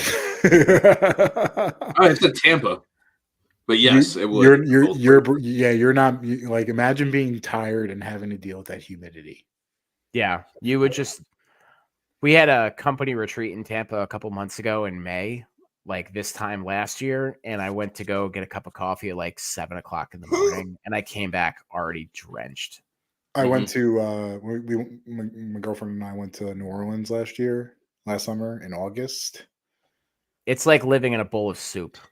Yeah. It was one of the most humbling experiences of my life because it was like there was one day where it was like 103 degrees out and the heat index was like 110 and we were like, we're not going outside today. We just decided we're staying inside. I went for a run one morning. So I was like, I'm eating beignets like it's going out of style. I'm like, let me go for a run. I made it maybe 2 feet out of my building before I was sweating like profusely. Yep. I had a job interview. I went down there for a convention a couple of years ago when I was leaving grad school, and they had like a job interview convention. And I just remember sitting out in the sun having lunch in a suit, and I'm like, this is terrible. I mean, I was in Miami 2 weeks ago, and I was up on the catwalk in Marlins, and Arizona Cardinals. Shit. Oh shit. Yeah, somebody. Did we Anthony Gatto. Kool-Aid. Yeah. Was it Kool-Aid McKinstry? Darius Robinson. That's your guy. That's my guy. That's your guy. That's my guy. Darius Robinson, 35 on the big board for Dane Brugler. He's a fucking monster, this guy. Yeah. He's going to be a fucking problem. Look at this guy. Look at him in that fucking suit, man. He doesn't even fit that suit. He's so fucking big. Jesus Christ. 6'5", 285. He's probably going to get over 300 and with, the proper training and shit. He's just a fucking bulldozer. Long ass arms. You know who he reminds me of? He reminded me of Muhammad Wilkerson. Okay. I was going to say a taller Robert Mathis. He does, yeah. He's got that, that press that Robert Mathis had. Mm-hmm. And not a bad career for one Robert Mathis. No. Yeah. He just reminded me so much of Muhammad Wilkerson. Because Muhammad Wilkerson went to Missouri too, right? Did he? I think so. That was purely accidental if he did. No, he went to Temple. Never mind. There's somebody who played like D end or D tackle from there that. Yeah. They not Wilkerson. The Jets also drafted that defensive tackle, Spencer. They used him as fullback for a while. Hold on one second. Not one John Connor, right? Sheldon Richardson. That's who it was. Yeah. Yeah. Who got thrown out of the league. Jover for you. Yay, Cardinals. Jover. You got something right. Jover. They've had a quiet, nice draft too. Yeah. Did we miss an entire pick? No. Oh. I mean, did no one say that Dallas moved down? Dallas is after Buffalo. Yeah, but Dallas was picking 27. And they swapped with Lions. I don't know. Dallas is going 29. So yes.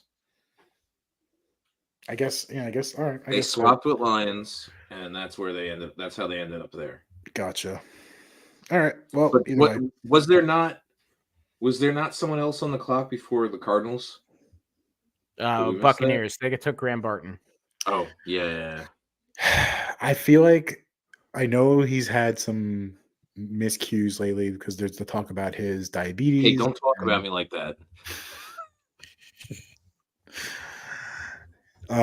Is this Adonai Mitchell time? No, this is Nate Wiggins time. My opinion. They don't need a corner. Their corner is okay. Buffalo?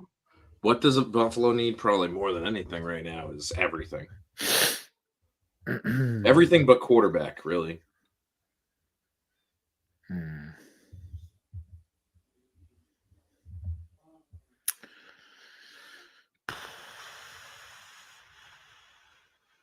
Does Buffalo have a winning record at the end of this year? I don't think so.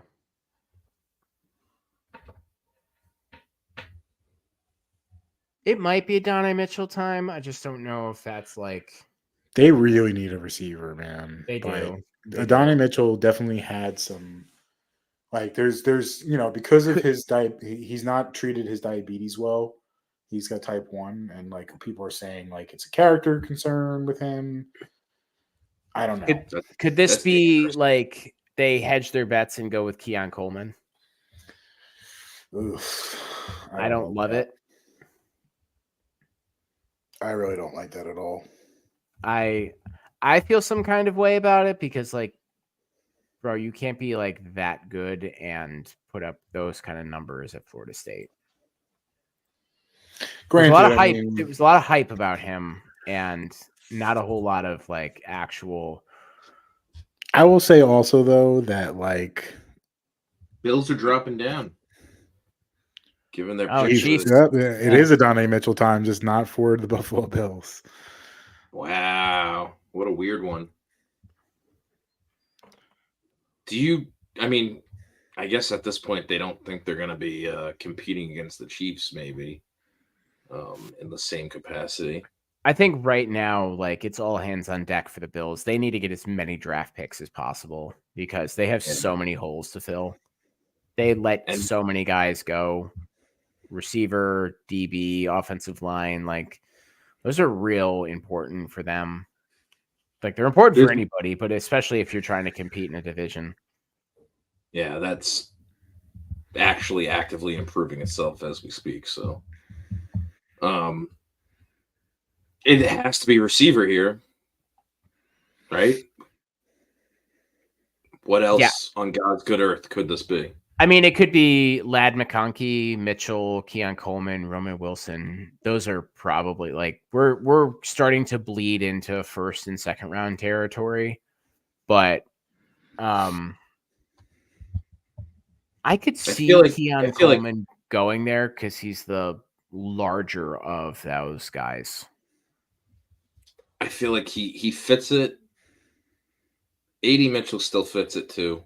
The Chiefs profile of like risky bet on fucking receivers. Or do they go for the next potential Tyreek Hill? Do you go with Xavier Worthy, who's like maybe the downside of Mitchell having some potential character stuff? You got Keon Coleman, who just kind of sucks in my opinion. Not really, but I mean. And then you have Xavier Worthy, who broke the 40-yard dash record, maybe trying to replace Tyreek Hill. Yeah, 4.21. Crazy.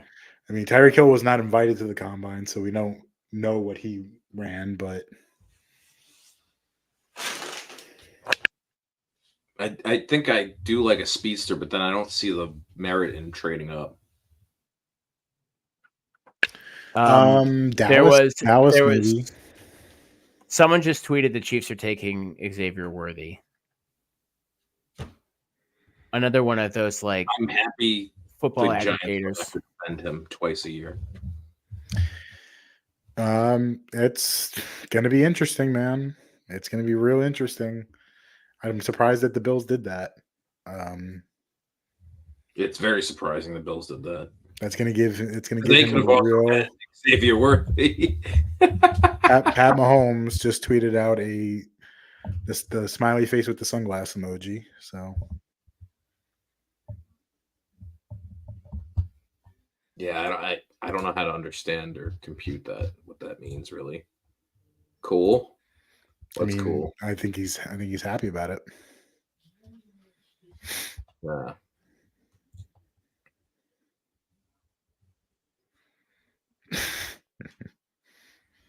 You guys watch any good Steven Spielberg movies? Recently? It's a very specific. That's why I asked. Did he just not currently? I'm not currently. I don't know if you've noticed, but the NFL draft has been on, so it's been kind of occupying my time. I'm actually watching ET right now as we speak. You got it streaming? Yeah. 24/7 in this house. It's just there's a bar down the street from my house that they have Forrest Gump playing on a loop, and it's fantastic. I think I'm gonna go see Godzilla and Kong. You know what? You should. You deserve it. No, I want to see things get smashed to rubble That's fair. after watching this draft.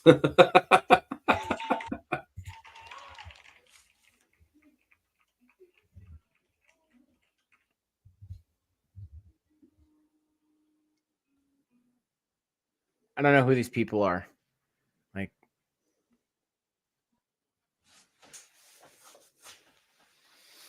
Oh my god, not more of this shit.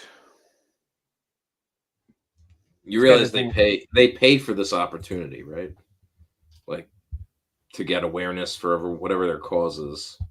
They pay the NFL, and therefore they get to come up there and go, "Hey."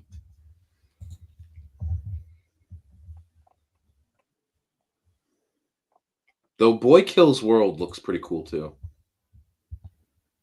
The Ministry of Ungentlemanly Warfare.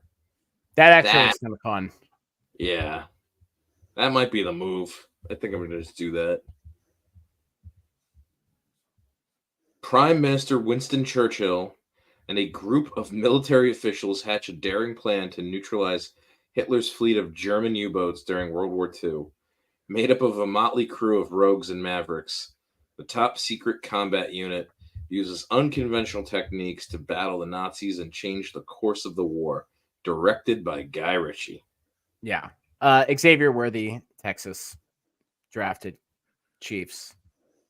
Big news. Wow. The real deal. Could be huge. Yeah, I mean, if they use him properly, like that's going to be a real problem for some folks. The fact that you have a guy who has that kind of speed on a rookie It's weird contract. to me. Buffalo did this when they probably could have just went and grabbed them themselves. Yeah, I mean, They needed unless it. they weren't high on him and they didn't see him, because I think he works with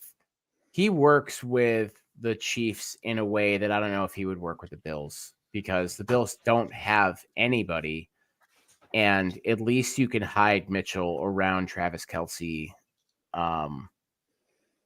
and Hollywood Brown. Worthy's a way better route runner than people give him credit for. He's also good at tracking a ball. And with that speed, he can probably make some great adjustments. That So was a for filthy Mahomes' play style, it does make a lot of sense.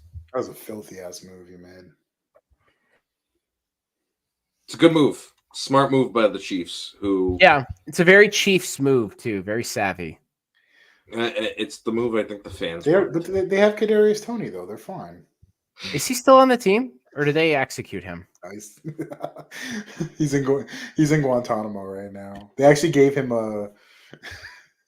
They did the Clockwork Orange thing with him. And they just have him watching film. Yeah, it's just No! no. Cowboys are up. I feel like we God, I just hope- did this. You said I My- hope they get a Yeah. carton of like bullets and fucking a pack of smokes. if they're smart, they'll take Johnny Newton here. Is they?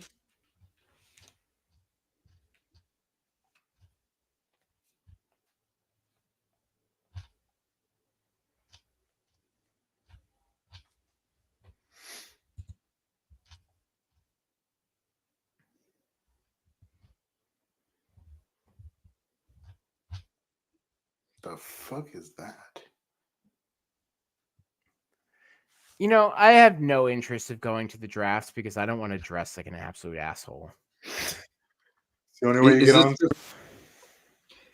Is that what the like is required of you to go to the draft? I have not seen a single person dressed like a normal human. It's all of these guys that probably have like basements themed to their team of choice, Yes. and they look like absolute sociopaths. It has to be so Tyler fun. Guyton. I love Jerry Jones. Thank you. Yeah, I mean, I don't. I like got no him. idea the quality of player that he is, but as soon as I saw Oklahoma, I was like, that's got Dallas Cowboys written all over I'm it. not. I'm not a big fan. What's the hesitation with him? It's just kind of. It's not. It's more that it's like nothing special about him. And like, I'm also confused here what they're gonna do with Tyler Smith now, because he was really good at tackle, but he was like exceptional at guard. So like, does this mean that you're not gonna move him back to left tackle, or you're moving him to right tackle? Um, I'm not. I'm just not a big fan of him. Yeah. I mean, He's a good athlete. yeah, I have no doubt, but I think this is kind of the point in the draft where teams might not know necessarily what to do because they're kind of like in between picks. And like, well, let's just get somebody who can like fill a hole at the time. The Yeah. question is though, is like, what are you willing to give up on? Like, are you willing to give up on your like, where's the biggest concern when it comes to your offensive line? Is it the guard play or is it the tackle play? Because it sounds like you got a guy in Tyler Smith that can do both really well. But where do you need him the most? And is Tyler Guyton going to be able to fill that hole if he's got to go to guard? I never put anything past Dallas because of the fact that they have hit on so many offensive linemen. So maybe I obviously could be wrong, but I don't know. Gatto, you got any thoughts? Not really. I just want to put that this would be the most obvious Keon Coleman pick in the world, wouldn't it? The Ravens love receivers that can't separate. They love bad receivers, like nobody's business. They like, we need to find somebody who like is big but slow and piss poor reaction time. Find me a receiver that cannot get open, and I want that guy. Yeah, this is ever since I can remember, this has been like their kryptonite of finding a wide receiver. I feel like ever since Derek Mason left, they were like, we got no idea what we're doing. I want to put out, separate note. Did you see what Joel Embiid did in this game? Yeah, he tried to pull down Mitchell Robinson By the ankle. Yeah. That's very By the way, sportsmanlike. he's in a walking boot now. And Joel Embiid is not going to get suspended for this. No.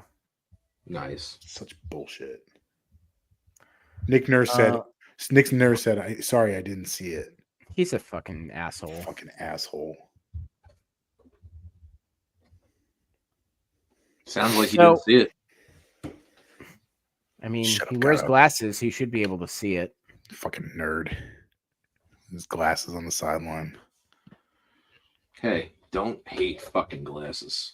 Okay, so all of the websites I'm going to for Ravens draft needs, all these guys have been taken already. Yeah. So I'm wondering if this is just like, hey, we would not be hurt if we picked a cornerback either in Wiggins or Cooper. It would be so fucking typical of Baltimore to get Wiggins here. Yeah. Cooper DeJean. I like Nate Wiggins a lot. One thing that would be interesting is I would be curious if they went out and grabbed like Malachi Corley from Western Kentucky. I think it's a little early for him, but yeah, I like Malachi Corley. He was one of my guys throughout this entire thing. I don't actually disagree. wouldn't be mad, by the way, if the Giants want to grab him in round 3 or round 4 just to double dip. It's a good receiver class, you need good targets. So Danny Jones needs all the help he can get. It might be early, but when do Nate Wiggins. I mean, good pick for them. Yeah. When do who? What? I was gonna say, my question was, when is Baltimore gonna pick again? And they don't pick again for 62. I will say, and who knows how this is gonna work tomorrow, but I think Xavier Legette goes to Carolina with a 33rd pick. That feels pretty easy. They said like they're gonna take him if he's there. I felt as though that there was going to be a quarterback trade up there. Like that felt like where it was going to be. But now, obviously, with the fact that Bo Nix and Penix and all those guys are gone within the first 12 fucking picks of this draft, no one's going to really, other than maybe if like Johnny Newton doesn't get picked here, like there'll be some guys that people want to move up for, but you know, I don't know how aggressive people are gonna get, you know. Yeah. But I mean, they were pretty straightforward, and I think somebody had interviewed him, and he said, "Yeah, I've been talking quite a bit with the Panthers, and it makes sense." It does. So for San Francisco, their needs are offensive line, defensive back, and defensive line. Again, we're in kind of that weird space here where Johnny Newton is there. Yeah, Kool-Aid is there. Been a big fan of Johnny Newton for sure. Is it a piece that's going to get them to fucking win a Super Bowl? Probably not. No, I don't think so. I mean, they have to. They're trying to replace like Eric Armstead, right? That's the objective. Yeah, I mean, they don't have like. It's not like they have a need for offensive position players, so you know you can write that off.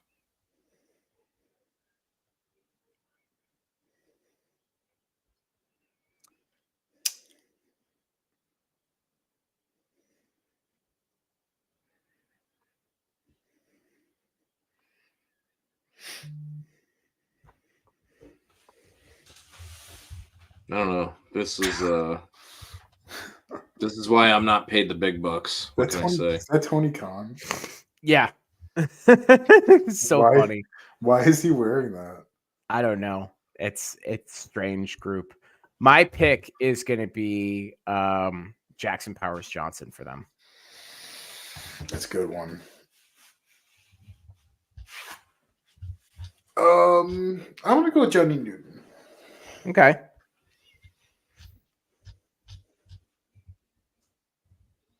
I have no idea what San Francisco needs, honestly. Yeah, I mean, I think what they're doing right now is just ripping and replacing guys that they let go and like influx of new talent. For the most part, the core is still there. But it's really just replacing Eric Armstead and some of the guys that have aged out at the offensive line position. All the pieces. I'm honestly curious to see how much of a leash they're going to give Brock Purdy this year. Like, is he going to be their guy until he's no longer their guy, or are they like? I think they would need to have somebody really become like great in order to move off of him. Yeah, I don't think you can justify not starting him unless you find some guy who's way better, and like, I mean, like, it has to be pretty significantly better. So I don't know, and I don't know if you're going to find that, honestly. Yeah, that's why I was thinking that they were going to trade up and try to grab somebody in this, but that dream is over. No, I don't think for quarterback. I think they do like him. I think they do too, but Cooper Beebe here. Say it one more time. Cooper Beebe. Because I don't know who the fuck they're going to take. Cooper Beebe. I like him. Round 2 for the Giants would be nice. You can't have everything you want. And we're not going to get it. Yeah, I can. I can have whatever the fuck I want. I'm curious to see who Washington is going to take at 36. They are going to take Tim Tebow. Well, no, that's not going to happen. I think they're going to go offensive line there. San Francisco has been talking about trading receivers. Leggett, Not doing it. no. No way. They are talking about trading. Ayuk is only a year away. Debo can't stay healthy. I'm sticking with Johnny Newton, but it wouldn't shock me. Yeah, I think the reason why Debo just keeps getting hurt is they keep running him as a running back. Like, if I were them, he doesn't want to go down. That's the problem. Is that Yeah. he keeps doing those little moves, and they do the hip drop tackles on him. if I am Spreading gravity too much. if I'm the 49ers, I'm finding a way to draft Jonathan Brooks. Their problem is they don't draft until 63, and I don't think he's look at how many defensive tackles and DNs they lost. I feel like that's why it's got to be Johnny Newton here.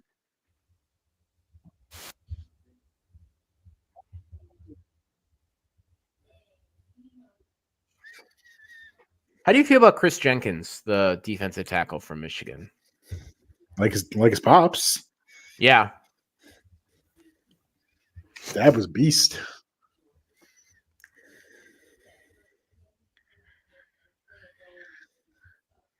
Roger is so tired right now. He's all of us. Exhausted.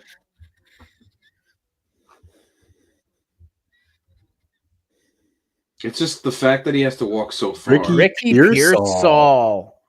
I don't hate it. I do not hate it. Go white boy. Go white boy. Wow. That is interesting. It's a hell of a move. I didn't think Ricky Pearsall was going to be a first-round pick.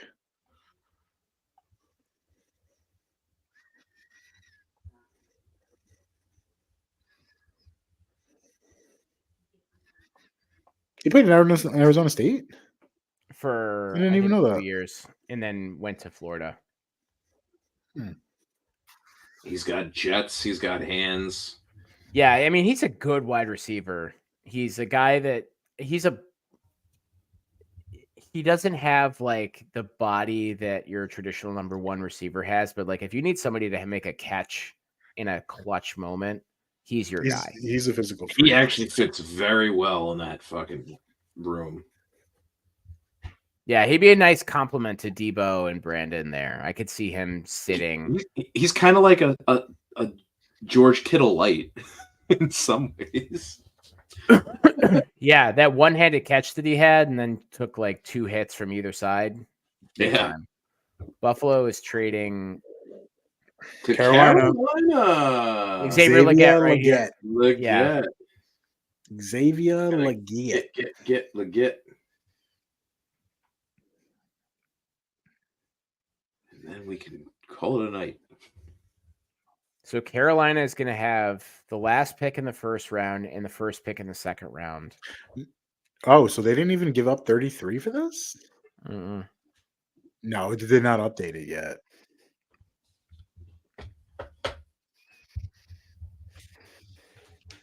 No, they gave it up.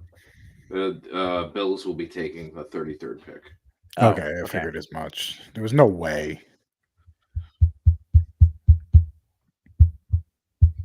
So they only moved back 1 pick. And they were able to. Well, it has to be a receiver, right? Because they were probably scared that Buffalo was going to take the guy they wanted. Correct. Or maybe Yeah. they made some kind of I don't know. I think Buffalo was probably like hedged on a couple of different guys. Yeah.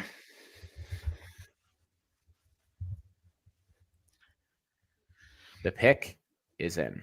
I think it's got to be Leggett, right? Yeah. I mean, they've spoken about him so much. If it's somebody else, like I'd be really curious to see who it would be. I can't imagine it would be Adonai Spencer Mitchell. Rattler. Come on down. We're giving up on Bryce Young that fast, huh?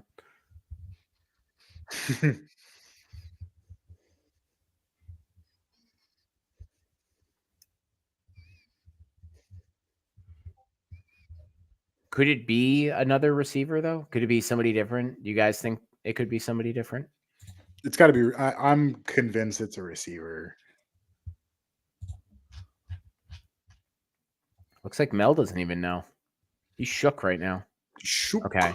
So we're looking at a Panthers received a 2024 32nd overall pick and a 2024 6th round pick, and the Bills get the 33rd pick in the second round. And They got so it's pick swap and then a fifth. Bills get a 5th. You get a fifth and we get a 6th. Yeah.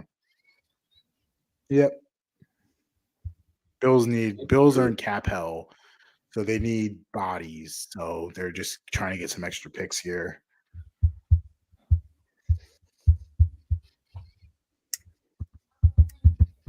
I'm surprised that many Carolina Panthers fans are there. Yeah, not that enthused, but maybe they live in the area. Yeah, I'm a Panthers fan, but I live in Michigan. Hmm. What are you doing, dog? I think the Atlanta Falcons should draft another quarterback in round 2, You know, that's probably not a terrible idea. just in case. Should they trade to get Desmond Ridder back? Mm-hmm. Maybe that's why they did it. It could be why. Just line it up. Maybe they're gonna see if they could trade it to a desperate team at some point.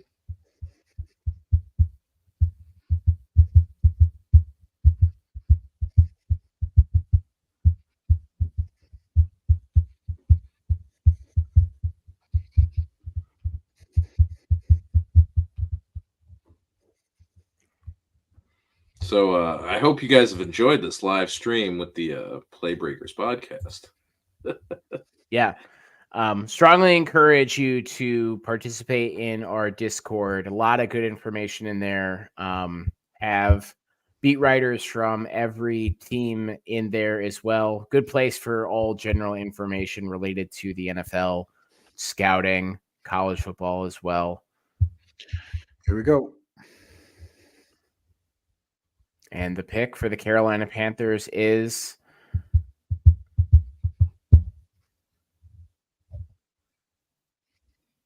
Xavier Legette. There you go. League. Get it. Good for him. He's a good player. Yeah, he's got a chance to be a really good one. Obviously, the production wasn't really there in the first few years. But granted, South Carolina did not have a lot of talent. That's why I like Spencer Rattler, because like he was able to make out a lot of a really kind of shitty team. I'm telling you, man, there's like he's like fast. His ability to take a screen to the house is always there. So it's a good pick for Carolina. They need talent. Like Yeah. They need He's playmakers too. One could say playbreakers. He's hit over 22 miles per hour during a play. Like he's only 6'1", but like he looks faster.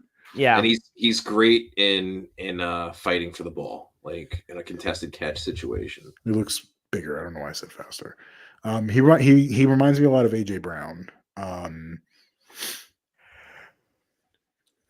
mean, currently, like, you don't see that much out of his route tree. But like things like that, footwork, like they're gonna change once he hits the NFL. He's gonna learn some of that stuff. So yeah. And South Carolina ran a pretty uninspired offense. So Yeah. I'm not necessarily looking at anything that they did as like how it's going to go moving forward, but I think that he's going to be good for them. And I actually might have a reason to watch a Carolina Panthers game now that I'm effectively forced to watch them here. Yeah, I agree. I think that does it for the first round, fellas. How we feeling? Pretty good. I'm obviously happy walking away with Malik Neighbors. Not really too many surprises other than Michael Penix. That was the only one that So good. really fucking shocked me. But other than that, there wasn't really a ton of stuff that was super surprising. Yeah. I think we saw the runs happen as they should have, but I mean, for me, I'll just echo it. The same thing was just what the fuck are the Falcons doing? Might be one of the worst picks in the history of the NFL draft. Yeah. Definitely the most mind-boggling. Gatto, anything? I mean, all that you guys said, and I'm happy to see, some of those teams that I think really could use a solid pick made solid picks, right? So, I think the highlights of today, I think the Vikings did very well for themselves. I think the Bears did very well for themselves. All around. Is there anybody else that stood out to you guys? I think outside of the Bills, outside of the Falcons, everybody did what they were supposed to do. Yeah. I didn't see any like this was not a good choice for you. Yeah. It's one of the rare times it's like everyone kind of lined up in the way that they were supposed to and got who they like, what works for them. Address the need with a vital piece that can really, Yep. Yeah, I'm with you. All right, folks. Well, that does it for us. Thanks for sticking around. This is the longest show we've ever done at 4 hours and 20 minutes. We'll probably be back next week to provide a full breakdown of the NFL draft as well as what's next for a lot of these teams. You can follow us on YouTube and all the major streaming platforms, and you can catch the podcast that we put together as well, where our breakdown next week will take place. And you can also jump into that Discord as well and engage in that conversation. Let us know in the comments if you have anything that you want us to focus on, and we'll see you next week and enjoy the rest of the draft. Bye.